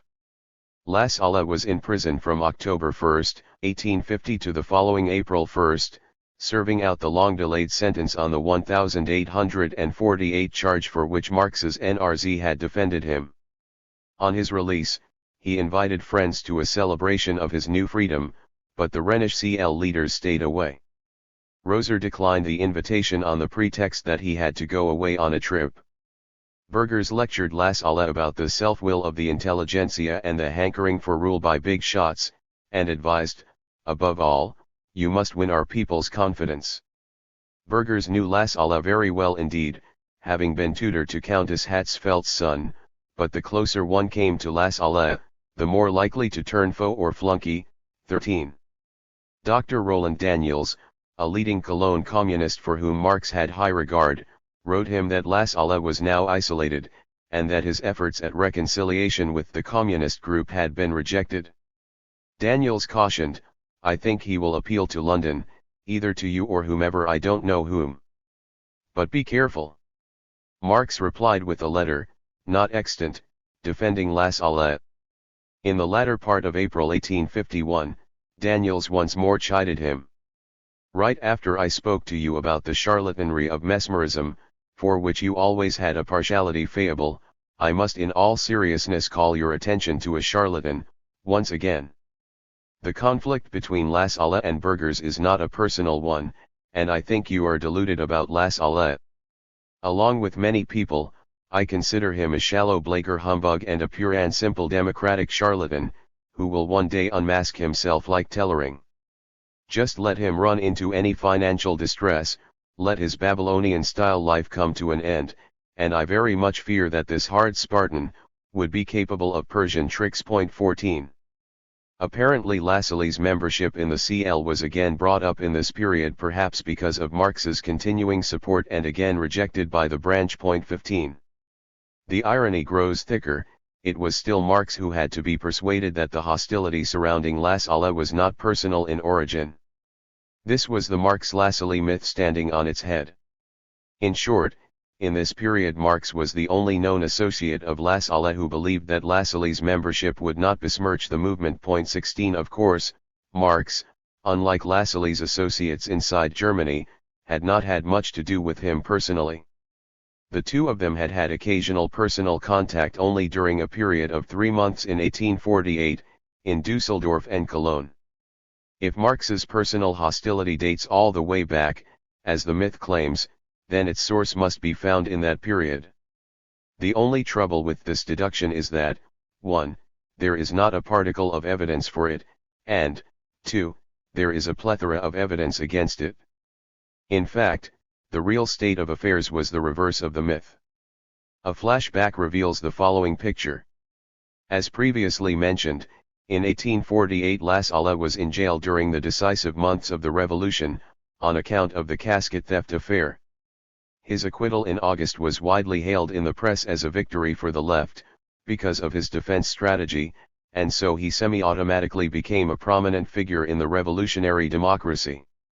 From late August to late November, Lassalle acted as an effective orator and agitator for the democratic movement.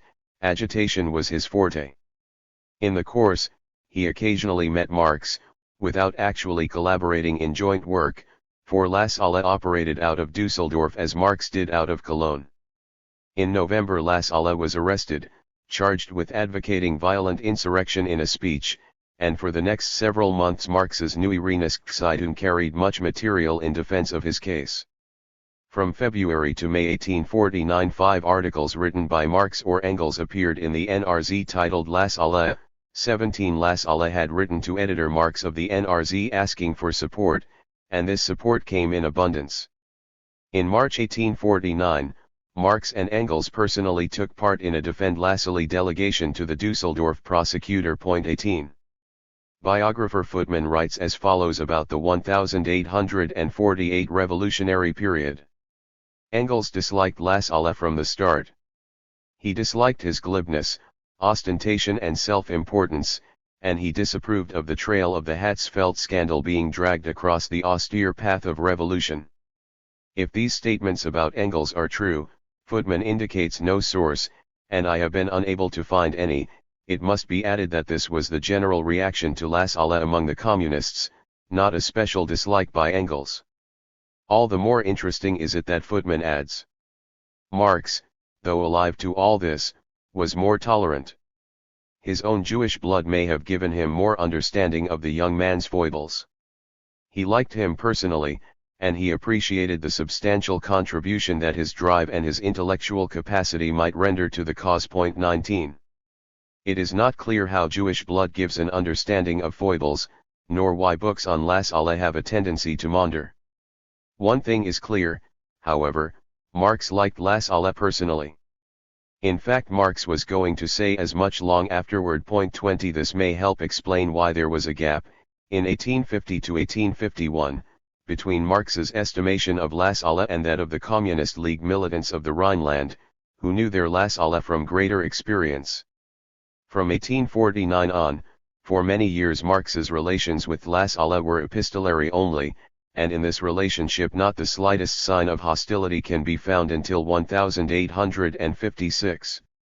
On the contrary, we find only evidence that Marx liked Las Alle, as we have seen. On one occasion in 1849 Marx was nettled when Las Alle, having been asked for financial help, made a public appeal for funds, but in the very letter in which Marx expressed irritation over this gaffe, he said, I know Las Alle's affection for me, I was far from foreseeing being compromised in this way. This was an incident in a correspondence which dealt mostly with the practical business of Las Alle's valuable help in getting literature distributed in Germany, collecting funds, and aiding generally. Here Las Alle was at his best. When there was a slip-up, Marx wrote reassuringly, I know you are precise in sending replies. It was Las Alle who was instrumental in getting Marx some work as a correspondent for the Neue Zeitung. Marx sent Las Alle economic statistics and analyses on request. He sent chatty political reports such as he supplied for close political friends.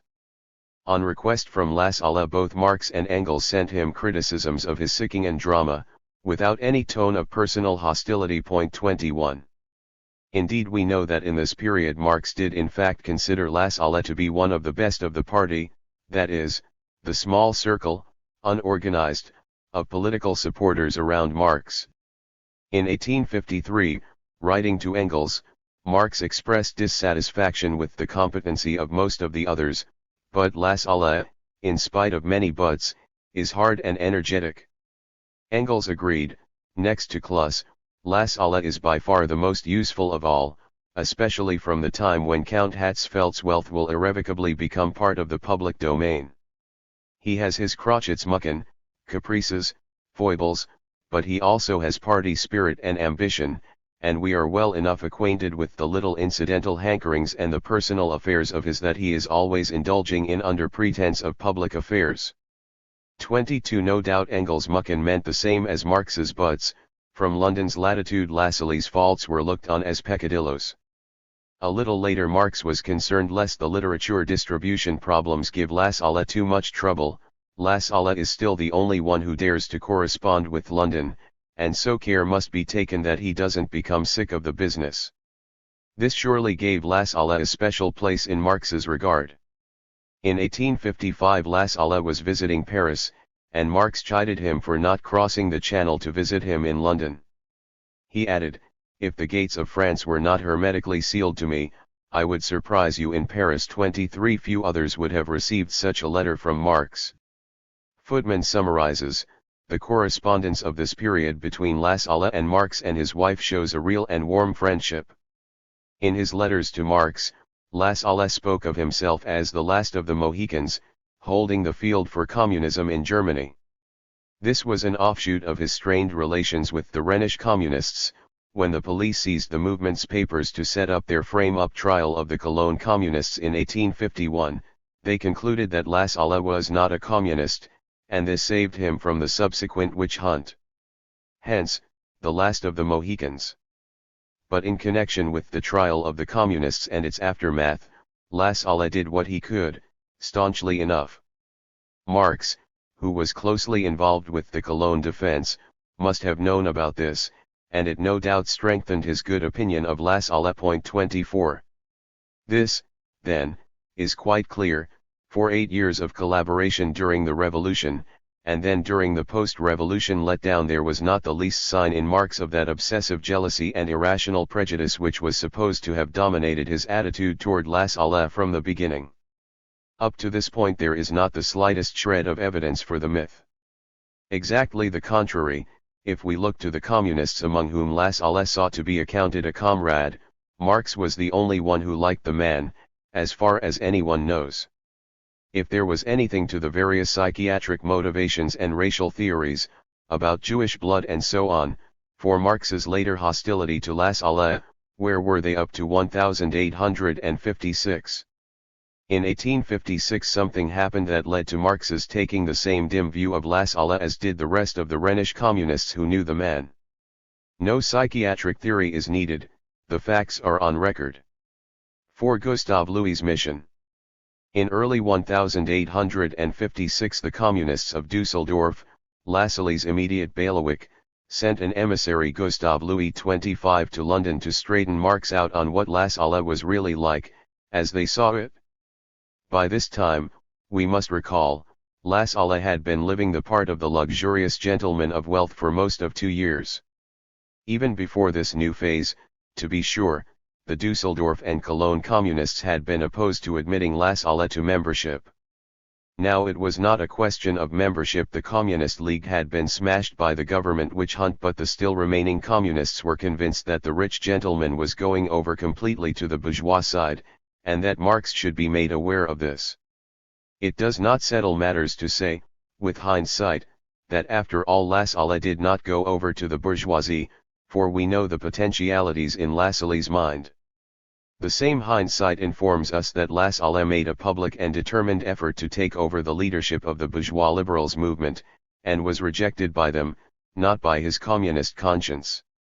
From the perspective of 1856 the communists' fears about Lassalle were not fanciful. There may also have been a needling factor. It was galling that this man, out of all the communists in the Rhineland, should be the close correspondent of the two London leaders. This was not the first time that an attempt had been made to open Marx's eyes on Lassalle, from various quarters. An ineffective first attempt had been made in 1853. We have seen, in the preceding section, that Marx thought highly of Adolf Kloss, who had emigrated to America in 1849. It happened that a month before he had expressed this opinion, in a letter of March 10, 1853, Kloss had sent Marx a letter about Lassalle. Actually what he sent was a letter addressed to himself by one C. Wyss, charging that Lassalle was a clever roué for whom no means are too bad, even betraying his friends, in order to tickle his palate, live in Lucullan luxury, and give himself airs. Such a man, said the Wyss letter, is dangerous to every party. He will not be an ordinary traitor, but he will not refuse if a very high price is offered for his ambition and his luxurious style of life. 26. Marx entirely ignored this letter. It offered no facts, and its source, Wyss, was no communist but a petty bourgeois democrat in whom Marx had no confidence. In 1856 Gustave Louis was another matter altogether. A Dusseldorf merchant, Louis had for years been one of the leading activists of the communist group. He had come to London once before as the emissary of the Dusseldorf comrades, in December 1853. The Dusseldorfers were then thinking, or dreaming, of a German uprising, and wanted Marx to prepare for a return to Germany. Marx naturally sought to cool down their tendency to putschism. At this time Lassalle apparently even regarded Louis as his own emissary to Marx, at least in part. 27 Given this 1853 mission as precedent, Marx certainly had no reason to doubt that Louis was in a position to speak for the Rhinelanders in 1856, nor is there any reason to doubt this now. Marx had subsequent contacts with the Rhinelanders, and of course Louis's role was confirmed. There is another strong reason to accept Louis's bona fides. 6 years later, this same Louis not only was converted into an enthusiastic supporter of Lassalle's propaganda work, but became an intimate collaborator of his in the administration of the then new Lassallean movement. When Lassalle founded the General German Workers' Association, Louis became the organization's treasurer. Yet Lassalle knew that Louis was the man who had denounced him to Marx in 1856, and in 1862 Lassalle would have given something to be able to bring Marx around to a favorable attitude. All he had to do was to have his new votary write Marx that he, Louis, had, let us say, exaggerated a little when he ran down Lassalle in London. But no such thing happened. There is no indication that Louis ever went back on his previous action, great as was his desire to promote the new cause. There was no reason to doubt Louis's bona fides when he became a red-hot Lassallean, and there was no reason to doubt it before that happy transmogrification. Before Louis became his supporter, Lassalle himself made an attempt to discredit Louis's motives. It was a poor attempt, discreditable only to Lassalle. It happened in 1860 when Marx put before Lassalle the charges made by Wyss and Louis. Lassalle counterattacked. Louis, he charged, wanted the Countess Hatzfeld to lend him 2,000 thalers, and when refused, spread stories and presumably plotted to get even by going to London. 28 If we assume that Louis really was refused a loan, the story was still far from proving his dishonesty and even farther from accounting for the rest of the Rhenish communists. It is likely that by that time Lassalle had provided everyone who knew him with grounds for disgruntlement, but it did not follow that all disgruntled persons lied about him. There is similar speculation by Lassalle biographers about possible personal motives held by burghers, who had been tutor to the Countess's son, but no facts have been attached to this speculation, any more than in Louis's case. In addition to what has been said about that case, there is a dilemma for whitewashing biographers. If Louis's bona fides of 1856 are successfully discredited, then he must have been a sinister sort of political gangster, for reasons known only to the whitewashers, and yet it was this vicious liar whom Lassalle made his right-hand man, knowing his offenses, as soon as said gangster came over to his own gang. I do not believe this picture, but one can't have it both ways. Establishing Louis's bona fides does not automatically confirm everything he said about Lassalle, but, 1. His picture of Lassalle can today be substantiated with triple-bound layers of evidence, to an extent that Marx did not even suspect, and, 2. Louis's bona fides will help to explain the deep impression he made on Marx, when previous criticisms of Lassalle had been shaken off. 5. Louis's exposé of Lassalle. Louis spent a whole week talking to Marx, leaving on February 28. He had 2 commissions from the Rhinelanders, the other was to give Marx information on the local situation, with an orientation toward a new uprising which brought the same cautions from Marx that had been necessary in 1853. So only part of the week was spent on Lassalle. Marx sent Engels a lengthy report after Louis left. 30 The whole thing should be read to measure Louis's impact on Marx, for Marx himself kept stressing that what shook him was Louis's piling up detail on detail. But we will quote only the main conclusions. The principal conclusion, indeed, came at the very beginning. After a very sharp examination I think that they are right. The they apparently refers to an antecedent Dusseldorf workers. Louis had said, Lassalle is entirely transformed since the Countess received her 300,000 thalers, deliberately repulsing the workers, sybarite, flirting with the blues aristocracy.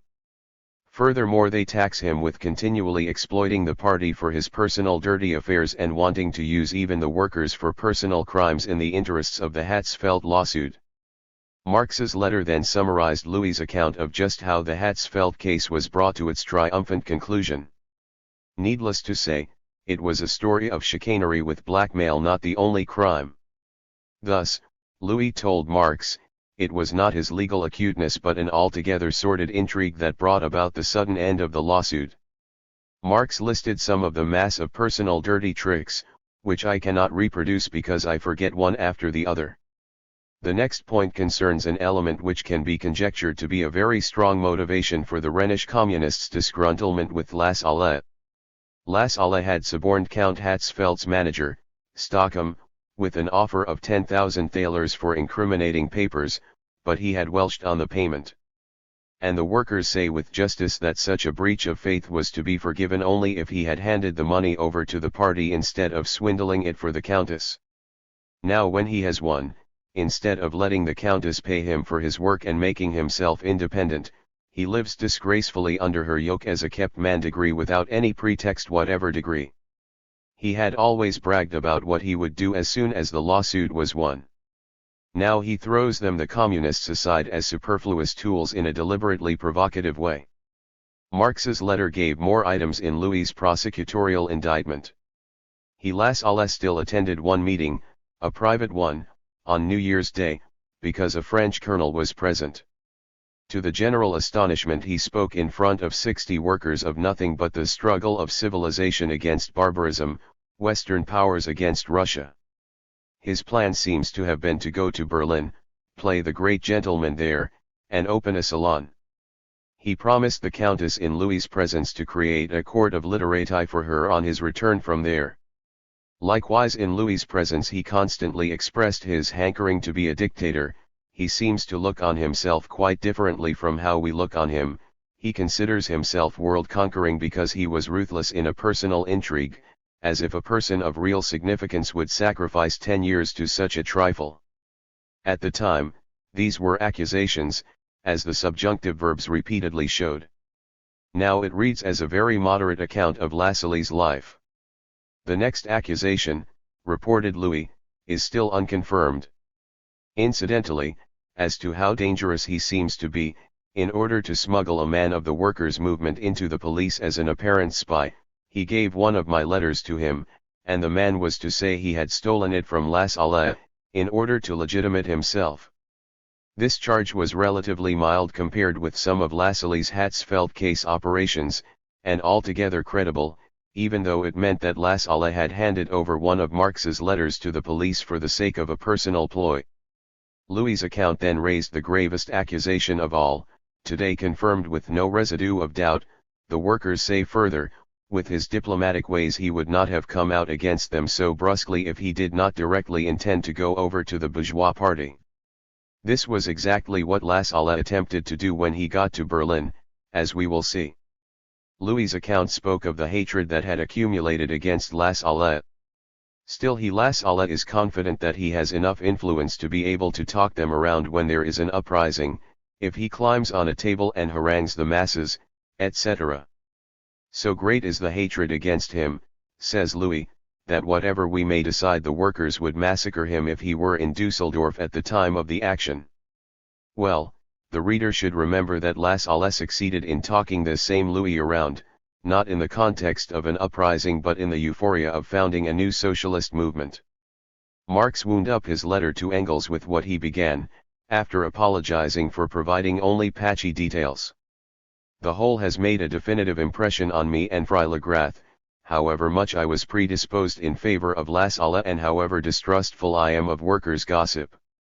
With Louis he was circumspect, expressed no opinion or conclusion, pointed out politely that he still had to get Lassalle's side, counseled against any open rupture, and so on. We have seen that Marx was to be taken literally when he wrote at the end, however much I was predisposed in favor of Lassalle. This was written to Engels, who could not have been fooled about Marx's attitude to Lassalle. We have seen some evidence that Louis's denunciation did not come out of the blue. Other indications can be cited to show that Marx must have been hearing things about Lassalle for years, brushing them aside like Wyss's letter. We know that around this period one of the Rhenish communists whom Marx valued most, Roland Daniels, wrote him with a distrustful view of Lassalle. Daniel's letter made clear that he had previously warned Marx against the charlatanry of mesmerism, for which you have always had a weakness. For mesmerism, read charisma in today's jargon, Daniels was obviously referring to Marx's weakness for Lassalle, well known to his Rhenish friends. Daniels went on to say clearly, "I think you are mistaken in Lassalle. Along with many, I regard him as a superficial humbug and a democratic charlatan." We see again that Marx had been holding on to his mistaken view of Lassalle against repeated advice and pressure from the Rhinelanders who knew him. The biographer of Lassalle, who quotes the Daniels letter, though leaning toward a whitewash, mentions the distrust of Lassalle, which the Cologne communists had so long striven in vain to infect Marx with. 31. Now at long last Marx was beginning to see Lassalle as his Rhineland friends had long seen the man. As for the Marx-Lassalle myth about Marx's alleged jealousy, at this juncture there was no reason to be jealous or envious about Lassalle politically. Lassalle was at a dead end.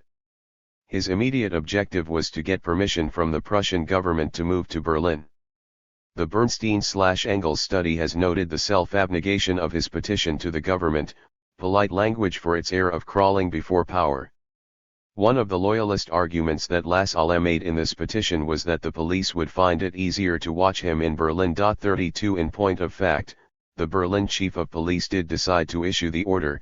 He at least was convinced that Lassalle wanted to go over to the camp of the respectables, and if the Rhenish communists were convinced too, it is not fair to charge them with unworthy motives. 6. Who broke with whom? From here on in the Marx-Lassalle story, politics takes over first in its philosophical guise. For Lassalle first came forward as a philosopher. In 1857 Lassalle published his scholarly work on Heraclitus.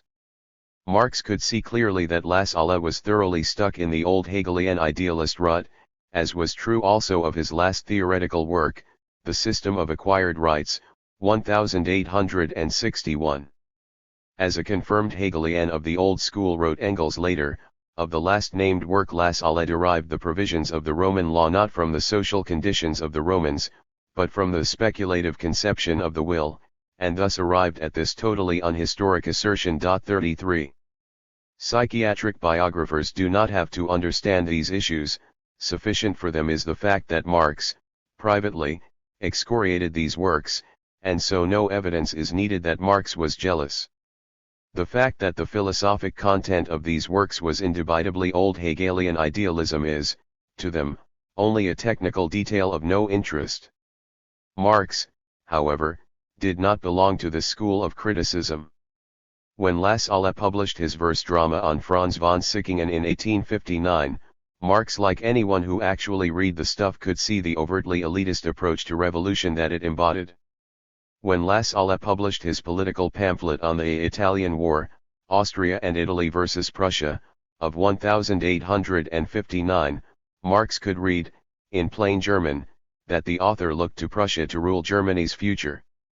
For analyses of these Lassalle writings indicating how Marx saw them, see the Bernstein/Engels critique. 34. By 1862 Marx felt that they were poles apart, agreeing on nothing except some far distant ultimate ends. 35. This was the outcome of a rather slow development, as Lassalle unveiled his politics. It had been about 6.5 years since Louis's visit. In 1862, when Lassalle visited London, the two men met for only the second time since 1848. As is well known, Marx's revulsion against Lassalle's character and personality, as well as his political views, came to a head as a result of this close encounter. But the personal antagonism itself had political elements, as well as being overshadowed by outright political differences. On the personal side, there was the contrast between the rich gentleman, who could casually lose 5,000 thalers in a bad speculation and spend over £1 daily on cabs and cigars, and the Marx household, beset by bills from the butcher and baker for necessities, and dogged by misery, so that Jenny Marx had to take to the pawn shop everything that was not nailed down in order to maintain a certain exterior for the visitor. Was it purely a personal characteristic? This parvenu slapping his money bags had the effrontery to suggest a solution, let one of the Marx daughters come to serve the Countess as companion. All aristocrats knew the solution for the problems of poor relations and importunate peasants. All this Marx reported to Engels as amusing. 36 It is quite in order to make profound analyses of the bitter envy nurtured among the Marx family, amidst their misery, as the rich gentleman strutted before them calling himself a communist. It is undoubtedly true, if not very profound, to deduce that Marx wanted to shout harsh insults at him. It is permissible to doubt the cheeriness with which they laughed at the posturing braggart, even as they reported his airs. He now takes himself to be not only the greatest scholar, deepest thinker, most brilliant researcher, etc., but in addition Don Juan and a revolutionary Cardinal Richelieu. Besides, there's the continual chatter in the falsetto voice, the unesthetic demonstrative gestures, the didactic tone. La Salle told them the deep secret of how behind the scenes he was advising Garibaldi on how to carry on his campaigns and how to set himself up as a dictator, and of his high-level relations with other movers and shakers. La Salle, continued Marx's account, presented himself to these people as representative of the revolutionary German working class, preventer of Prussia's intervention through his pamphlet on the Italian War, and in fact the presiding genius over the history of the last 3 years. La Salle was very furious at me and my wife because we made merry about his plans, chaffed him as an enlightened Bonapartist, etc. He yelled, roared, jumped about, and finally was thoroughly convinced that I am too abstract to understand politics. As to America, it is, he says, quite uninteresting. The Yankees have no ideas. Individual liberty is only a negative idea, etc., and more of this old, decaying speculative rubbish. 37. This is all personal, but obviously also political. Jenny Marx drew a similar personal picture of Lassalle's 1862 visit to the Marx household, with a more impish sort of irony, this in a short autobiographical sketch. He was almost crushed under the weight of the fame he had achieved as a scholar, thinker, poet, and politician. There were still fields of science that he had not explored. Egyptology lay fallow. Should I astonish the world as an Egyptologist or show my versatility as a man of action, as a politician, as a fighter, or as a soldier? It was a splendid dilemma. He wavered between the thoughts and sentiments of his heart and often expressed that struggle in really stentorian accents. As on the wings of the wind he swept through our rooms, perorating so loudly, gesticulating and raising his voice to such a pitch that our neighbors were scared by the terrible shouting and asked us what was the matter. It was the inner struggle of the great man bursting forth in shrill discords. 38. That this description was no exaggeration was shown by Lassalle's youthful diary. This was also how La Salle operated in his workers' movement, except less restrainedly. In London, as Jenny remarked, he had with him his faithful companion Lothar Bucher, who performed for him the duties of messenger, informer, errand boy, and entertainer. In Berlin he had a larger entourage of followers, to whom he was the enlightened Bonaparte. The very constitution of his General German Workers' Association, GGWA, made it a personal dictatorship. It was very difficult not to get personal about Ferdinand Lassalle. A Lothar Bucher enjoyed groveling before him. Bucher did the same flunky service for Bismarck, but Marx was another matter. As McClellan writes, mildly, it must indeed have been difficult for Marx to tolerate long the company of a man who could, with complete self-assurance, begin a speech with the words, "Working men. Before I leave for the spas of Switzerland." 39.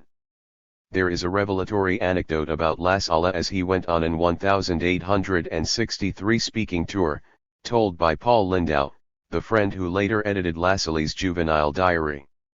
Note that it typically begins, he did not disguise the fact that his political campaign had its disagreeable side for him. Believe me, he said, a man of my way of life and my social inclinations, speaking to packed houses in an unbreathable atmosphere. I have a real horror of workers' deputations where I always hear the same speeches and have to shake hard, hot and moist hands. I hate to be touched. But there it is. One must go through with it. but I think that in the not-too-distant future I shall be able to devote myself to the direction of the movement, without the need for taking the field in person. 40. Lindau remarked that for these occasions he wore suits so elegant that Lindau had never seen their like except on the stage. The idea was to put hoi polloi in their place. It would be invidious to bring this up, perhaps, except that people who were understandably repelled by this laissez aller persona are often slandered as jealous wretches. There was a sequel to the story of Lassalle's 1862 visit to Marx. There was some correspondence on a money matter, for Marx was in great financial distress and took amiss Lassalle's hedging about making a loan. In any case, on November 7 Marx wrote him a remarkable letter, reading in every line as a letter of apology after a contretemps, with the aim of getting back to friendly relations.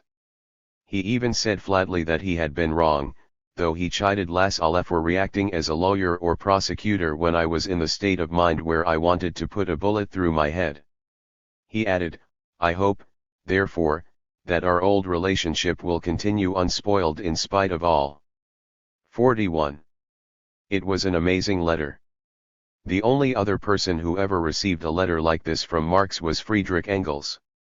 Footman's estimation is entirely valid. Coming from a man as proud, bitter, and unhappy as Marx was then, it was a generous letter. But for Lassalle, smarting under his real and imagined slights, it was not enough. He did not answer, and the break with his former friend and leader was now final and complete. 42. Lassalle did not answer. It was he, not Marx, who definitively broke off all personal relations for the future. Why? Besides the obvious explanations of Lassalle's character, there was a political motive at hand. For by this time Lassalle must have been quite cured of the illusion that he could enlist Marx as house theoretician for the coming Lassalle political empire in Germany. There was not much time to repair the situation. By August 1864 Lassalle was dead, killed in a stupid duel over a woman. All of the oratory that has been lavished on Lassalle's historic accomplishment in launching the GGWA refers to a period of about 2 years. There are few historic accomplishments that have been bought from history so cheaply. 7. The myth of the creator. We must take special note of the most persistent of the myths around Lassalle. It was based on Lassalle's campaign work of about 1 year, from the spring of 1862 when he issued his open reply to the spring of 1863 when the General German Workers' Association was founded. A typical statement of the myth was the one issued in 1913 by Franz Mehring. Lassalle's flaming word kindled the revolutionary workers' movement in Germany.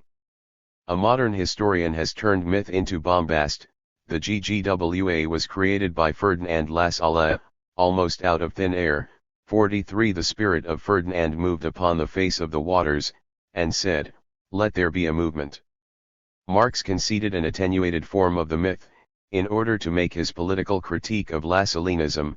After 15 years of slumber, Lassalle and this remains his immortal service reawakened the workers' movement in Germany. 44. So wrote Marx to Schweitzer to introduce his critique of Lassalle's views. But the statement was not true. It was not true that Lassalle had called a movement into being, or kindled or reawakened it. He did something else to it. There is no question about the factual side today, though it is hard to say how much of it was known to Marx at the time.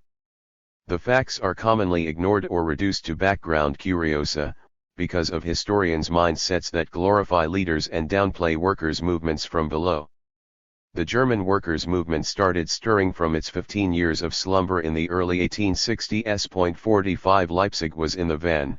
In February 1861 a workers' educational association was founded there, linked with bourgeois reform circles and the Progressive Party of bourgeois liberalism. It had a strong interest in cooperatives and insurance, trade unionism being illegal. This was a common pattern elsewhere. In 1862 the Progressives sent 12 of their workers to the London International Exhibition. Just as this British event acted as a centre of infection which familiarised the French workers with British trade unionism and cooperatives and soon led in stages to the founding of the International, So too the German worker delegates were contaminated by British ideas and examples of independent workers' organization.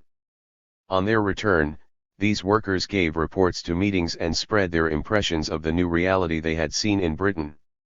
In contrast, that same year a Guildsmen's Congress had met in Weimar and had alienated more modernized workers by its reactionary backward-looking demands for medieval privileges. In August Berlin workers came together to hear a report on the brave new London world, and there were other meetings. In October a committee of 25 was set up to prepare for a workers' congress, as distinct from the Guildsmen's Congress. The Leipzig workers' societies were organizing on the same road. They elected a central committee of workers' organizations to prepare the Congress. The Berliners and Leipzigers joined in calling for a workers' congress to be held in Leipzig. An organ, the Arbeiterzeitung, was already being issued from Leipzig, and its very name was a call for modernism. In January 1863 a deputation of the Leipzig Workers' Central Committee comprising 2 workers, F.W. Fritzsche, soon to be a leading trade union organizer, and Julius Waldteich, soon to be the secretary of the Lassaline Party, plus a writer, Dr. Otto Dammer went to Berlin to make a last attempt to organize cooperation with the progressives. In vain, they received the classic answer that the workers should consider themselves honorary members of the bourgeois organization, that is, non-voting members. At this point they were ready to go on their own. A young liberal named Lowe directed their attention to Lassalle, and they entered into communication with him. Lassalle's career was at a turning point. 46 While the workers' movement was thus being kindled and reawakened, the man of the flaming word had just finished his efforts to go over to the bourgeois progressives, as his Rhenish comrades had foreseen. But he was no ordinary turncoat, not by a long shot. He would enter that camp as its leader, or nothing. He had been looking for some way to insert himself into the political arena as the shining knight of progress, and he had found that the progressives were too timorous to accept him as leader. In an address, What Now, in December, he had made a sweeping proposal to the progressives, that they fight the government by refusing to cooperate in the Reichstag. The government would be forced to yield, the hand at the throat, the knee on the breast. This was his bid for a common front with the progressives against the absolutist government, if they accepted his leadership. But militant leadership was not what the progressives were looking for. This was no revolutionary bourgeoisie. So Lassalle's bid for the leadership of the main bourgeois party was crumbling when the Leipzig workers were casting about for a mouthpiece. Lassalle arranged with the Leipzigers to present him with a public query on the mission of the workers' movement. This they did. In an appeal to the German workers on February 10, they declared for a workers' congress, and under date February 11 they sent a letter to Lassalle requesting him to express his views. This whole comedy testifies to the workers' lack of class-conscious self-confidence, but that is another history. Lassalle's response was his open reply of March 1, 1863, which social democracy later celebrated as the inauguration of the movement. It was the inauguration of Lassalle's socialistic agitation. From this point Lassalle took over the burgeoning movement completely, as its Führer, and put it into his own livery. Since these facts are not controversial, the question is whether they mean that Lassalle's flaming word kindled etc., or even that he reawakened the movement, let alone the theory of the thin air. Here are 2 propositions. 1. The movement was already quite reawakened when Lassalle got his hands on it.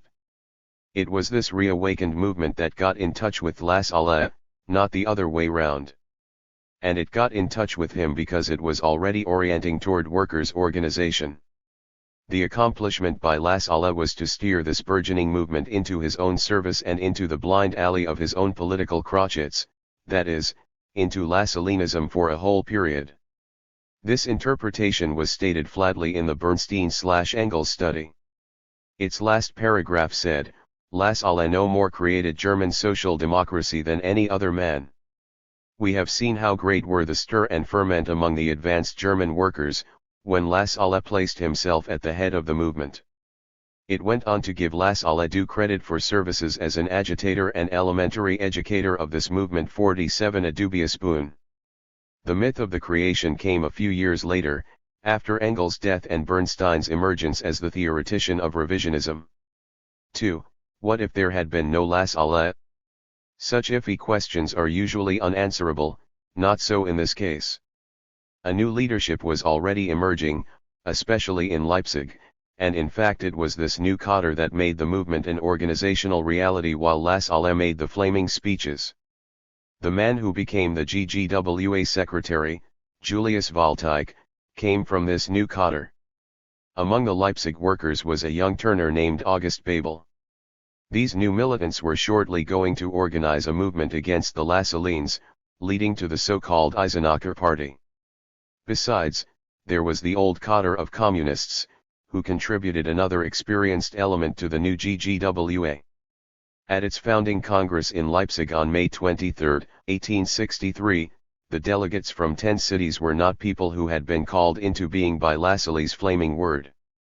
This was the point that Engels made in an article published in 1869. It has been customary in Germany to see Ferdinand Lassalle as the founder of the German workers' movement. And yet there is nothing more erroneous. If 6 or 7 years ago the proletariat in mass flocked to him in all the factory districts, in all the big cities, the centers of working-class population, if his tours were triumphal processions that reigning princes could envy, was not the soil already fertilized on the quiet, that the fruit it bore sprouted so quickly? If the workers applauded his teachings with cheers, did this happen because these teachings were new to them or because they had already been more or less familiar long ago to the thinking people among them? The present generation lives fast and forgets fast.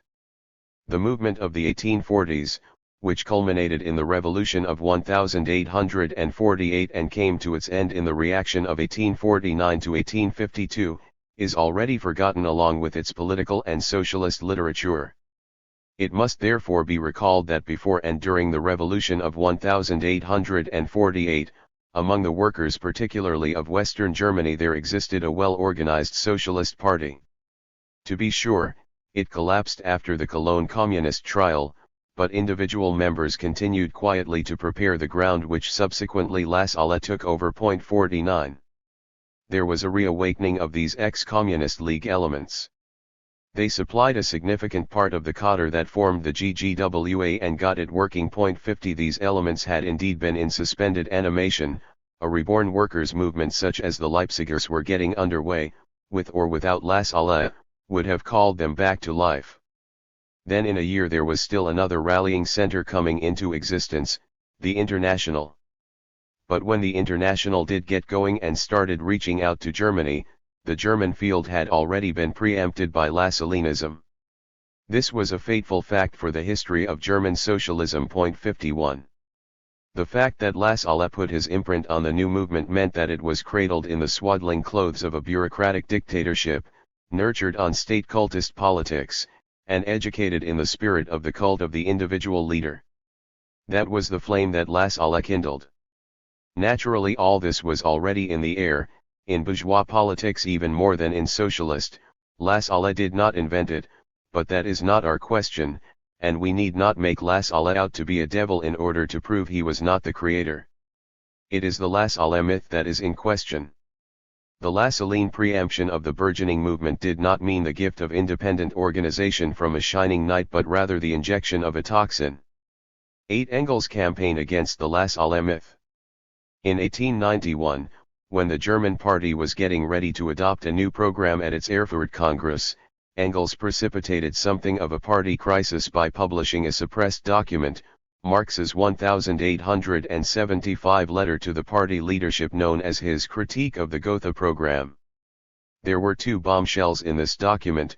There was its revolutionary content, typified by its use of the disconcerting expression revolutionary dictatorship of the proletariat, and there was its revelation of Marx's attitude toward Lassalle's politics. The party leadership, especially Liebknecht, tried once again and still to suppress its publication, and might well have succeeded if Engels had not been alive to defy them. He got it published, in the party press to boot, with some applied pressure on Koskai's jugular. On its appearance, the whole pack of cards flew up in the air. The old Lassalleans yelled with fury at this desecration of their idol. The party bureaucrats held their heads at all this boat rocking. A party deputy made sure to repudiate Marx's document on the floor of the Reichstag, so that all the right people might hear. For a while the party leaders, including Bebel, broke off all relations with Engels. He was sent to Coventry for breaking the conspiracy to conceal Marx's views. It is often assumed that the party leaders were put out mainly because of the revolutionary reference to the dictatorship of the proletariat, but while this certainly worsened the offense, it was not what produced the deep-lying animus against Engels. This can be seen, among other evidence, from the letter written by Engels to Koskai, who had to be bucked up. It was almost all about the Lassalle myth. The historical record had to be set straight. Lassalle has belonged to history for 26 years. While under the anti-socialist law historical criticism of him was left in abeyance, the time is at last at hand when it must have its say and Lassalle's position in relation to Marx be made plain. The legend that conceals and glorifies the true image of Lassalle can surely not become an article of faith of the party. He disabused Koskai of the shining knight fable. However highly one may estimate Lassalle's services to the movement, his historical role in it remains an equivocal one. Lassalle the socialist is dogged at every step by Lassalle the demagogue. Everywhere Lassalle the conductor of the Hatzfeld lawsuit shows through Lassalle the agitator and organizer, the same cynicism in the choice of means, the same preference for surrounding himself with shady and corrupt people who can be used as mere tools and discarded. He put a finger on the reality of Lassalle's politics. Until 1862 a specifically Prussian vulgar Democrat in practice, with strong Bonapartist leanings, I have just looked through his letters to Marx, he suddenly switched round for purely personal reasons and began his agitation, and before 2 years had gone by, he was demanding that the workers should take the part of the monarchy against the bourgeoisie, and intriguing with Bismarck, akin to him in character, in a way that would certainly have led to the actual betrayal of the movement, if, fortunately for him, he had not been shot in time. And he went on to declare war on the myth, with a further threat. It was my duty finally to settle accounts between Marx and Lassalle. That has been done. For the time being I can content myself with that. Moreover, I myself have other things to do now. And the published ruthless judgment of Marx on Lassalle will have its effect by itself and give others courage. But should I be forced to it, there would be no choice for me.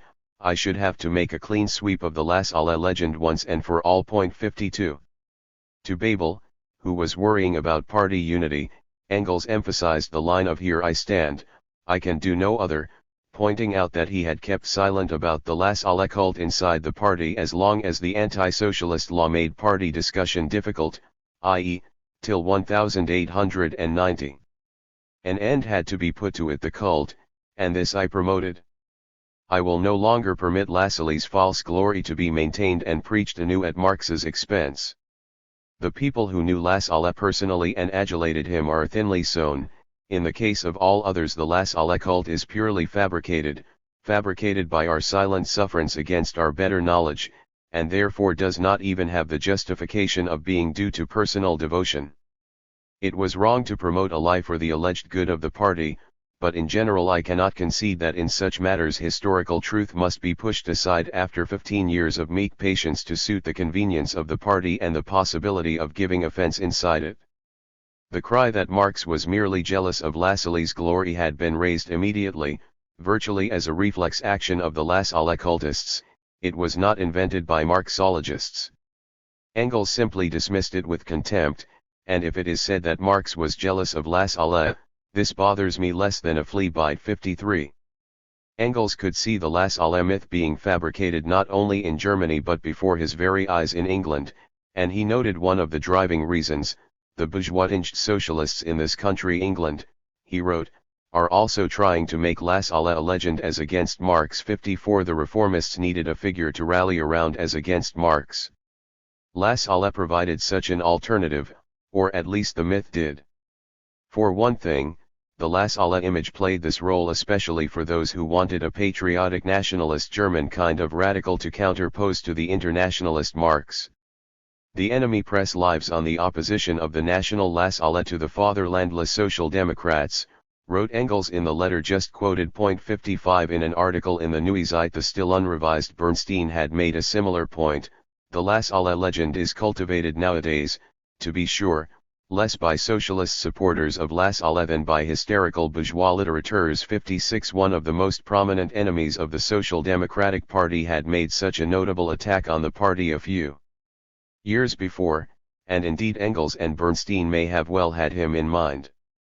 This glorifier of the good nationalist Laissez-aller against the bad internationalist Marx was Franz Mehring, who was not yet under the impression he was a Marxist. The whole process of leaching Marxism out of the German social democratic tradition, and replacing its bones with Lassallean fossils, may be better seen in historical perspective if we mention now the end result, the terminal point, of this process. This came in 1959 at the Bad Godesberg Congress of the Social Democratic Party, which is best known for its complete elimination of any socialistic plank from the new party program. At the same time this party made a symbolic change. For the first time it formally threw Marx's name out of the place of honor in its program, and replaced it with the name of Laissez-aller. The fact that at this late date the party bothered to perform the symbolic rite at all, like switching statuettes in a church niche, shows its significance. Laissez-aller was simply a way of repudiating Marx. That had been true since 1875, when this allegedly Marxist party first suppressed Marx's critique of Laissez-aller. 9. The Bernstein/Engels critique of Laissez-aller. Let us now explain more fully why Bernstein's book on Laissez-aller is here called the Bernstein/Engels Study or Critique, without questioning its authorship by Bernstein. In his letter to Koskai of February 1891, quoted above, Engels had threatened to take time off from his pressing work if forced to it, to make a clean sweep of the Laissez-aller legend once and for all. 57 Whether forced or not, he saw an opportunity for the clean sweep. The German Social Democratic Party had decided to publish an edition of Lassalle's writings, and Bernstein was to edit it with an introduction. Bernstein was in London, working in close collaboration with Engels. In March Engels wrote to Zarga in America, Bernstein will take care of it, among ourselves. 58 Since the new edition itself was no secret, the semi-conspiratorial caution expressed here must have referred to Engels' plan for the edition. In short, he was going to try to involve Bernstein in making the clean sweep, that is, settle political accounts with Laissez-aller. Engels had previously pressed Bernstein to write other material against deleterious, rightist, trends in the party. 59. The Engels household put its friends to work in arranging Lassalle's letters to Marx for publication. The majordomo, Louise Koskai, worked at putting Marx's correspondence files in order. Eleanor Marx helped make clear copies of the letters. Besides the use of the letters for the Laissez-aller edition, Engels also planned to publish all the letters with accompanying notes. While all party censorship is excluded, his preface, he thought, would be written diplomatically. 60. In fact, Engels never accomplished this task, and the letters were not published until 1902, Baudelarized by Bernstein and Mehring to suppress Marx's views on Laissez-aller. There was one major outcome of the publication plan. Bernstein wrote the introduction to the edition of Laissez-aller. Engels wrote frankly to one of the few persons abroad he trusted implicitly, Marx's daughter Laura. Lassalle's letters to Marx will be published in Germany. Bernstein is now using them for an introduction to Lassalle's works to be published by the party. The Lassalleans will not like it, but since Liebknecht has taken Lassalle's party red, part so much in the Vorwärts, I am determined to have it out, and to use their own Lassalle veneration as the peg whereupon to hang a criticism of the man. 61. I am determined, wrote Engels about the essay that Bernstein was writing, and this is an indicator of the situation, since there could be no question of giving or taking orders. Even without such indications, we could have little doubt about the close attention that Engels would insist on giving to the idol-breaking enterprise that Bernstein was engaged in. Bernstein's introduction had to pass the censorship of the party executive's representatives in Berlin, and so it too had to be written diplomatically. In June Engels wrote Koskai. I would almost wish that the Berliners the executive reject Ada's Bernstein's introduction to Das Alles so that he can work the thing up more completely and freely in the Neue Zeit. How little the people in Germany know the real Das Alles I saw precisely in Ada. Lassalle's letters to Marx, harmless as they seem to many, and the need to view the man as a total phenomenon, have given him, Ada, a wholly new light on it all. But the Berliners want peace in the party above all, and this is difficult to reconcile with free criticism. Point 62. Ada's wholly new light on Das Alles was stated publicly by Bernstein in a Neue Zeit article. Point 63. We see that Engels was engaged in educating the educator, Bernstein himself. Well, it will work itself out all right, Engels' letter concluded. The publication of Bernstein's introduction in the new edition, whose first volume appeared in 1892, sent the pack of cards flying into the air again. The Lassalle cultists and glorifiers of anyone but Marx were entirely unable to deal with the content of the essay, but were able to take deadly aim at the trivial. Their anger was concentrated on a two-word footnote by Bernstein, identifying Lassalle's chronic illness, probably syphilis. The trouble was not its truth but its undiplomatic frankness. The Berliners' censorship had overlooked this note, to their discomfiture, but Babel tore his hair again, and Engels actually had to remind him that it was unjust to condemn the whole work over one lousy footnote, for which the center was equally responsible. Point 64. The real commotion, of course, was over the smashing theoretical and political analysis of Lassalleanism and the exposure of the idol's character, but here the cultists had no serviceable arguments or facts. The to-do, Engels felt sure, affected mainly a few elements on top. When an old line Lassallean named Tolk, famed for cheering the Kaiser, stated in a public speech that he protested against Bernstein's critique, the response of the Berlin party audience was so feeble, reported Koski, that it showed there was less adoration of Das Alles than was thought. Point 65. But Bernstein was not as tough-skinned as his mentor. He fell ill, with what may have been a crise de nerfs brought on by the sometimes brutally hostile reaction he had evoked. I offer this theory free of charge. Engels advised Bernstein to treat the hostility with a velvet glove on an iron fist, but Bernstein was not the man to take this advice. There is a symbol, in the same letter in which Engels mentioned Bernstein's illness, he also first mentioned his enthusiasm over the Fabians. 66. There was naturally no evidence of a causal relationship. If at this time Bernstein's political fiber was beginning to weaken in the gut, he would have been ill-equipped to respond to hostility by revolutionary staunchness. During the writing of the Das Alles critique, Engels' spirit had held him up, and I suspect that now he went a bit limp as the full realization of what he had done hit home. Eleanor Marx was made of different metal. She must have started translating the Bernstein/Engels critique immediately, for in October 1891 Engels was already writing about the arrangements for its publication, though it did not actually appear until 1893.67. There is no information on how much, or what, Engels contributed to the content of the essay. My best guess would see evidence of his aid only through the impact of discussion and critical review, not in actual writing. On its publication Engels' overall judgment was that it is really very good and made me very glad. He predicted that opponents would take care not to take up a book in which the legend of the nationalist Das Alles is so thoroughly smashed. 68. In fact, its opponents preferred not to attack it but to shove it out of sight as much as possible. This book was one of the most acute Marxist analyses ever published. The facts give us good reason to treat it as the anti-Lassalle produced by Bernstein/Engels, even though it was undoubtedly Bernstein who wrote down every sentence. Special note: B. Bakunin and the International, a Libertarian Fable. A note to Chapter 6. KMTR has taken up the Bakunin myth in sections, as particular questions have arisen. 3 sections of KMTR2 are concerned with issues about the class basis of Bakuninism, its perspective on riding the peasantry, on the key revolutionary role assigned to brigands and other lumpen elements, and on the dictatorship of the intelligentsia. KMTR3 summarized the facts on Bakunin's plan of secret, or invisible, dictatorship, firstly on the 1848 period, and secondly on his later career as an anarchist. Point 1. And in the present volume, Chapter 6 has sketched the basic politics of anarchism, as analyzed by Marx.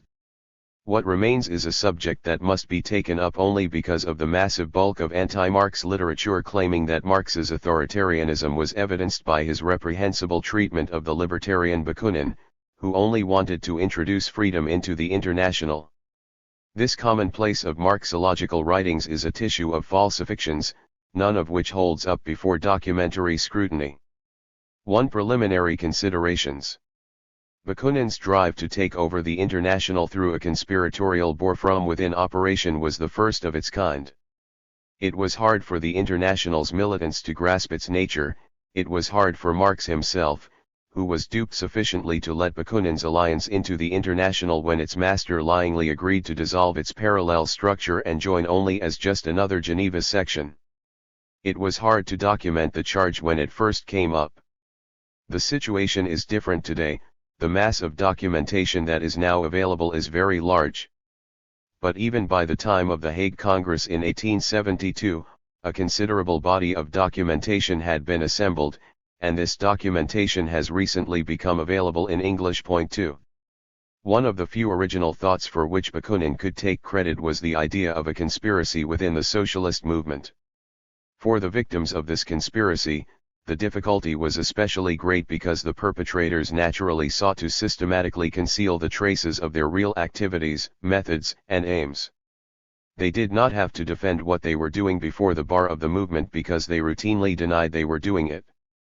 The acolytes of this movement took this attitude not only in the face of the police, who were only sporadically interested, but especially in the face of other socialists, the rivals who were to be gulled by the conspiracy. Bakunin's was the first leftist movement to apply its conspiratorial patterns of subversion not to assail society at large or to defend itself against the police, but to destroy other socialists' organization. Its rationale was its own theory that these rivals were part and parcel of the authoritarian enemy, or maybe worse, compare the similar rationale, 65 years later, of the Stalinized Communist International with the adoption of the theory of social fascism. The Bakuninists took this attitude not only in the face of their rival socialists but also in the face of history. It is known that Bakunin's friends repeatedly combed through his posthumous papers in order to destroy compromising documentation, especially correspondence. Point 3. Destroyed on sight was any paper confirming the existence of the conspiracy inside the International for which Bakunin was expelled. What we have left in written documents is the tip of the iceberg. What the International had available in 1872 was the tip of the tip, but it was still plenty.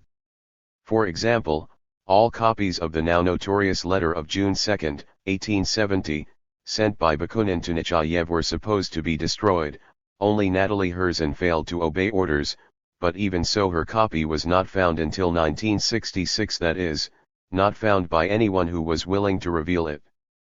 It survived apparently because Natalie Herzen, at that time acting as archivist of Bakunin's intimate circle of 4 or 5 insiders, was partially disaffected, being especially hostile to Bakunin's partnership with Nechayev. In his introduction to the Archives Bakunin, Volume 4, Lenin has expressed some wonder that she kept it in her files while never mentioning its existence to researchers she cooperated with. It sounds as if she walked a middle way between two tugs of responsibility. It was discovered in 1966 among her papers in the Bibliothèque Nationale by Professor Michael Confino, who immediately published it, with other materials, in an academic journal and a book. Was he the first to find it? How many researchers sympathetic to anarchism saw it there before Confino and kept the secret of the conspiracy against history? 5 years after publication, Lenin mentioned in the aforementioned introduction that he had seen this material in the library some years before Confino. He did not explain why he remained silent. Point 4. Bakunin apologists have made maximum use of this conspiracy against history, for over a century, in order to maintain the cloak of secrecy that the anarchist bands sought to throw over their rule or ruin drive in the International. One remarkable argument, common in the apologetic literature, is based on the well-known fact that most of the plans Bakunin made during his lifelong hobby of inventing conspiratorial organizations were, in fact, sheer fantasies. Or, to be blunter, in some cases a tissue of lies. The apologetic argument then goes that Marx and the International were unfair in reacting as if Bakunin's claims, for example, of an immense membership, were real. There are two answers. The less important answer is this: the apology seems to assume that Marx and the defenders of the International should have known that Bakunin was merely a fantasizing buffoon, which is the attitude essentially taken by Karl's biography. Karl, for example, likes to emphasize Bakunin's usual impotence, but neither Marx nor the Hague delegates had the advantage of being able to read Karl's work. One aim of the typical Bakunin conspiracy was to conceal its own emptiness. It wanted to convince enemies that the titanic forces of anarchy were as fearsome as advertised, a goal in which the right-wing press industriously cooperated. In any case, the International had the right to protect itself from those who were planning to smash it, without waiting to make sure that they had succeeded in doing so or that the plan was being carried out successfully. In part, the Hague Congress explicitly expelled Bakunin for what he and his agents boasted of doing. Its resolution openly expressed some uncertainty on what he had actually accomplished in the way of establishing his organization smashing machine. The more important answer is that the apologetic argument rests on a factual evasion. It was precisely in his international operation, and only there, that Bakunin succeeded in putting flesh on his schemes for anarchic pan-destruction. The trouble is in part that Karl, with the bonhomie of an English gentleman, implicitly looks on Bakunin basically as an entertaining eccentric, a lovable crazy Russian, though with cultured politeness he does not let his amused smirk be seen. And we should not fault him for believing that the wrecking of the Marxist International by this buffoonery was no historical disaster. He is entitled to his politics. But surely one cannot criticize the people who built the International for lacking Karl's detached sense of humor about the wrecking crew. Anyway, the historical controversy over the figure of Bakunin is not primarily over what he succeeded in actually doing, never anarchism's long suit, but over what he stood for. We have dealt with this in large part, but there is an aspect so far unmentioned. We have dwelt, for example in KMTR 3, on Bakunin's aspirations for a secret dictatorship in the working class movement, but it remains to be said that he did not hold the narrow view that dictatorship was wielded only through a mass movement. All his life, Bakunin sought a shortcut to effective power, by convincing a suitable czar, emperor, king, or other autocrat to declare the people's revolution from above, and impose the rule of anarchy, or whatever, through the convenience of an already established despotism. This, we already know, was the delusion of the social monarchy, which goes back a long way in socialist history. Lassalle took one flyer in that direction. His appeal through Bismarck for a Hohenzollern utopia. 5 The father of anarchism who preceded Bakunin, namely Proudhon, was less selective. At one time or another he looked to the imposition of a social despotism from above by a series of monarchical powers: Louis Philippe, the Russian Tsar, General Kavanak, the dictator of the 1848 June days, and no less than three Bonapartes, Napoleon I, Louis Bonaparte, and the adventurer Prince Jerome. 6 There were not many other possible contenders for the honor. There was, then, good anarchist precedent for Bakunin. We have seen that in his confession he appealed to Tsar Nicholas I to put himself at the head of a revolutionary pan-Slavist movement as the savior of Europe, and that the Tsar reasonably replied, "No, thank you." 7. A few years later, while Bakunin was exiled in Siberia, he hobnobbed with the Governor-General, who happened to be his cousin and boyhood friend, an old imperialist happy to chat about reforms. Bakunin decided that General Nicholas Muraviv was a fit instrument of the liberatory mission previously assigned to the Royal Nicholas. The good general would have no truck with constitutions or parliaments. He would establish an iron dictatorship, a rational dictatorship to save Russia. Bakunin wrote this down in a public defense of his Siberian jailer dictator when Herzen's organ colloquial attacked the notorious imperialist in its columns. 8. Bakunin's next appeal of this sort was published broadside in 1862 in a brochure titled The People's Cause, Romanov, Pugachov, or Pastel. The Tsar was now Alexander II, won't he please carry out a bloodless revolution for the people? That was the Romanov alternative. The other two alternatives indicated by the title were, a peasant rebellion or a revolt of the intelligentsia. We should most gladly of all follow Romanov, if Romanov could and would transform himself from a Petersburg emperor into a national Tsar. We should gladly enroll under his standard. We would follow him because he alone could carry out and complete a great, peaceful revolution without shedding one drop of Russian or Slav blood. 9. It is not recorded that Alexander bothered to reply no, thank you. In the same year Bakunin also made an attempt at a political flirtation with a Bonaparte with the same Prince Jerome who had been the object of sheep's eyes by Proudhon. The following year in Stockholm, as we related in Chapter 6, Bakunin, having been paid some flattering attention by King Charles XV himself, made the public rapprochement to the monarchy that astonished his friends. 10 This gets us very close to Bakunin's formal assumption of the mantle of anarchism about 1866. In the ensuing years, this type of appeal was muted. In the period 1869-1870, in association with Nechayev, Bakunin either collaborated on or approved an appeal to the Russian nobility to establish a revolutionary monarchy on the throne in place of Alexander.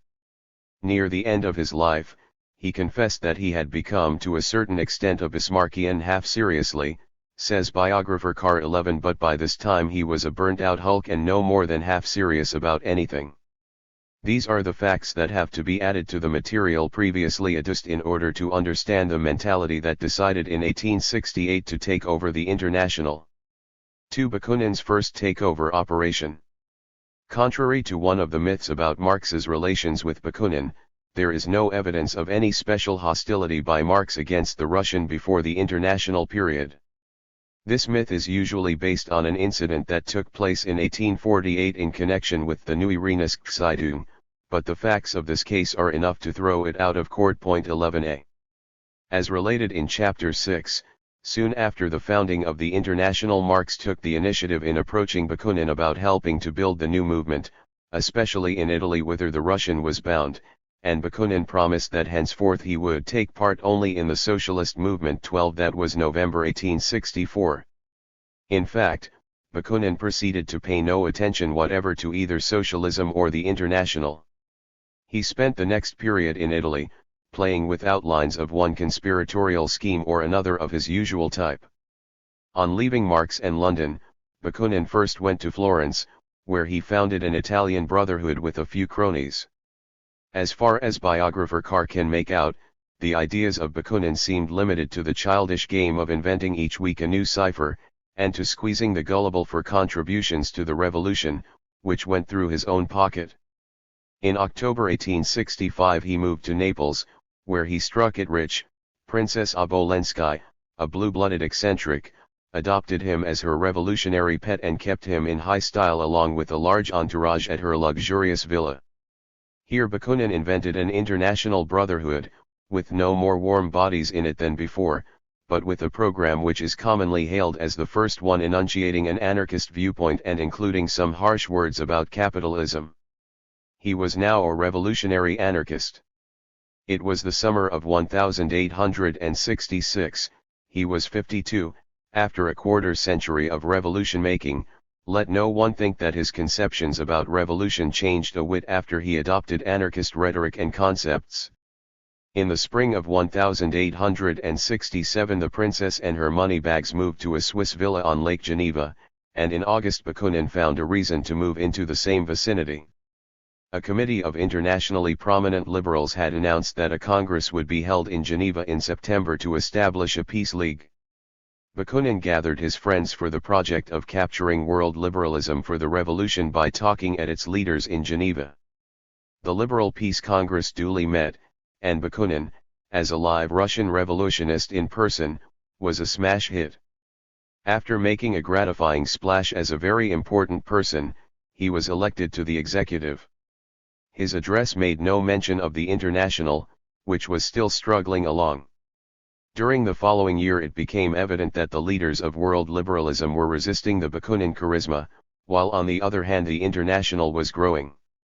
Bakunin conceived the bold plan of capturing both movements by fusing them into one, with himself as the champion of unity in both, thus to become co-equal with Marx at one bound, says his biographer. 13.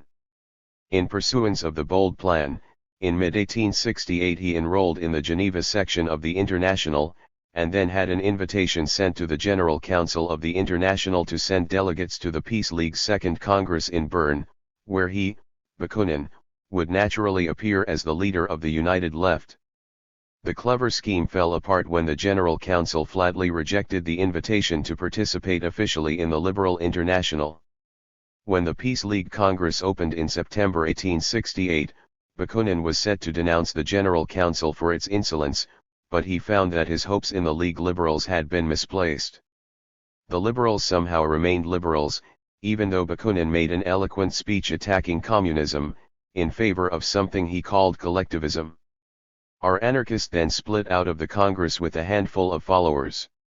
Having failed to capture the Liberals' International, Bakunin turned his attention to the other international targeted by the bold plan. This time he took the precaution of furbishing his organizational tool to capture the movement.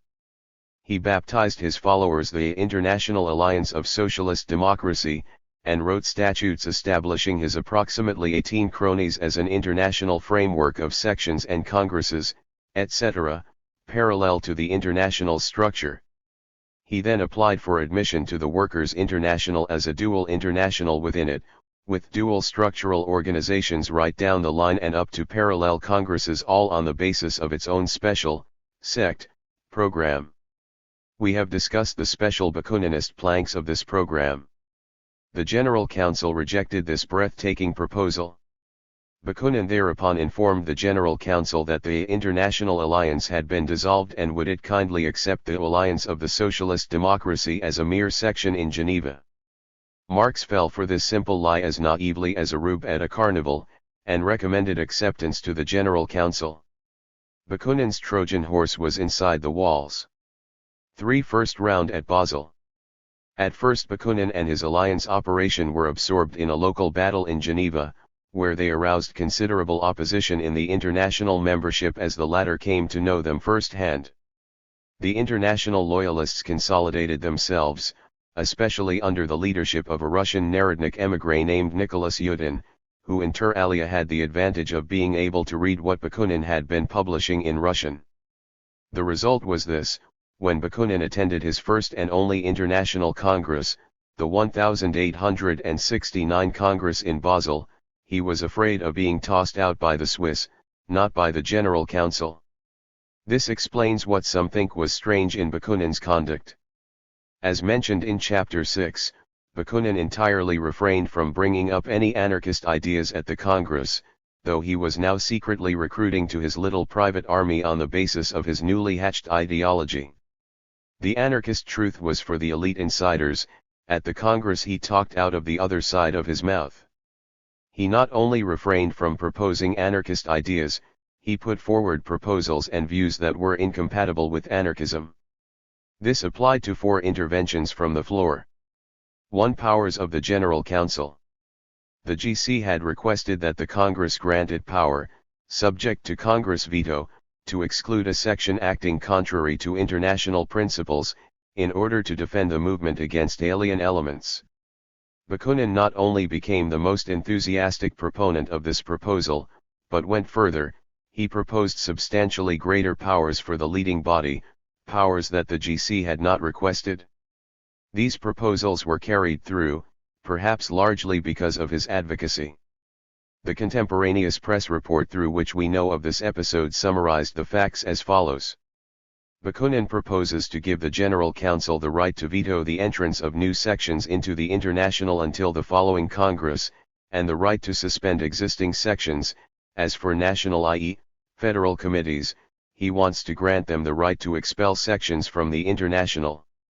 Hin's Belgian delegate asks that the right of suspension belong only to the federal committees and not to the General Council. Bakunin speaking again puts emphasis on the international character of the association, it is necessary for this reason that the General Council not be without authority.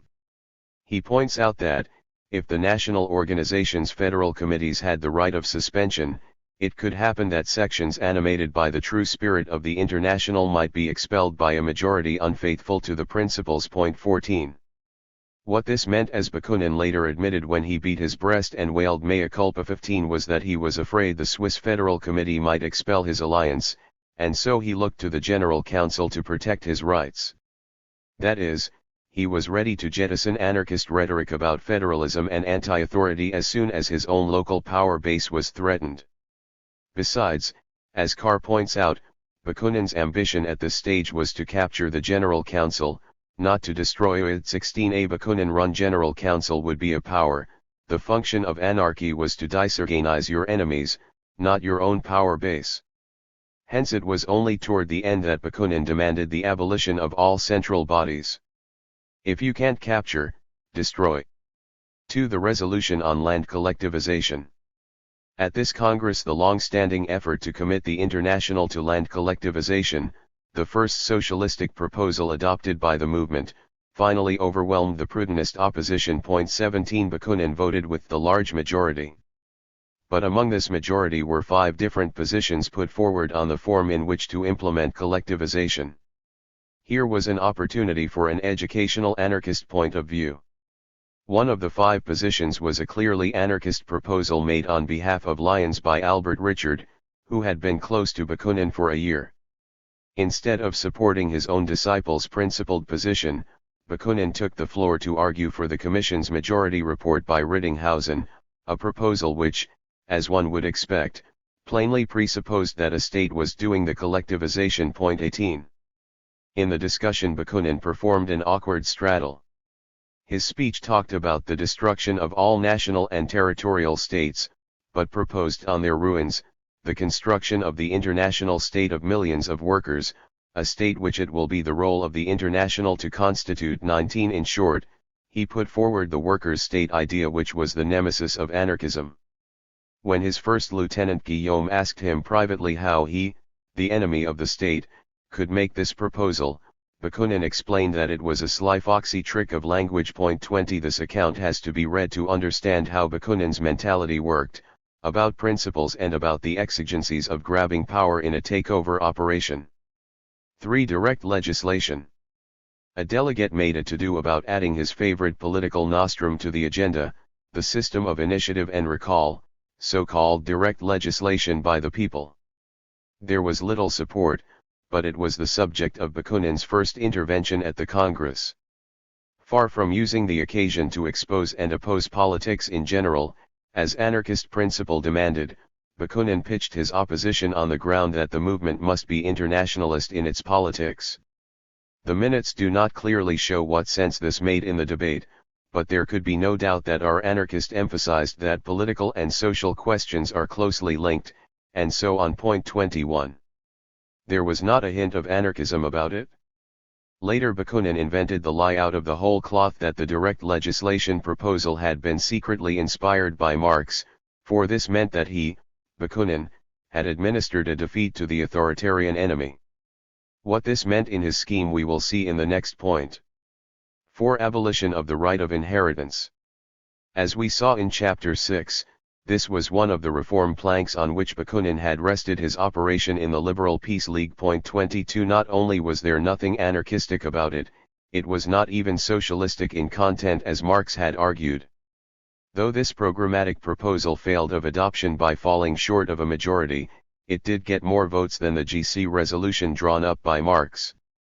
To be sure, the voting lineup had little to do with the Bakunin operation, for any reformists could and did vote for it, especially if they were unable to follow the GC's argumentation.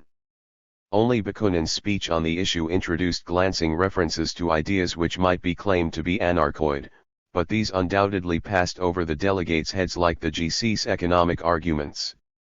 Still, this inconclusive vote on a side issue was the only talking point Bakunin got out of the Congress. So he puffed it up into an epical event. Marx had been defeated, on the issue of the century. It did not matter that Marx had been defeated at international congresses before this, but from here on, it became a dogma of the Bakunin clique that Marx had been thrown into such heart-rending despair that the pan-German dictator in London in a red-eyed frenzy had vowed then and there to expel the paladin of freedom from the International. This rubbish is echoed in a number of Marxological works, solely on the claim of the two self-proclaimed liars at the head of the Bakunin clique, despite the evidence in Marx's correspondence and papers that nothing of the sort happened.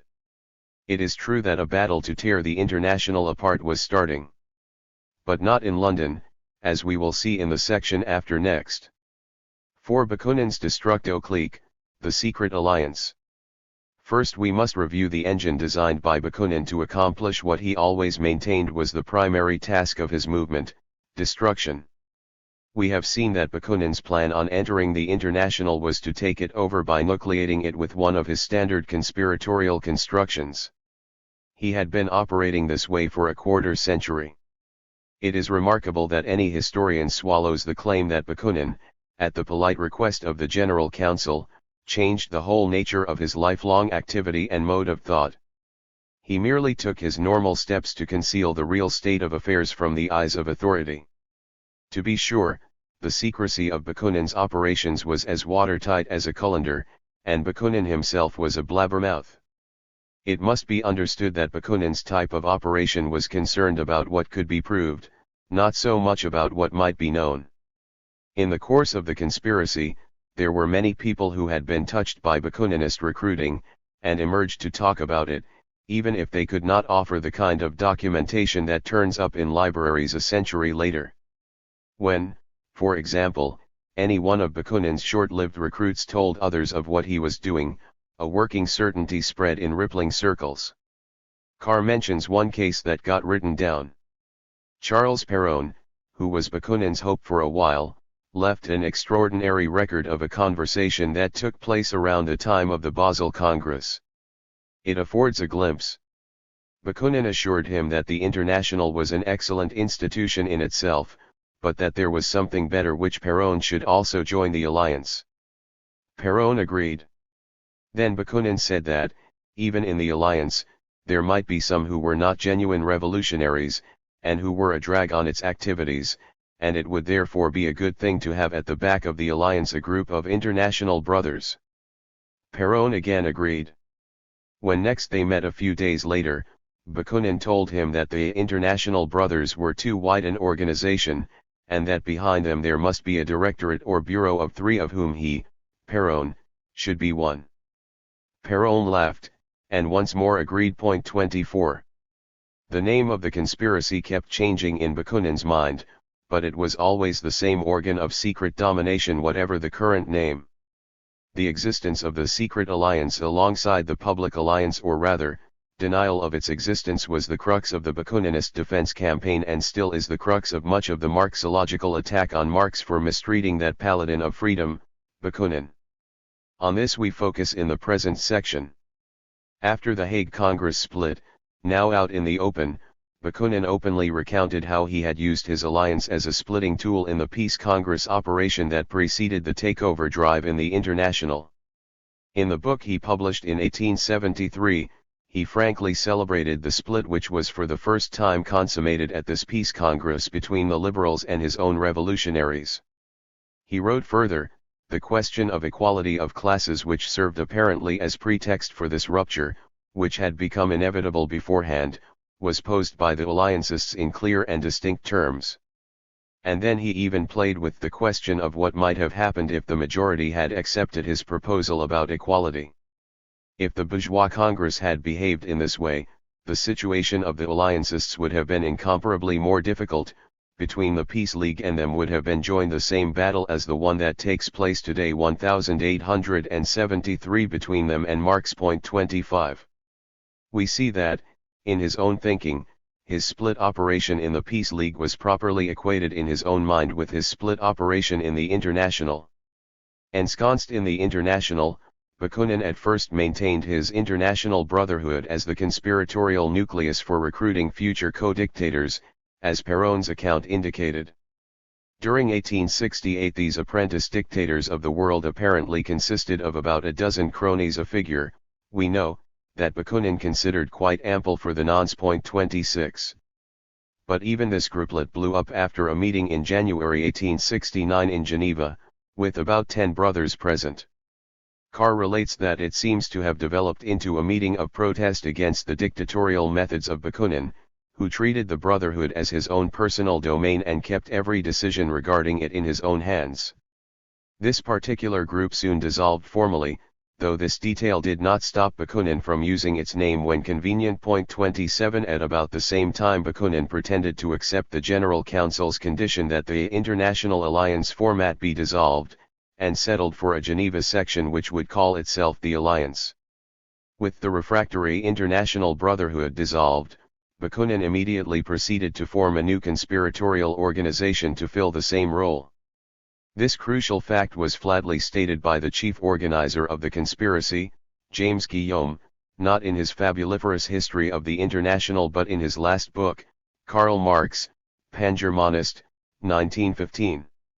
After mentioning that the International Brotherhood was dissolved in 1869 because of internal conflict, Guillaume wrote, "A new secret organization was immediately reconstituted by the first founders, Bakunin, Finelli, and Frische, and he revealed that he, Guillaume, had joined as well despite all the lies on that score he had told orally and literarily.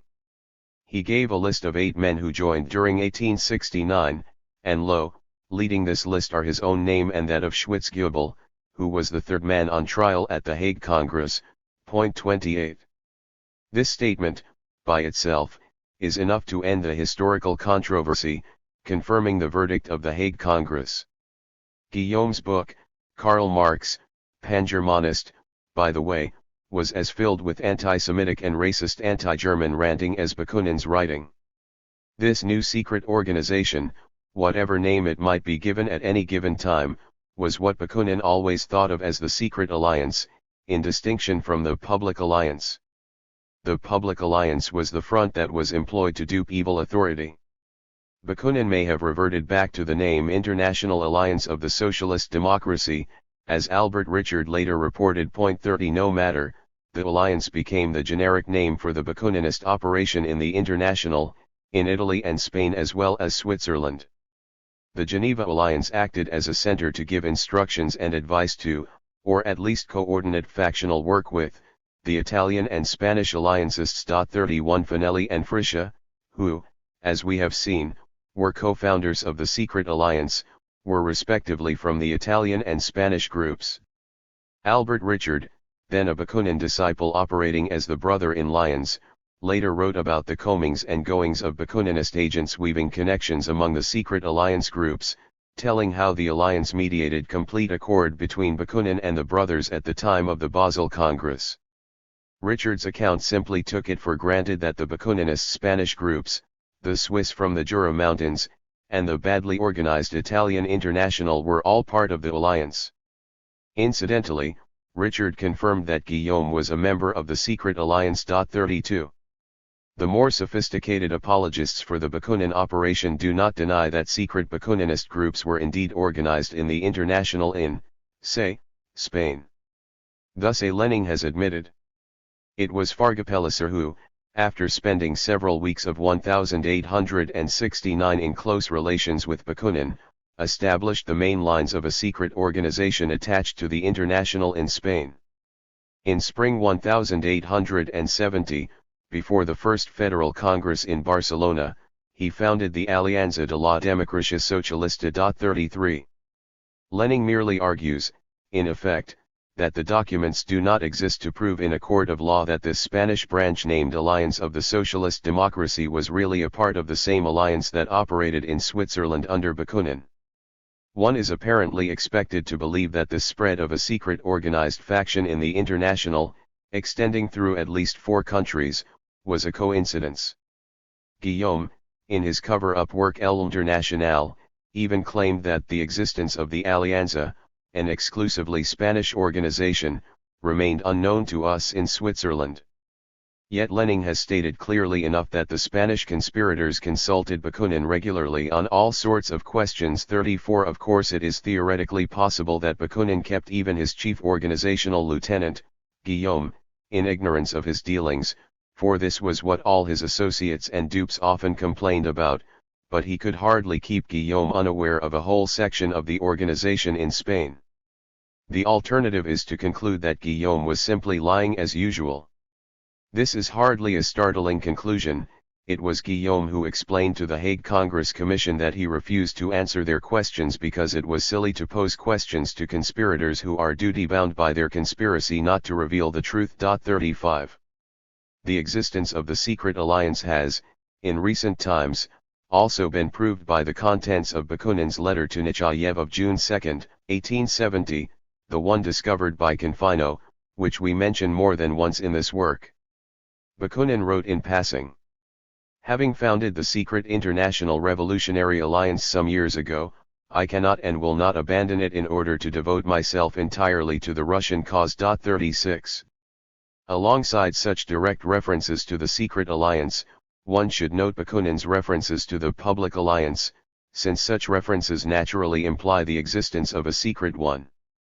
Thus, in a letter of May 1870 to intimate collaborators in which great secrecy was enjoined, Bakunin referred to a fellow Russian in Geneva who was not to be trusted with secret work, but on the other hand we have established with him close and rather sincere ties as far as concerns the questions of the international and the public section of the alliance. 37. The charge that there was both a secret and a public alliance was exactly the basis of the Hague Congress action. As Venturi has written, Bakunin had never surrendered to pressure from the General Council to dissolve his countless brotherhoods, alliances, etc. 38. This is a very odd statement, for it was not a question of pressure.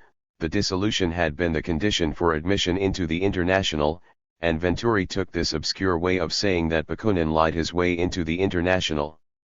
There are few less dubious propositions in history than the conclusion that Bakunin was doing in the International no more and no less than what he had been doing for decades, and what he believed on principle in doing to any broad movement he was infiltrating.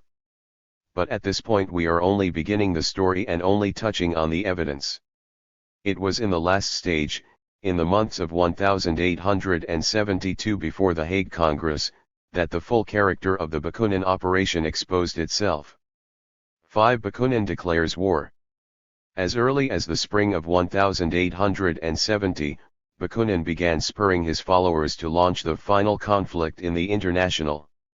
The date is important because the later cover story claimed that it was the evil authoritarian dictators of the General Council, led by Marx, who brought the struggle to a head by deciding to expel the doughty champions of freedom. This date is put beyond doubt by a letter sent by Bakunin to his Lyons lieutenant, dated April 1, 1872, and a half years before the Hague Congress. Later we will see even earlier documentation, but not as detailed. The recipient was Albert Richard, who still thought he was one of the world dictators. When Bakunin wrote this letter, the Swiss Federation was preparing a congress at La Chaux-de-Fonds, and the Bakuninists expected to have a fight on their hands with their Swiss opponents. Bakunin sought to broaden Richard's perspective. Besides its local importance, the battle which is going to be joined at La Chaux-de-Fonds will have an immense universal interest. It will be the forerunner and precursor of the one that we have to launch at the next General Congress of the International. The battle we have to launch at the next General Congress of the International, nothing could be clearer. The next Congress was going to be the Hague Congress. And just what would this battle be waged for? Defense of the freedom lovers against the sinister authoritarians in London? Not a bit. The casus belli was simply the imposition of the anarchist ideology and program on the International. In making clear the motivation, there was not a word about any threat from the General Council. It was, Bakunin declared, a choice between the great politics of universal socialism or the petty politics of the radical bourgeois. It was a fight for the universal, socialist, and single state. After the abolition of political states, we refrain from comment on this slippery use of state. These, he announced, are the questions for the next Congress. Several countries will be on our side. On Marx's side will be the German leaders who are in large part Jews, that is, exploiters and bourgeois. We will see much more of this garbage further on. So let us close our ranks and prepare for combat. For at stake is the triumph of the International and the Revolution. 39. This was Bakunin's secret declaration of the secret war, by his secret conspiracy. It was a portent of what was to come in many ways. All our enemies, wrote Bakunin, are Jews. I have started a series of letters in reply to all these Jewish and German barking dogs. I want to have done with them. 40. When you read these letters, below, remember that their inception dates back at least to the spring of 1870. Bakunin's yearning for a showdown battle was interrupted, first by the Franco-Prussian War, then by the Paris Commune. In the aftermath of the Commune, with the International under attack by every government of Europe by 1872, Bakunin went in for the kill. Early in 1872 he was rallying his secret troops to establish organized nuclei in the International's ranks where they had not yet done so. Writing to a top henchman in the Italian Federation, in March, Bakunin gave his expert conspiratorial advice. Firstly, in the face of government persecution the Italians might have to dissolve the public organization of the International and set up a secret one. But secondly, there was an important task given the existence of your public sections. This was to organize secret nuclei alongside the public sections. I think you will sooner or later come to understand the necessity of founding, inside of them the public sections, nuclei composed of the surest, most devoted, most intelligent and most energetic members, in short, the closest ones. These nuclei, closely linked among themselves and with similar nuclei which are organized or will organize in other regions of Italy or abroad, will have a double mission. To begin with, they will form the inspiriting and vivifying soul of that immense body called the International Working Men's Association in Italy as elsewhere, and next, they will take up questions that it is impossible to treat publicly. For men as intelligent as you and your friends, I think I have said enough. Naturally the secret alliance would accept into its ranks only a very small number of individuals. This secret alliance would be led by a secret general staff, in accordance with Bakunin's standard doctrine, while the army of manipulated people did their work outside. 41. In the course of this preparation for war, the secret general staff made a fateful strategic decision. 6. Bakunin's split drive. Up to around the middle of 1872, probably, Bakunin was still looking toward a successful takeover of the International. Around July he made the strategic decision to head for a split instead. The reason may have been an accumulation of setbacks or disappointments, but certainly in June he met a setback that had a considerable impact on him. The General Council rejected the alliancist proposal to hold the coming Congress in Switzerland, that is, in Bakunin's own bailiwick. It accepted the Belgian and Dutch proposal to hold the Congress in The Hague. There was more than one good reason for The Hague, from the standpoint of the GC. It was only from the conspirators' standpoint that this decision was a make-or-break matter. Why Bakunin did make this decision his touchstone for a split perspective is puzzling only because the case against the Hague side was so weak, indeed virtually non-existent.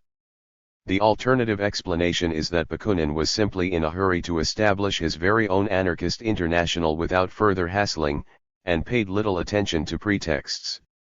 The history of the question shows this weakness plainly. Two other cities, even farther from Switzerland, had been selected for this same Congress before, without trouble, that is, before the disruption of the war, the Commune, and its aftermath. The last Congress at Basel in 1869 had picked Paris. In December 1870 the General Council announced it would be Mainz, whose branch was anxious to host the Congress. When the GC took the question up on June 18, 1872, it knew that in 1869 and 1870 the Belgians had proposed The Hague, Netherlands, and now the same proposal was before them from the Dutch themselves, reported by the French Blanquist leader Cornet, who moreover added his own voice to the push. When the GC subcommittee, on GC instructions, met the next day to settle the matter, it was told that besides the Swiss and the Italians, the Germans were against the Hague location. In the minutes of this meeting taken down by Cornet, it appeared that Engels thought The Hague a good location because of the number of GC members who wanted to attend. At least, this is all that the minutes recorded. Sarah Illier thought the Hague location would result in more international attention to the Congress. And Marx nonetheless points out the dangers that the city of The Hague presents. Whatever this means, it was the sum total of Marx's contribution to the discussion. According to the minutes, he did not sound very enthusiastic about the choice. 42. In answer to the protests from the Swiss Bakuninists, the GC pointed out a salient fact: of the 4 congresses so far held by the International, 3 had been held in Switzerland already. In effect, the Swiss seemed to argue that their happy country should have a monopoly on congresses. The Bakuninists argued further that The Hague was not in a central location, and, since this was obviously ridiculous, they added another jolting argument. A letter from the GC had pointed out that Switzerland was one focal point of the dispute at issue. Guillaume's Bakuninist bulletin of the Juristgens had an answer to that one: by choosing The Hague you have chosen the worst kind of city en milieu Germanique. Long afterwards Guillaume apologized for being so ignorant about Switzerland's neighbor down the Rhine, but it makes one wonder about aspirants to world dictatorship. The ethnic character of the Dutch was not the only thing that was not known to Guillaume, who by the way was easily the cleverest of the Bakuninist leaders. The major charge made by the clique was that the GC had selected The Hague to assure a ready-made majority, but in fact the delegates of the Dutch Federation voted against the GC at The Hague. 43. The obvious extreme weakness of the Bakuninists' objection to the Hague site did not help their faction, and may have shaken Bakunin's confidence. In any case, in mid-July Bakunin held a council of war with his Swiss lieutenants to cogitate grand strategy. It is clear that he felt that a successful takeover was looking dimmer. In any case the question of split became only the question of just how to bring it off. The Bakuninist Council decided, first a last attempt would be made to pressure the GC into rescinding the decision on The Hague, but if the GC stood pat, the Jura Federation would refuse to send delegates, would coordinate the same decision by the Italians and the Spanish, and would convene a rival Congress. In the next few days Bakunin communicated this decision to Italian agents, presumably also to Spanish agents, to turn them toward a split course as well. There is an extant letter by Bakunin spelling his split line out to an Italian lieutenant, on July 16.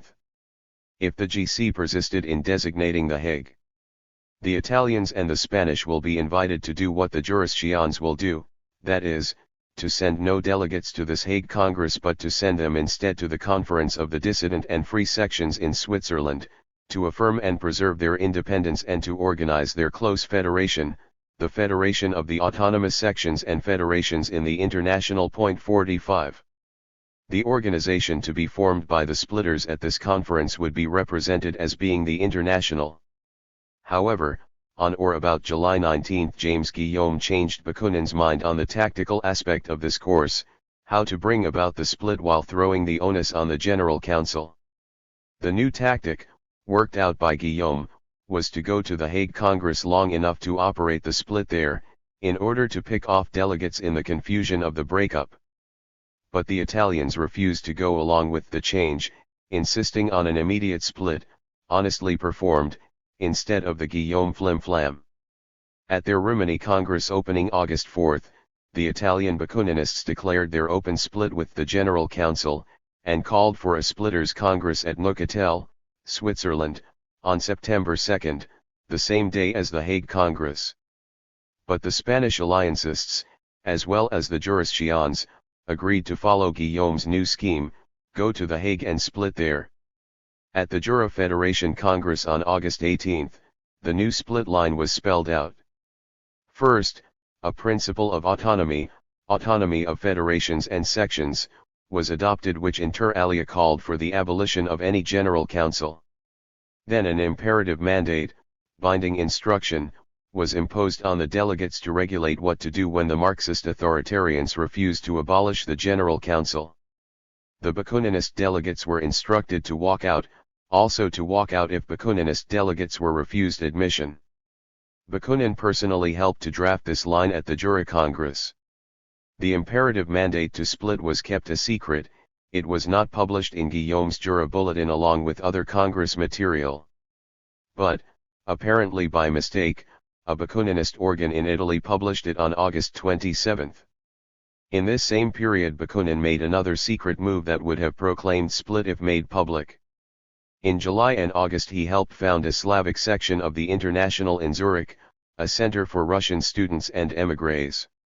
The new section applied for affiliation to the Jura Federation, not to the General Council, from which it was kept secret.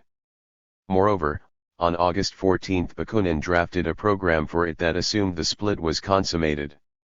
The program not only stated explicitly that it was anarchist, which was as illegal as calling itself communist, but it also implied that the International had to be made an anarchist organization. This program included various anarchoid nostrums such as abolition of the family and atheism, which the GC would naturally have refused to recognize. And there was an even plainer provocation. It stated openly that the section accepted the existence of no power within the International and no programmatic positions imposed either by the General Council or even by the General Congresses 46.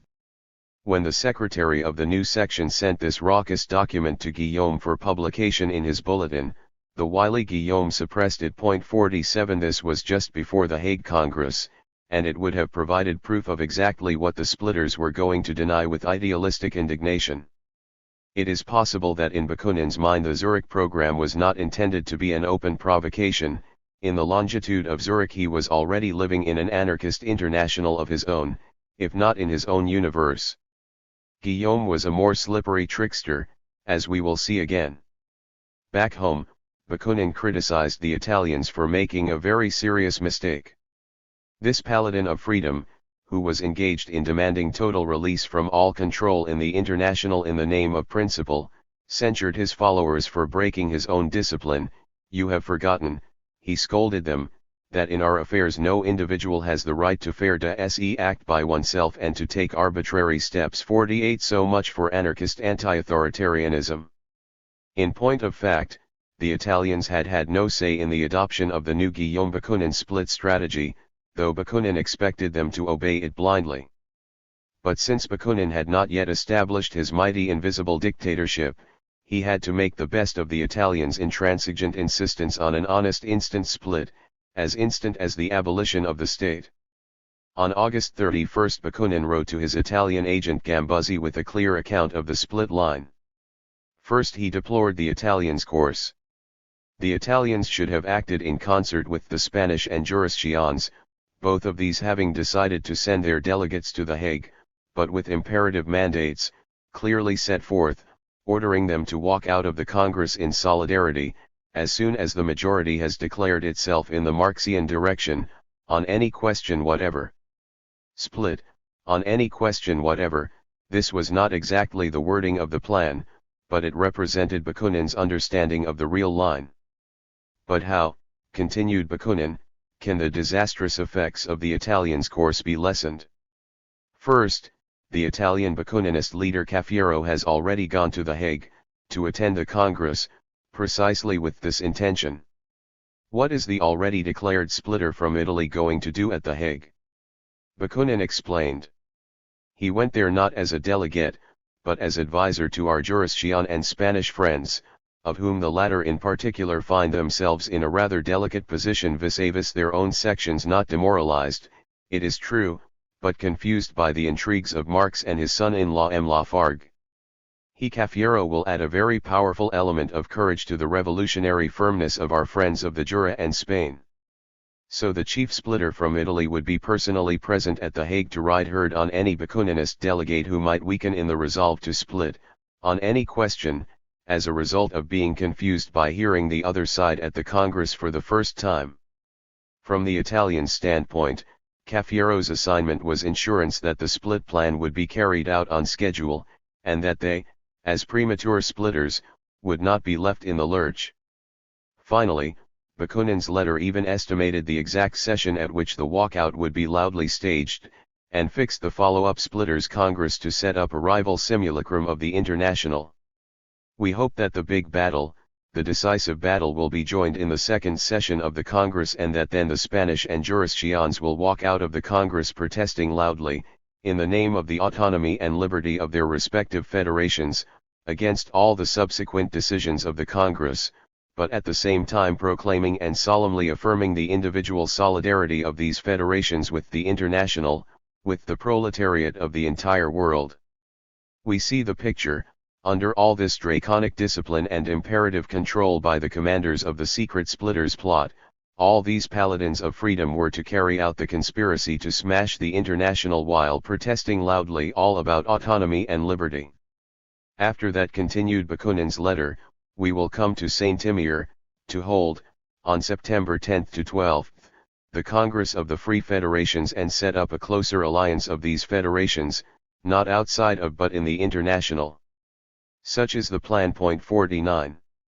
Well, after all that planning, the revised split strategy was not going to be carried out unmodified by the Bakuninist floor leader Guillaume. He added a twist. The plan as so far described called for what splitters jargon tagged a cold split. Guillaume, to be sure, had persuaded Bakunin not to split in advance of The Hague. Now, at The Hague itself, he evidently saw, with the same cunning, that a cold walkout by his delegates might not be productive and would certainly be revelatory. What is certain is this: at the Congress, the Jura delegates Guillaume and Schwitzgebel simply ignored the imperative mandate under which they had been elected. They likewise abandoned the strategy agreed on with Bakunin. Instead of a cold split, Guillaume persuaded the Bakuninist faction to stay in the Congress in order to force the majority to take action against them. The splitters would then be able to yell that the Marxists were imposing their horrendous dictatorship. This third version of the split strategy worked brilliantly with Marxologists and historians. The Swiss schoolmaster from the Jura Mountains has not been given the credit he deserves as the strategist of the Big Lie. Point 50. 7. Racism and the Splitters Campaign. As has been mentioned, the ideological drive that Bakunin conducted in the period leading to the Hague Congress was not focused on Marxism versus anarchism, despite the standard myth. Bakunin's focus was on anti-Semitism and racist anti-Germanism, these two being freely presented as more or less the same thing. It was explained in KMTR1 that the contemporary, post-Hitler, habit of treating all manifestations of anti-Jewish sentiment as one and the same thing is unhistorical, and masks the specific meaning of racist anti-Semitism. Anti-Jewish prejudice on a racial, blood, basis is relatively modern as an important movement. The stereotype of the economic Jew was virtually universal, to be sure, but racist anti-Semitism became a movement in Germany only in the late 1870s and 1880s. Point 51. The political and social anti-Jewish feeling, which can also be called anti-Semitism, that was rife before that time was often similar in essential type to xenophobic prejudices of other sorts, whether directed against Limeys and Yanks, Spics and Dagos, or Gypsies, Redskins, and Mix, and so on ad nauseam. One key indicator was the treatment of converted Jews. When they assumed Christianity, like Heinrich Marx or Heinrich Heine, their juridical situation definitely changed. But in racist anti-Semitism it is blood that counts. This is a different political and social phenomenon, especially from the standpoint of its historical role. The racist anti-Semitism that was launched by Sturcker and the Christian social movement in Germany, or the racist Drumont movement in France a little later, is the anti-Semitism that was brought to a high pitch by Hitlerism. If Hitlerism stands at the end of its evolution, a number of pioneers stand at its beginnings. One of these pioneers was Michael Bakunin, the great paladin of freedom. Bakunin's ideology, indeed his mentality, was impregnated with racism from his earliest period of activism. It first took the form of Panslavist racism. For example, Bakunin's Confession of 1851 was as filled with exaltation of the Slavic destiny as with the dirtiest racist ranting against Germans. We must emphasize that it was not simple anti-Germanism in the sense of that simple anti-Americanism which is met in many parts of the world today. This anti-Germanism was an overt interpretation of a world struggle of races in terms of blood. In those years as well as in 1872, Bakunin's theory of history revolved around blood racism just as closely as Marx's did around the class structure of society. In fact, One of the best examples of Bakunin's racist theory of history at large was one of his 1872 denunciations of Marx. While Bakunin was usually exercised about Slavic, Teutonic, and Latin blood, he did not neglect to raise a racist scare against the yellow peril that threatened Mother Russia from the Chinese hordes. 52. Thus this anarchist with a race-saturated mentality became one of the first people, perhaps the first, to launch a political campaign around blood anti-Semitism well in advance of the Sturkers and Drumonts, who are better known for it. In Bakunin's pre-anarchist life, anti-Jewish hatred cropped up only sporadically, as far as we know, perhaps no more than with other scions of the Russian nobility. 53 It burgeoned and flowered in his strategy when he saw it was a weapon against his opponents in the International. That does not mean his anti-Semitism was solely demagogic. He gave free rein to its fator when it coincided with his freedom-loving operation. This pattern first came to bloom in the autumn of 1869, that is, about the same time that Bakunin started speeding up his takeover drive in the International. Immediately after the Basel Congress, Moses Hess published in the French press a strong attack on Bakunin as the representative of barbarism, despotism, and violence. It was thoroughly political in content. Bakunin immediately began writing a reply that began with a lengthy anti-Semitic tirade, entitled Study on the German Jews. There is no point in taking space to quote long anti-Semitic vituperations which, unfamiliar then, are well enough known today. Bakunin was quite aware of his pioneering in this field, and boasted of it in a passage which also shadowed forth the typical elders of Zion fable about the Jewish conspiracy to control the world, an idea which no doubt appealed to him since he thought of himself as head of a rival conspiracy with the same objective. This passage is worth quoting. I know that in speaking out my intimate thoughts on the Jews with such frankness I expose myself to immense dangers. Many people share these thoughts, but very few dare to express them publicly, for the Jewish sect, which is much more formidable than that of the Catholic and Protestant Jesuits, today constitutes a veritable power in Europe. It reigns despotically in commerce and banking, and it has invaded 3/4 of German journalism and a very considerable part of the journalism of other countries. Then woe to him who makes the mistake of displeasing it. 54. This was an early anti-Semitic flight.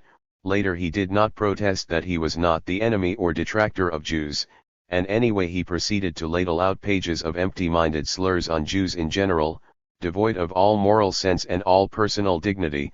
They seek their spirit in the mud, and have made a daily amusement and pastime out of calumny, this sort of thing, on and on and on. 55. Likewise, in this work Bakunin specifically exempted 5 Jews from his strictures: Jesus, St. Paul, Spinoza, and 2 socialists, Marx and Lassalle. 56. Bakunin asked Herzen to publish this diatribe, but the liberal Herzen refused. Why talk about races, about Jews? He wanted to know. More important, Herzen asked Bakunin why he had unleashed his fury against an unimportant figure like Hess, while going easy on his real enemy Marx. 57. Bakunin's reply brings us back to the main point. With his usual elephantine cunning, our anarchist explained that it was all an exercise in tactical hypocrisy. I know, Bakunin told Herzen, that Marx is really behind Hess's slander. On the contrary, everyone knew that Hess had nothing to do with Marx by this time, but no matter. Why then, Bakunin continued, did I praise Marx? For 2 reasons. First, there are his real merits. Second, as a calculated tactic. You, Herzen, think that I lack calculation in the movement, but you are wrong. My attitude toward Marx will prove it to you. 58. Bakunin then revealed his plan to start the fight in the International. The calculated tactic was to lull Marx with fulsome praise. It could happen, even in a short time, that I will begin a battle with him, not for the personal offense Hess's attack, of course, but for a question of principle, apropos of state communism. Then it will be a struggle to the death.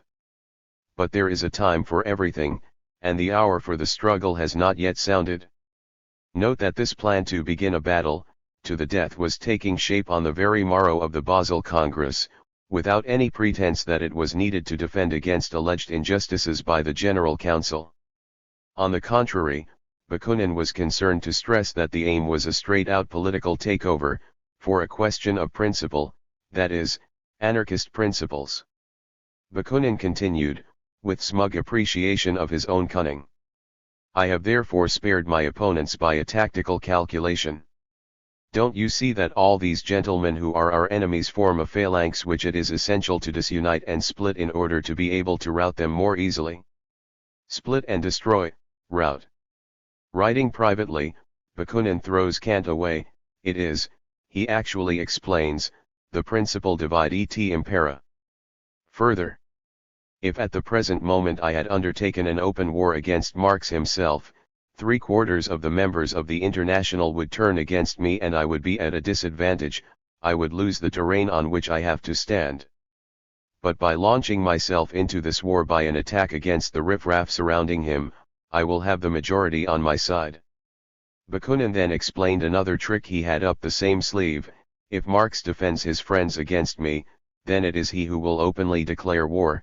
In this case I will also take the field, and I will have the good guy roll 59, that triumphant emphasis was Bakunin's, it has not been added here.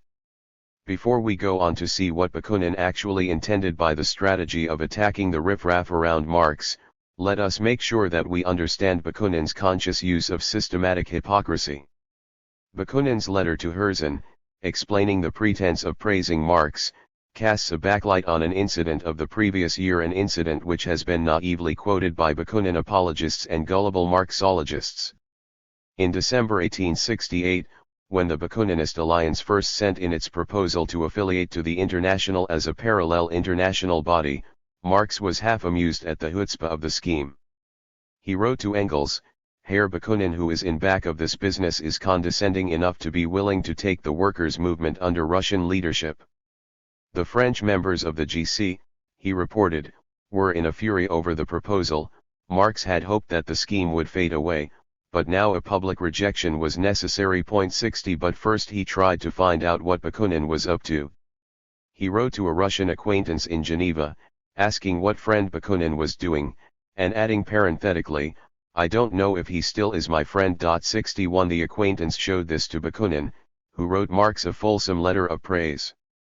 He assured Marx he was his friend, more than ever, praised his revolutionary course, and ended, you see then, dear friend, that I am your disciple and I am proud of being it. 62. This is the butter that was laid on, in accordance with a thought-out scheme, by the man who was organizing his myrmidons as a secret body of conspirators to take over the International. Yet this transparent sham has been quoted 100 times to show that the warm and sincere homage by the paladin of freedom could not penetrate the hard heart of that monster Marx. 8. Bakunin's political pogrom of 1872. We return to the riffraff around Marx who were targeted by Bakunin. It turned out that this meant first of all the Jews, not Marx's friends, but the whole race. Because of the aforementioned purge of Bakunin's posthumous papers by his protective friends, it is hard to say how much our libertarian had pursued his anti-Semitic line in the period ending with 1871, that is, before the start of the 1872 campaign. We saw how he went at it in his 1870 letters to Albert Richard 63, and there is no reason to think this was an aberration. In any case, it was in his campaign of 1872 preceding the Hague Congress that Bakunin revved his anti-Semitic drive into high gear. His main agitprop channel was a series of circular letters addressed to the main centers of the Alliance as guides to their work. Extant are a handful of these letters, for they were distributed as widely as possible to Bakunin's supporters and naturally could not all be expunged from history by his friends. They were long and rambling, like all of Bakunin's productions. The first thing that can be ascertained about them, now that they have returned to the world in the archives Bakunin, is that anarchist argumentation was a small part of the wordage. The major front on which he sought to whip up hatred of the Marxists was purely racist agitation, long anti-Semitic harangues, with special stress on the Jewish conspiracy to dominate the world, interwoven with anti-German tirades of an equally racist type. We cannot here do justice to their length and verbose repetitiousness without boring readers to death, and so we will quote only passages of special interest. Bakunin apologists who have allowed themselves to mention this order have emphasized, in extenuation, that anyway he depicts the Jews as very intelligent and capable. But racist anti-Semitism was founded with this theory of the all-dominating brain power of the Jews, beginning with the first popular brochure of agitational anti-Semitism to rock Germany, by the man who invented the term anti-Semitism, Wilhelm Marr. In fact, the theory of anti-Semitism that filled Bakunin's circular letters was remarkably like Marr's famous work, but Bakunin preceded Marr by a year. 64. What was distinctive about Bakunin's anti-Semitic production, historically speaking, was its early Jewish conspiracy theory. After all, the Protocols of the Elders of Zion was fabricated only in 1895 to 1900 and published in 1905. However, it is possible that there was a direct link between Bakunin and certain shady predecessors of the Protocols' forgery, so that the Protocols on the one hand and Bakunin's output on the other constituted separate developments from a similar source. Bakunin went well beyond the traditional anti-Semitic pattern of merely derogating Jews. The conspiracy to rule the world embraced all Jews by blood, and extended over all countries and classes. Rothschild and Marx were both conscious participants in this conspiracy. This is unadulterated Elders of Zion garbage and should not be stuffed into the same rubbish can as ordinary anti-Jewish diatribes. In one of his first circular letters, sent out in December 1871 to the Bologna section of the International, there was the usual lengthy insistence on the all-compassing power of the Jews in Germany and elsewhere. They control business, politics, journalism, high finance, and in recent years they have begun to take over socialism. Well now, this whole Jewish world, which constitutes a single exploiting sect, a sort of bloodsucker people, a collective parasite, voracious, organized in itself, not only across the frontiers of states but even across all the differences of political opinion, this world is presently, at least in great part, at the disposal of Marx on the one hand and of the Rothschilds on the other. I know that the Rothschilds, reactionaries as they are and should be, highly appreciate the merits of the communist Marx, and that in his turn the communist Marx feels irresistibly drawn, by instinctive attraction and respectful admiration, to the financial genius of Rothschild. Jewish solidarity, that powerful solidarity that has maintained itself through all history, united them. That must seem strange, Bakunin admitted, but the bond was this: Marx's communism wants a centralized state requires a central state bank, such a bank nurtures the Jews. You see? So the Jews who run the German Socialist Party are working to win over the Jews of Austria. Switzerland too is being taken over. In 1869 the General Council, which had long meditated plans for universal monarchy born in Marx's intelligent brain, made the first attempt to realize it at the Basel Congress. That was why all those Jews fell on me, Bakunin, with their calumny and intrigue. 66. Multiply this many-fold, 4 pages of rubbish. In a similar circular dedicated to the education of the jurors section, Bakunin continued his revelation that what happened at the Basel Congress was a dire conspiracy of German and Russian Jews against me. The Jews were now sovereign masters in finance, had a monopoly in literature, and had installed a Jewish editor at every German newspaper. There was a vitriolic smear attack on the Jewish religion. Jehovah was a homicidal god. Moses ordered Jewry to massacre all people in order to establish its own power. Fortunately the Jews were conquered and dispersed, but as a result formed a vast commercial association to exploit all other nations. 67. Then Bakunin's circular letter virtually came out for a pogrom, as indeed Russian populist anarchists did later, and as the other father of anarchism Proudhon had done earlier. Therefore in all countries the people detest the Jews. They detest them so much that every popular revolution is accompanied by a massacre of Jews, a natural consequence, but one which is not such as to make the Jews partisans of popular social revolution. This was followed by another version of the all-class capitalist communist conspiracy theory. The Jews, being born bourgeois exploiters, hate revolution. At bottom, the Jews of every country are really friends only with the Jews of all countries, independently of all differences existing in their social positions, degree of education, political opinions, and religious worship. A baptized Jew remains no less a Jew, whether reactionary, liberal, or socialist.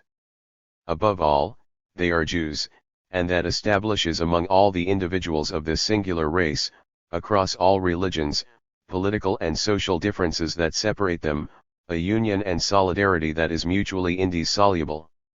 It is a powerful chain, broadly cosmopolitan and narrowly national at the same time, in the racial sense, interconnecting the kings of finance, the Rothschilds, or the most scientifically exalted intelligences, with the ignorant and superstitious Jews of Lithuania, Hungary, Romania, Africa, and Asia. I do not think there exists a single Jew in the world today who does not tremble with hope and pride when he hears the sacred name of Rothschild. This time Bakunin wants to make no exceptions.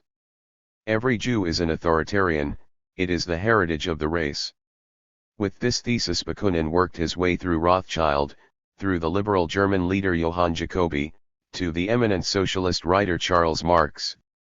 Alongside these illustrious Jews were a host of little Jews, bankers, usurers, journalists, socialists, and what not. They served their masters, and pullulated in the German Socialist Party, individually they were wretches. But they are a legion, and, what is worse, a very well-disciplined legion, awaiting only a sign from the master Marx to pour all their venomous slime over the individuals pointed out to their fury. 68. This man knew all about venomous slime. Throughout his tedious pages of rubbish against the Jews, Bakunin always directed his point into the channel of a political pogrom in the International, against Marx and the Hebrew German sect that controlled the International just as Rothschild controlled the banks. 69 There was a difference after the Hague Congress. In Bakunin's book Statism and Anarchy, his anti-Semitic sewerage was no longer a torrent but only an occasional gurgle in the rambling anarchist stream. The hatchet job had been done. 70. 9. The Great Smear Campaign. In the split drive of 1872, Bakunin paralleled or supplemented his anti-Semitic agitation with just as lengthy tirades of racist anti-Germanism, in which Germans and Jews could not always be distinguished. We will be concerned not with this form of racism per se but with the political campaign for which it was the vehicle. Suffice to say that, 1.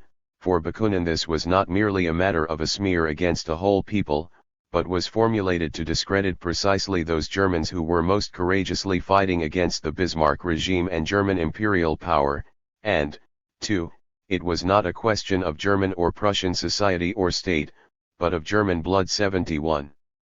He had at least two objectives in doing this. One was to whitewash Russian society in comparison, though he usually remembered to interject protestations of hostility to the Tsarist state, as to all states. There were a number of passages in which he got at a backhanded exaltation of the Russian or Slavic world by contrasting it with a caricature of Teutonic evil.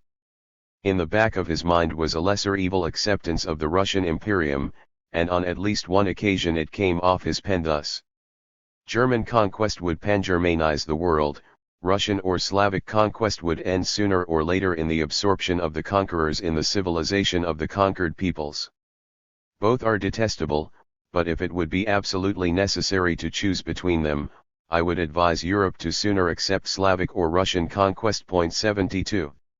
This was intertwined in his mind with an apocalyptic vision of a war of races for the conquest of the world, in which the Latin race and the Slavic race would be allied to crush the German race on the day of the ultimate and ineluctable combat of the Slavs against the Germans. 73.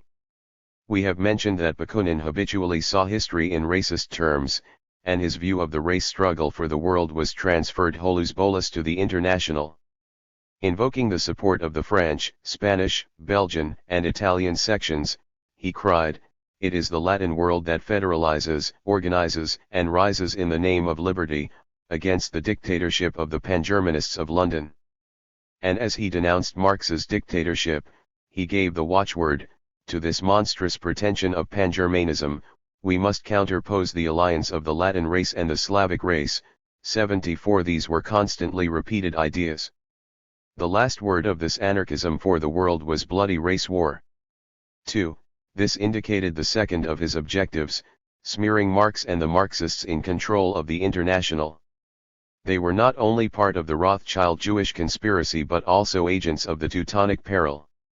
Thus, in one of the circular letters expounding the Jewish conspiracy theory, he revealed that Marx and the General Council, who were fanatically devoted to their dictator Messiah Marx, were really Bismarckians. This thinking is inspired in them by a sentiment of race.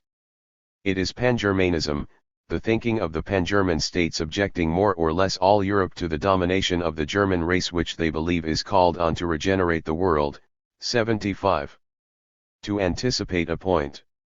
How did Bakunin know this was how the Marxists thought?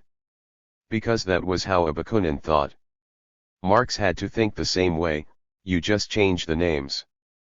Bakunin did not merely claim that Marx thought like Bismarck.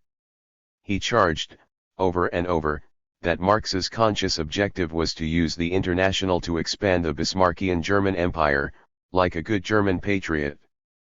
Marx puffed up the danger from Tsarist Russia only in order to turn the attention of the good public away from the ambitious plans of his own fatherland, and in order to bring about the acceptance of Germany's conquests. If that were Marx's motive, there was no need to answer Marx's attacks on Holy Russia. According to this systematic liar, Marx's patriotic goal was to make the European proletariat sympathetic to German power over the world. Mr. Marx has shown himself to be, not an international socialist revolutionary but an ardent patriot of the great Bismarckian fatherland. Marx's fundamental belief was that the Germanic race alone can exist and rule as the legitimate representative of humanity. In fact, Marx was really working for Bismarck, consciously, for all the actions of the German socialists were inspired by the desire to extend the borders of the German Empire as far as possible. Bismarck only pretended to be an enemy of the German socialists, because they were propagandizing for the German concept of the state and not for socialism. To spread this concept is today the main concern of Mr. Marx. 76. This campaign of uninhibited hooligan-like slander has precedence today, and perhaps even worse has been seen. But it was an innovation for 1872, and for the socialist movement. Alongside the anti-Semitic and anti-German diatribes in Bakunin's campaign was a third element, likewise represented by constantly repeated harangues. This was a torrent of systematic personal slander against Marx. There was more to it than meets the eye. In passage after passage Bakunin fed the prejudices of his dupes with a description of Marx as a veritable monster. Some of the more briefly quotable pleasantries were, vain to the point of dirtiness and folly, fanatically vainglorious and ambitious, cowardly. Given to intrigue like the real Jew he is.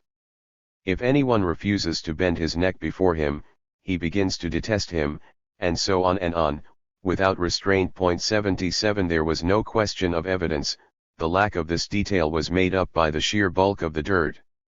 Out of these mephitic fumes, a certain suspicion may be born. 10 The paladin of lies. The suspicion may be furthered by another series of unbridled smears.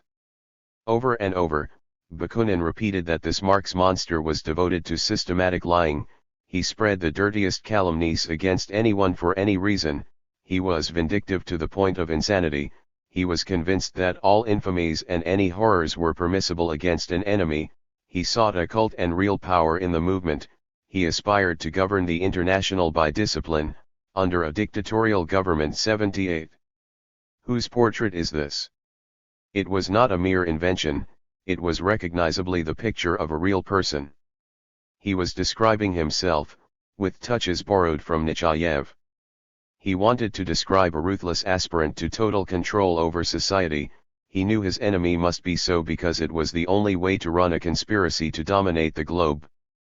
It was noted in KMTR2 that it was Bakunin's regular pattern to accuse Marx in public of exactly what he, Bakunin, was planning in secret. Look back to this passage. 79. This pattern extended to his concocted Marx anecdotes. Let us contemplate a passage drafted by Bakunin for a piece entitled Personal Relations with Marx, a compendium of personal smears and anti-Semitic abuse that contained no references to any real relations with Marx. In this laboratory specimen of Bakunin's methodology, we find him swearing on his personal knowledge that the following occurred in 1848. And then, in the middle of a half-jocular half-serious conversation, Marx told me, "You know, I am now at the head of a communist secret society, so well disciplined that if I told one of its members, 'Go kill Bakunin,' he would kill you 80. It may be thought that Bakunin's vicious mendacity was simply running wild. Not so, this story had a factual basis. When he wrote this around the end of 1871 or beginning of 1872, Bakunin had gone through a political organizational partnership with a real monster named Nechayev, who, he knew, not only believed in functioning exactly that way but had in fact ordered the murder of a refractory comrade in similar terms. Without going here into the details of Bakunin's well-known partnership with this archetype of the revolutionary gangster, we remind the reader that when Bakunin put these words into the mouth of a dummy named Marx, he knew that in December 1869 his protege Nechayev, while organizing a conspiratorial group in a Russian town, had decided that a member of the group had to be liquidated, and had given orders for his assassination. "Go kill Ivanovich," he had told his anarchist zombies, and they killed him. The case had been tried a few months ago in Russia, and had made continental headlines to the discreditment of the socialist movement everywhere. Bakunin's admiration of Nechayev as a revolutionary hero was unbounded. Now look at the very terms of Bakunin's smear of Marx. Who was it that really made a conscious system out of lying and slander against any enemy? Out of vindictiveness, as a revolutionary virtue? Out of infamies and horrors up to murder to intimidate opposition? The answer was, in the first place, that this was a portrait of Nechayevism, and the whole pattern was specifically endorsed by Bakunin in his own name. As for the distinction between occult power and dictatorship, etc., we have seen that these were commonplaces of Bakunin's secret doctrine. In short, the long tirades of slander against the fictional character named Marx were not simply the random vituperations of a vicious liar foaming at the mouth. This was a self-portrait, a little Nechayevist, as mentioned. It was Bakunin's conception of how a would-be world dictator could be expected to act, while pretending to the gullible masses that he was a libertarian saint. The second line of defense for the Bakunin myth has it that Nechayev pulled the wool over the veteran's eyes. This apologia was always thin enough to see through, but with the aforementioned discovery of new documents, it evaporated. Bakunin sat down to write his long letter of June 2, 1870 to Boy, Nechayev, after he had finally accepted the truth about his partner's mode of gangsterism in general and the murder of Ivanovich in particular. But this letter was not a repudiation of Nechayevism, it was a reaffirmation of the revolutionary merit of the little murderous punk, and a proposal for continued partnership with a proviso. The proviso, if Nechayev confined his gangster methods to opponents and did not apply them to Bakunin himself as he had started to do. In this letter to Nechayev, with the facts out in the open, with everything known and admitted, Bakunin more than once stated his complete agreement with Nechayev's ideology and modes of operation. "Our programs are identical," he repeated. This applied also to the brochures and other documents which, even when drafted by Nechayev, represented their joint ideas. Bakunin assured Nechayev that he too understood the need for cunning and deceit, for Jesuit methods, but only against rivals and opponents, not among ourselves. Thus this simple law must be the basis of our activity: truth, honesty, mutual trust between all brothers and toward any man who is capable of becoming and whom you would wish to become a brother; lies, cunning, entanglement, and, if necessary, violence toward enemies. The simple law of lies, cunning, swindling, and violence was what they both stood for inside the opponent's movement, which was to be destroyed from within. "You, Nechayev," wrote the older swindler, "have perpetrated many dirty tricks, but it was all for the cause. After all, whoever is frightened of horrors or dirt should turn away from this world and this revolution. But he kept repeating this since it was the main burden of the letter. You must confine the use of police and Jesuitical systems to enemies, to inimical parties. 82. He left no ambiguity about the targets of the dirty tricks and Jesuitical methods. All this was being written down in the midst of his drive to take over the International. In case there is a retarded child somewhere who cannot deduce that he was writing about what he was then actually doing in and to the International, he also wrote the following down in so many words. Societies whose aims are near to ours must be forced to merge with our society, or, at least, must be subordinated to it without their knowledge, while harmful people must be removed from them. Societies which are inimical or positively harmful must be dissolved, and finally the government must be destroyed. All this cannot be achieved only by propagating the truth. Cunning, diplomacy, deceit are necessary. Jesuit methods or even entanglement, another translation, mystification, can be used for this. 83. This was the blueprint for the immediately ensuing campaign of racist calumny, anti-Semitic filth, and personal slander. From the standpoint of this campaign, there was a last edifying vignette to be mentioned. For another month after writing the cited letter to Neshiv, Bakunin continued to make efforts to re-cement relations with Boy. In early July, Bakunin journeyed to Geneva for a face-to-face effort, and there he finally decided after some weeks that Nechayev was hopeless. He thereupon gave the young gangster a lesson in what an old one could do. Leaving the last talk with Nechayev with the usual amenities and a goodbye kiss, he sat down to write confidential letters behind the assassin's back, warning friends against further relations. One friend was mobilized to steal back the compromising letters that Nechayev had stolen from him, Bakunin. Another friend was asked to cooperate in a second little scheme. This was to help spread the belief that it was not Bakunin who was sending around these warnings against Nechayev but the General Council in London. 84. Nechayev quickly learned what was going on. He wrote Bakunin, "You gave me a Judas kiss at our last meeting, now these letters are the vilest acts of a dirty hatred." He added, "So you want to roll in the mud? Well, go ahead and roll." 85. This was the last word in Nechayev-Bakunin relations. It is still echoing. Roll in the mud is also an appropriate summary for the career of the Paladin of Freedom. With the possible exception of Nechayev, there is no dirtier personage in the history of the leftist movements of the 19th century, there is no more evil aspirant to oligarchic dictatorship, there is no more authoritarian mentality than his, there is no more systematic exponent of virulent racism and slander, of lies and revolutionary swindling. It is time that even Marxologists stopping exalting this sinister figure for the sake of getting Marx. Note on A. Lening. My incidental references to Arthur Lening, editor of the Archives Bakunin, who is usually regarded as an eminent scholar, may raise questions in the reader's mind. Since an adequate comment on Lening would be digressive here, such a reader is referred to the extraordinary pages devoted to Lening in Aileen Kelly's Mikhail Bakunin, Oxford, 1982, pages 238 to 241, which I saw only after this note was written. Kelly's outspoken verdict on Lening took courage and integrity, and deserves a salute. Special note: see The Strange Case of Franz Mehring. A whistleblowing note to Chapter 3. The Lassalle-Marx myth discussed in Special Note A received its definitive enrootment, if not its initial impetus, from the pen of Franz Mehring. There is a myth about Mehring too, especially in this connection. It is a peculiar sort of myth, for it is not so much the propagation of a falsification, a false story, as a suppression of half the true story.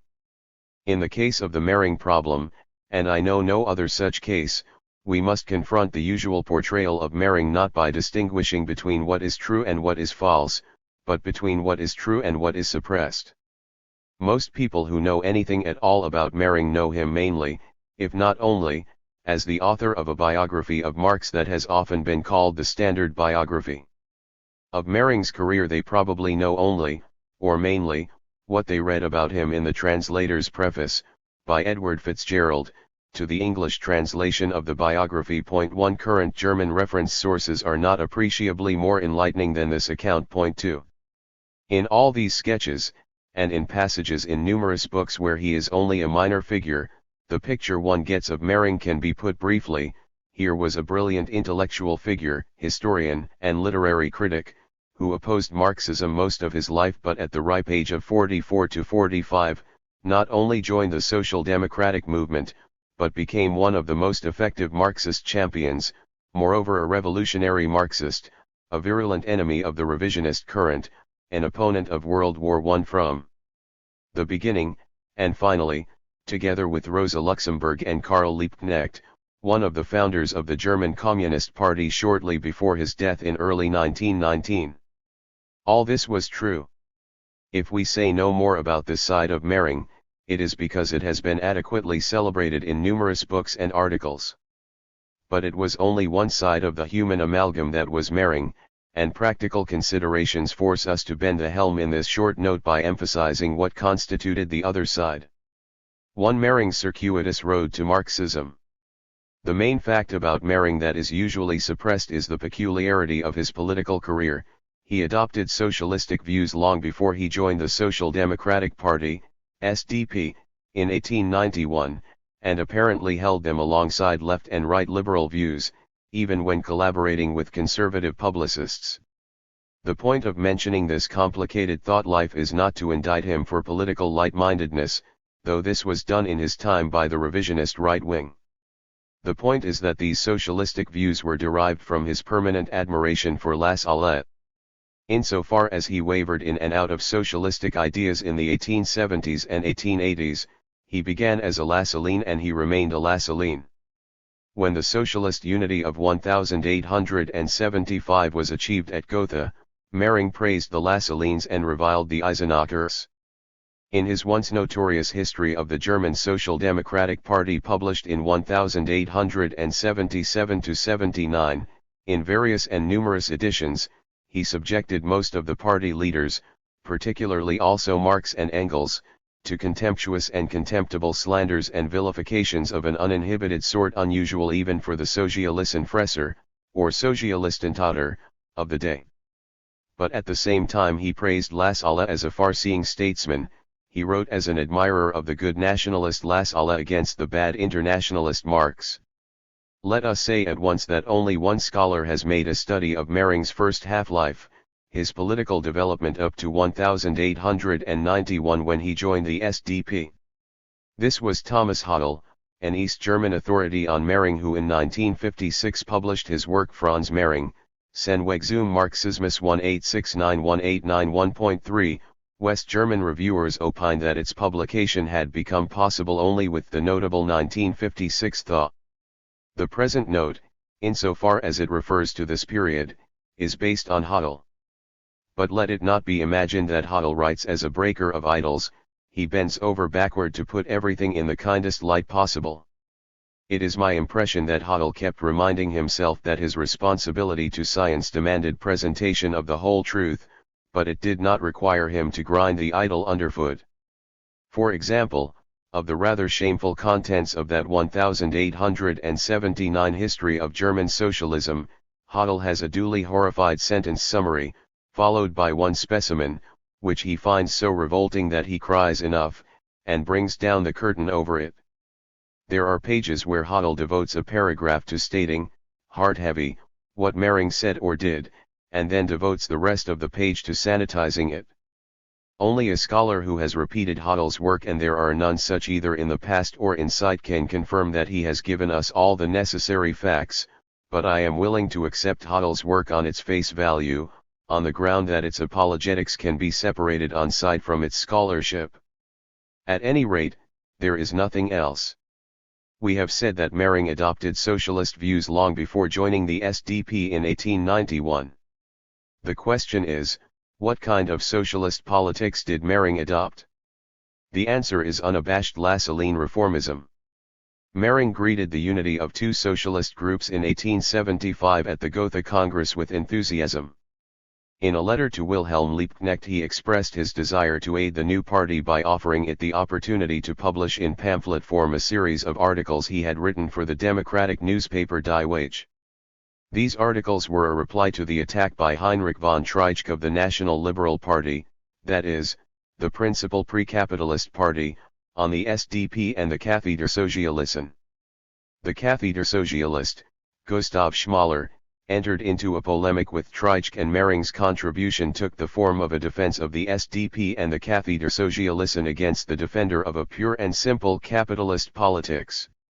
As Hal remarks, it is characteristic of the anti-Treitschke that the Conservative Party, the Junkers, and especially the German Empire are not attacked even indirectly. At one point Mering even speaks reverently of the Crown, the highest authority in the land. His critical edge is directed against liberalism. For Mering defended Lassalle, and by implication the SDP, from Treitschke's attack by denying that Lassalle's agitation was meant to stir up the working class. Lassalle has never appealed, as you charge, to unleashed passions, and the wild appetite of the masses. The great basic idea of his agitation was that only Science-Wissenschaft could elevate the workers to the height of cultivation and welfare that befitted. 5. The worker, according to Mering, resented Treitschke's assertion that the class struggle was unbridgeable. 6. Mering pointed to the THIRD-Socialist Schmaler as an example of the man of head and heart who rejected Manchesterdom and unbridled capitalism and did bridge the gap between workers and men of education. Schmaler is strongly recommended to the working class audience. Indeed, the whole pamphlet is based on the Lassallean notion of socialism as the alliance of men of education, Wissenschaft, and the worker in support of the modern ideology of state intervention.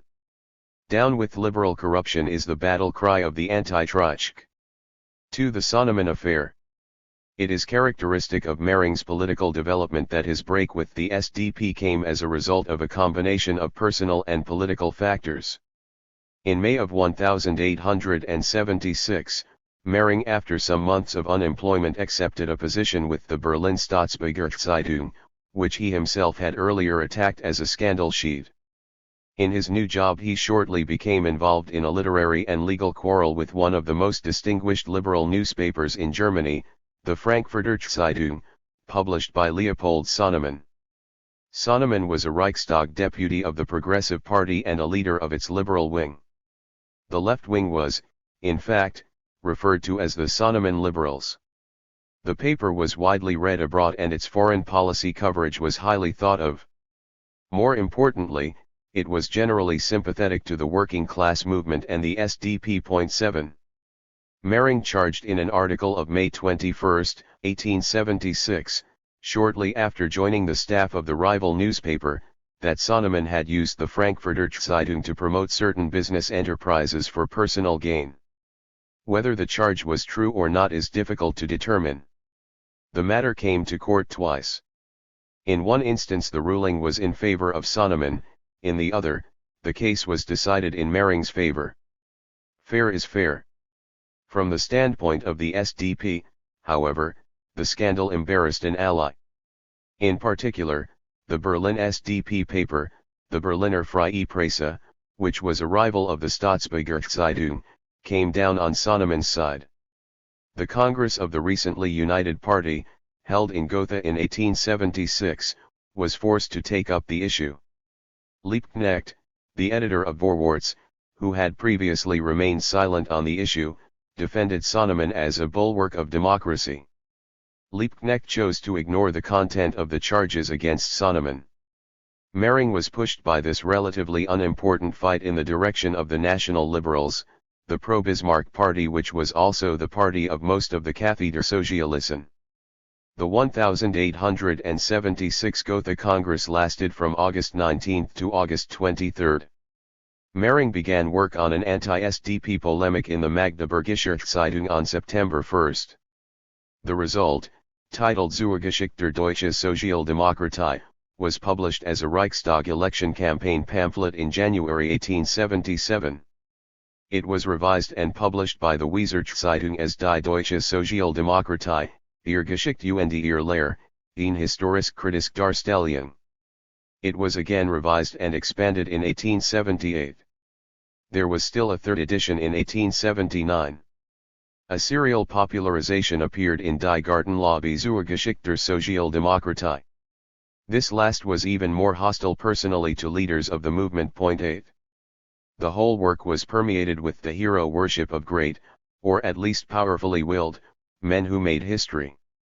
Lassalle was the prime example. The German social democracy was stamped out of the ground by the forceful will of an autocratic man. But these were not only powerful men. They were dangerous. Mering's former, and future, friend Liebknecht was an apostle of subversion who, almost together with his mother's milk, seems to have absorbed the insatiable drive to instill people's heart with hate, envy, and wrath. 9. Marx and Engels were sybarites of the spirit, who, as if in disgust with the limitations and finiteness of all earthly existence, carry on propaganda for subversion as a kind of Mephistophelian sport. Internationalism was the great sin. This decade-long dispute, in the main, was the product of a protracted battle of the internationalist communist Marx against, and his final victory over, the tradition of the National Socialist Lassalle. 10. The present leadership of the SDP was only following in a long tradition. The instinctive hatred against education and knowledge, which is so prominently evidenced by present-day communism, came out already in the earliest beginnings of the movement. For Mering there is no distinction between hostility to the educated classes and hatred of learning as such. Schweitzer was treated as a victim of this anti-intellectualism. His flirtation with Bismarck, as well as Lassalle's, was treated favorably. Mering's own earlier criticisms, as a liberal journalist, of Bismarck went by the board. In general, Mering, in a frenzy over his slight by the SDP over the Sonnemann affair, abandoned a good deal of his own earlier politics. The year of revolution, 1848, became the crazy year. Hatred of Prussia was denounced as the most insipid of passions. A real low point was reached when Mering was forced, in the middle of this period, to confront the witch hunt against the socialist movement. In 1878 the Bismarck government pushed through the Reichstag legislation that severely restricted the activity of the socialist movement. This was in the aftermath of the half-wit assassination attempts on the Kaiser by Karl Nobling and Max Hodel. Mering endorsed the government justification of this anti-socialist law. Social democracy was, of course, not directly responsible for the attacks, but it contributed to the spiritual confusion which led to these attacks. Mering attacked the unfathomable immorality of socialist agitation. 11. This anti-socialist polemic, in its several editions, was a big commercial success. Koski says that in those years Mering was the bourgeois writer most despised by the SDP. 3. The morning after. From 1879 on Mering began to drift politically and economically. The picture is of a man sobering up after a serious binge. From 1878 to 1884 he was most closely associated with the Weser Zeitung, which was pro-Bismarck but which also supported free trade and was nervous about Bismarck's protectionism. Besides, some of the personalities in the SDP most hostile to him in the Sonnemann affair had left the party or been expelled. Johann Most and Hasselmann of Berliner Zeitung were among them. Mering became more and more disillusioned with Bismarck.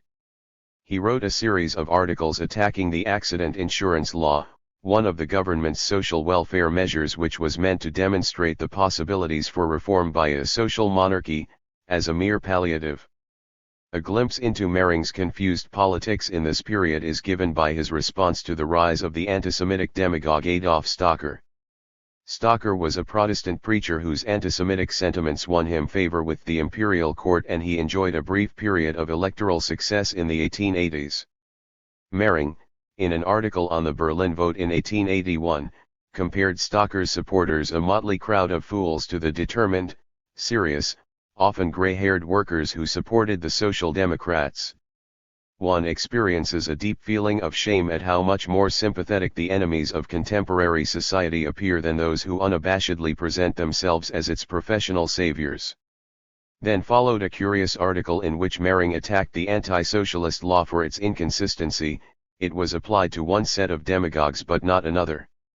If this law is directed not at the socialist goal, which can still be legally advocated in respectable, academic forms, but only at the demagogic methods of the social democracy, then it makes no sense if campaigns for very different goals but using very similar methods are allowed to use the German Empire for a parade ground.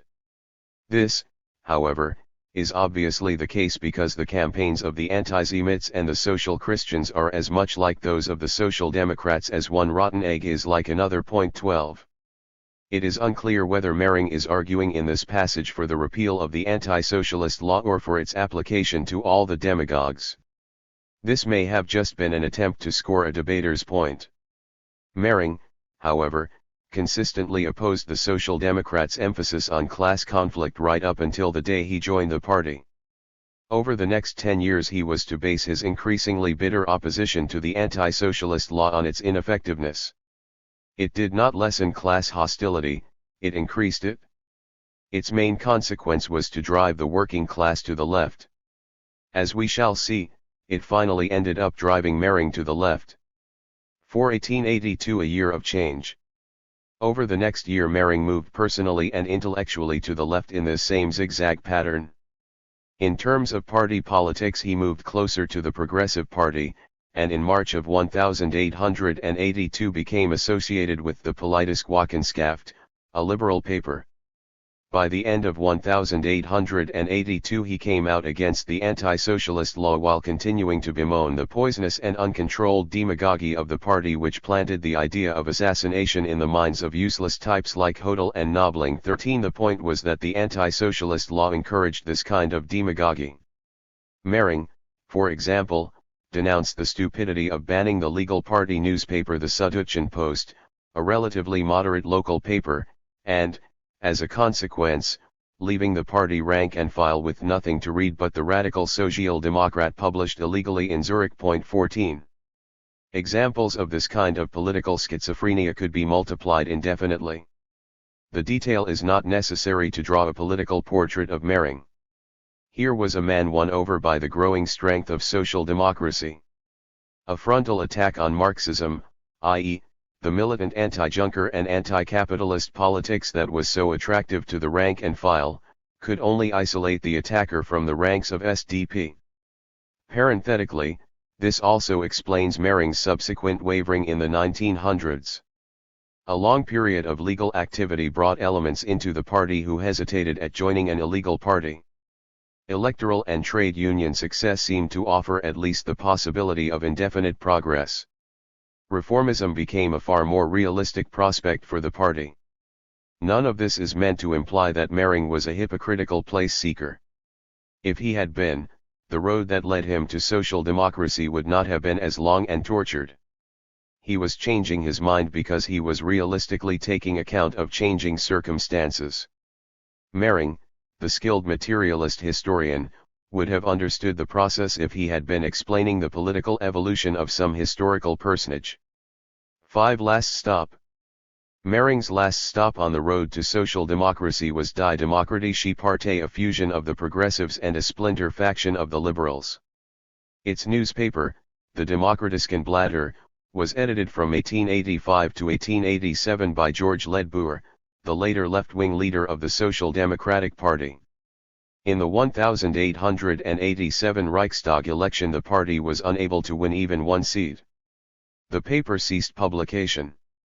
As Hodel puts it, the last attempt in the 19th century in Germany to call into life a radical petty bourgeois party failed. Mering was the most important literary collaborator of the Demokratische Blätter in 1884–85. In an article called Über die Grundbedingungen sozialer Reformen he reviewed the history of attempts at reform from above, a la Bismarck-Lassalle. He came to a negative verdict. 15 For him social reform from below was the only alternative to revolution. Mering in this period became more and more openly sympathetic to Marx. He wrote numerous articles in the paper popularizing Marx and Engels' historical studies. It was at this point, 1885, that he approached Engels for material on a projected Marx biography. Engels was cool to the idea. 16, Babel, to whom Engels confided his doubts about Mering, was even more cool toward Mering. 17. Nevertheless, in July, Engels expressed admiration for Mering's literary talent, and he expressed the hope that this would be kept in mind if he comes over to us again, as he surely will, as soon as the times change. 18. Beginning in 1884, Mering began work with the Berlin Volkszeitung. It was this newspaper that was to be his mouthpiece for the next few years until he was driven out of bourgeois journalism and into the Social Democratic Party. The Volkszeitung was sympathetic to social democracy even before Mering became its most prominent writer. In its columns, Mering was free to express his growing interest in the party. To take one example, he closely followed the internal politics of the party in the dispute over the steamship subsidy and made clear his support for the right wing. 19. That is, Mering was beginning to think of himself as a social democratic sympathizer or fellow traveler, but as a sympathizer or fellow traveler of the right wing. In early 1885, a Bismarckian newspaper denounced the socialism of the Volkszeitung. 20. There was some justification in the charge. Mering became more anti-Bismarck as the room for opposition shrank. No quarter year went by without an issue of the Volkszeitung being banned. Yet Mering remained pro-monarchist. On Kaiser Wilhelm I's 90th birthday, Mering enthused over the embodiment of the unity of the fatherland. The grey figure of the restorer of the German Empire stands high over all these struggles. 21. In an article of April 13, 1888, he denounced those who agitated against the monarchy as traitors. 2 years later, it was Mering whose career as a bourgeois journalist was ended as a result of a conflict with the monarchy. The brief reign of the liberal Friedrich III was followed in 1889 by the accession to the throne of the new Kaiser Wilhelm II. Mering mistrusted the man in part because of Wilhelm II's notorious political sympathy for Stocker's anti-Semitic alternative to socialism. Mering's attack on the speech from the throne of November 1888 was, according to Hal, unheard of. 22. The final crisis, however, came in 1889. On March 9, Mering published a lead article on the anniversary of the old Kaiser's death. The man Mering had shortly before praised as the restorer of German Empire was attacked as the representative of narrow dynastic and military interests. He had no interest in the social problems of the German people. This open break with the Bismarck-Lassalle politics of the social monarchy led to Mering's ouster. Although even the anti-socialist law provided no legal basis for action against Mering, the personal outrage of the Kaiser and the President of Police made it necessary for the authorities to act. The issue of the paper which contained this outrageous attack on the restorer of the German Empire, number 58, was seized despite the public prosecutors finding that there was no legal pretext for the action. Mering's office and home were searched and manuscripts were seized. On March 17, Mering published an article celebrating the March 18th anniversary of the 1848 insurrection. The same day, Police President von Richthofen banned all further issues of the Volkszeitung. This is the only occasion on which a bourgeois paper was banned under the anti-socialist law, according to Hal. The Reichskommission, which oversaw the application of the anti-socialist law, lifted the ban on April 12. Nevertheless, Mering's steady drift to the left and the SDP was given new impetus.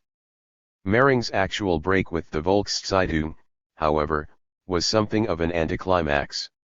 Shortly after this political episode, he became embroiled in a literary quarrel with a prominent critic who, if Hal's account is accurate, had arranged a boycott of his former lover who was an actress. Ordinarily, a literary campaign over such a scandal would only boost circulation.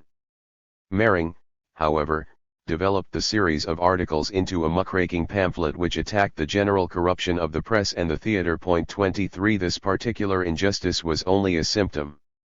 The cause was the turning of the press and theatre into money-making machines and the consequent growth of toadying and nepotism. Since the Volkszeitung itself had recently been bought out by just the kind of capitalist entrepreneur Mering was denouncing, the campaign led to a purge of the staff including Mering and Ledbuhr. In 1890 the anti-socialist law had been allowed to expire. The social democratic press was now easily available to workers and leftists who had previously depended on papers like the Volkszeitung as the only legal press sympathetic to social democracy and the workers' movement. The owners of the Volkszeitung, therefore, had less to lose by getting rid of their leftish staff. They would probably be unable to compete for that audience anyway. Mering was effectively boycotted by the liberal press which, moreover, carried on a campaign of slander against him. The SDP press was practically his only outlet.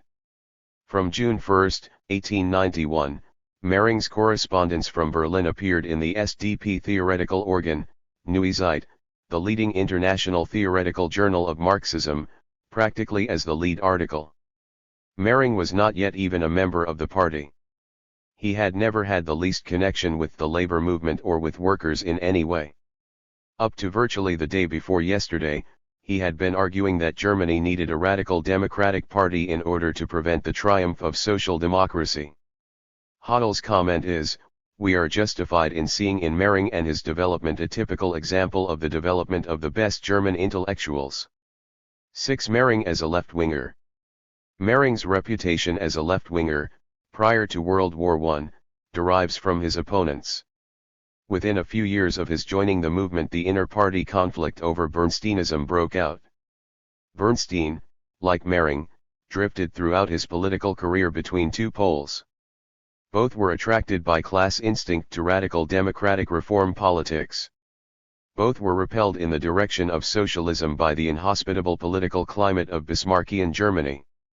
No mass base for a radical reform politics existed in Germany before World War I.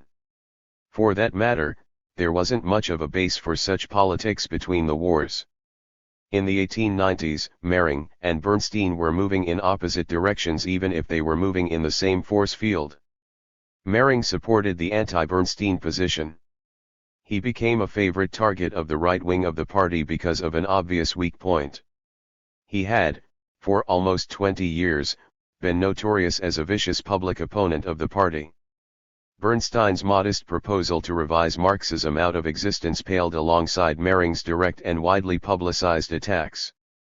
The Bernsteinians at the 1903 Dresden Party Congress opened up with a full-scale attack on Mering going back to the Sonnemann affair 25 years before. He was forced to resign his posts as writer for the Neue Zeit and as editor of the Leipziger Volkszeitung until the party executive committee investigated the charges. The pamphlet he wrote in his defense, Meine Rechtfertigung, was, however, a smashing polemical success and he was completely vindicated.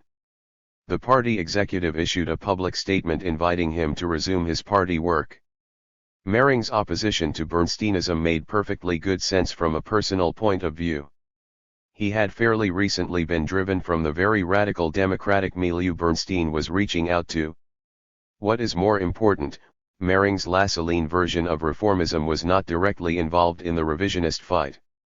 Lassalle's good reputation was still widespread in the party and his particular Nostrum state-sponsored cooperatives as a reward for a pro-monarchy political program was no longer relevant enough to be a target of political attack. 7. Mering's biography of Marx and the 1913 dispute with Koskai. Mering's role in the dispute with Bernstein has drawn attention away from his own reformist past. As a consequence, the political bias of his pro-Lassaline biography of Marx has rarely been recognized for what it is. This stems from the larger problem. In general, Mering's lead has been followed by most historians, all of whom minimize the political differences between Marx and Lassalle. For example, the Bernstein-Engels anti-Lassallean tract which I have used so heavily in the third chapter of this volume is mentioned by neither Hodel nor Joseph Schliffstein, Mering's other East German biographer. 24. However, the issue of Mering's distortion of the dispute in his biography was raised at the time the book was being written. The exchange between Karl Koskai and Mering in Neue Zeit in 1913 has been buried even deeper than the Bernstein-Engels book. Mering's stance in his biography is that of a man who reveres Marx as a great man but who is willing to critically examine his subject with no holds barred. What is concealed by this pose is that what Marx is criticized for is his hostility to Lassalle. That is, Mering fair-mindedly criticizes his hero, Marx, for disagreeing with Mering. Marx's political differences with Lassalle, however, had to be minimized. Not only would that give the game away, it would reawaken the old conflict over the party's political stance vis-a-vis the Prussian state. It was not an issue that social democracy wanted to face in 1913. This was the conflict, basically, that was to split the party over the next few years. The personal antagonisms which accompanied political disputes, then as now, had to be elevated to causes of the dispute at least equal in importance to the political differences. Marx and Engels' public break with von Schweitzer, to take one example, is treated as petty factionalism. Mering goes so far as to state that it is impossible to find anything in the columns of the paper which savors of an alliance with the government against the progressives. 25 Yet, a page later Mering himself mentions the 5 articles by von Schweitzer, drawing a masterly parallel between the Greater Prussia policy and the proletarian revolutionary policy in the question of German unity. Given Mering's own political support for Lassalleanism for over a decade, primarily because of his own attraction to the German Empire, this is playing fast and loose with the reader. In fact, even in the biography itself, Mering's politics on this issue remain the same. Mering dismisses Marx and Engels' hostility to Prussia as mere provincialism. As Rhinelanders, Marx and Engels were inclined to regard everything East Elbian too contemptuously, and they therefore underestimated the importance of the Prussian state. 26. Throughout, Mering presents the disputes between Marx and Lassalle as outlived. One issue which Mering chose to emphasize, however, was to turn out to have considerable contemporary significance within less than a year. That was the issue of the Prussian state's war policy and social democracy's attitude toward it. For over 40 years the defiance flung in the face of the Prussian state during the Franco-Prussian War of 1870 by the Social Democratic Reichstag deputies August Bebel and Wilhelm Liebknecht had been honored as one of the shining moments in the party's history. Marx and Engels had always pointed to Bebel and Liebknecht's refusal to vote for war credits in that instance with pride. Mering rakes them over the coals, especially Liebknecht. The abstention of Liebknecht and Bebel was not practical politics, but a moral protest which, irrespective of how justified it might be in itself, was not in accord with the exigencies of the situation. 27 That is, Mering not only justifies the support of the war by the Lassallean deputies in 1870 but does so in the language that was to be shortly used to justify the collapse of the SDP in 1914, and at a time when everyone's attention was focused on the coming war. Mering buttresses his argument with selected quotes from Marx, and especially Engels, which indicated some uneasiness at the time with the behavior of Liebknecht and Bebel. The well-documented historical fact that Marx and Engels subsequently always pointed to this act with pride disappears down the memory hole. 28. Mering's biography was not published until after the revolutionary earthquake that followed World War I had altered the political landscape. By the time Mering died in 1919, shortly after helping to found the Communist Party, the pre-war disputes had faded into the background. But in 1913 Mering himself provoked a debate in Neuilly over the Lassalle-Marx issue, which laid bare the politics underlying the book he was finishing. In February 1913 Mering published an article on a party jubilee, celebrating the 50th anniversary of Lassalle's open reply. In this dithyrambic piece Mering wrote one of the most hagiographic testimonials the magazine had ever carried on Lassalle, whose flaming word kindled the revolutionary workers' movement in Germany. He took the occasion to attack Marx's failure to appreciate Lassalle.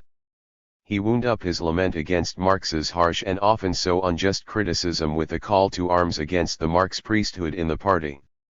There was not a word about the political differences between Marx and Lassalle.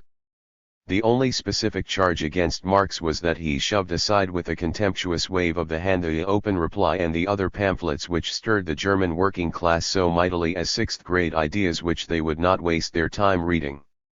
Karl Koski at first reacted with only a short editorial note which sounded as if he wanted to gloss the provocation over, and followed in May with a longer article which seemed to be anxious to concede as much as possible to Mering. But the short note was enough to elicit a blast from Mering, sent in before the May article appeared. Mering's article, on the antagonism between Lassalle and Marx, will come as a surprise to someone who does not know Mering's reputation as one of the noted polemical brawlers of the day. Some highlights: 1. The couple of lines in the Jubilee article were, he claimed, a come-on to provoke Koski into giving a corrected estimate of Marx's mistakes on Lassalle. 2. It is Koski's fault, nevertheless, that the Lassalle-Marx antagonism had become a matter of dispute because Koski had failed to suppress Marx's critique of the Gotha program. 3.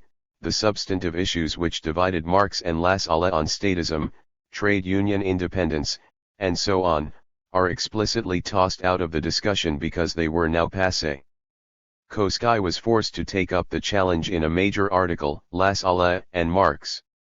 He began with the single factual point that Mering had made that was subject to verification, the charge that Marx was so filled with antipathy that he refused to read Lassalle's productions.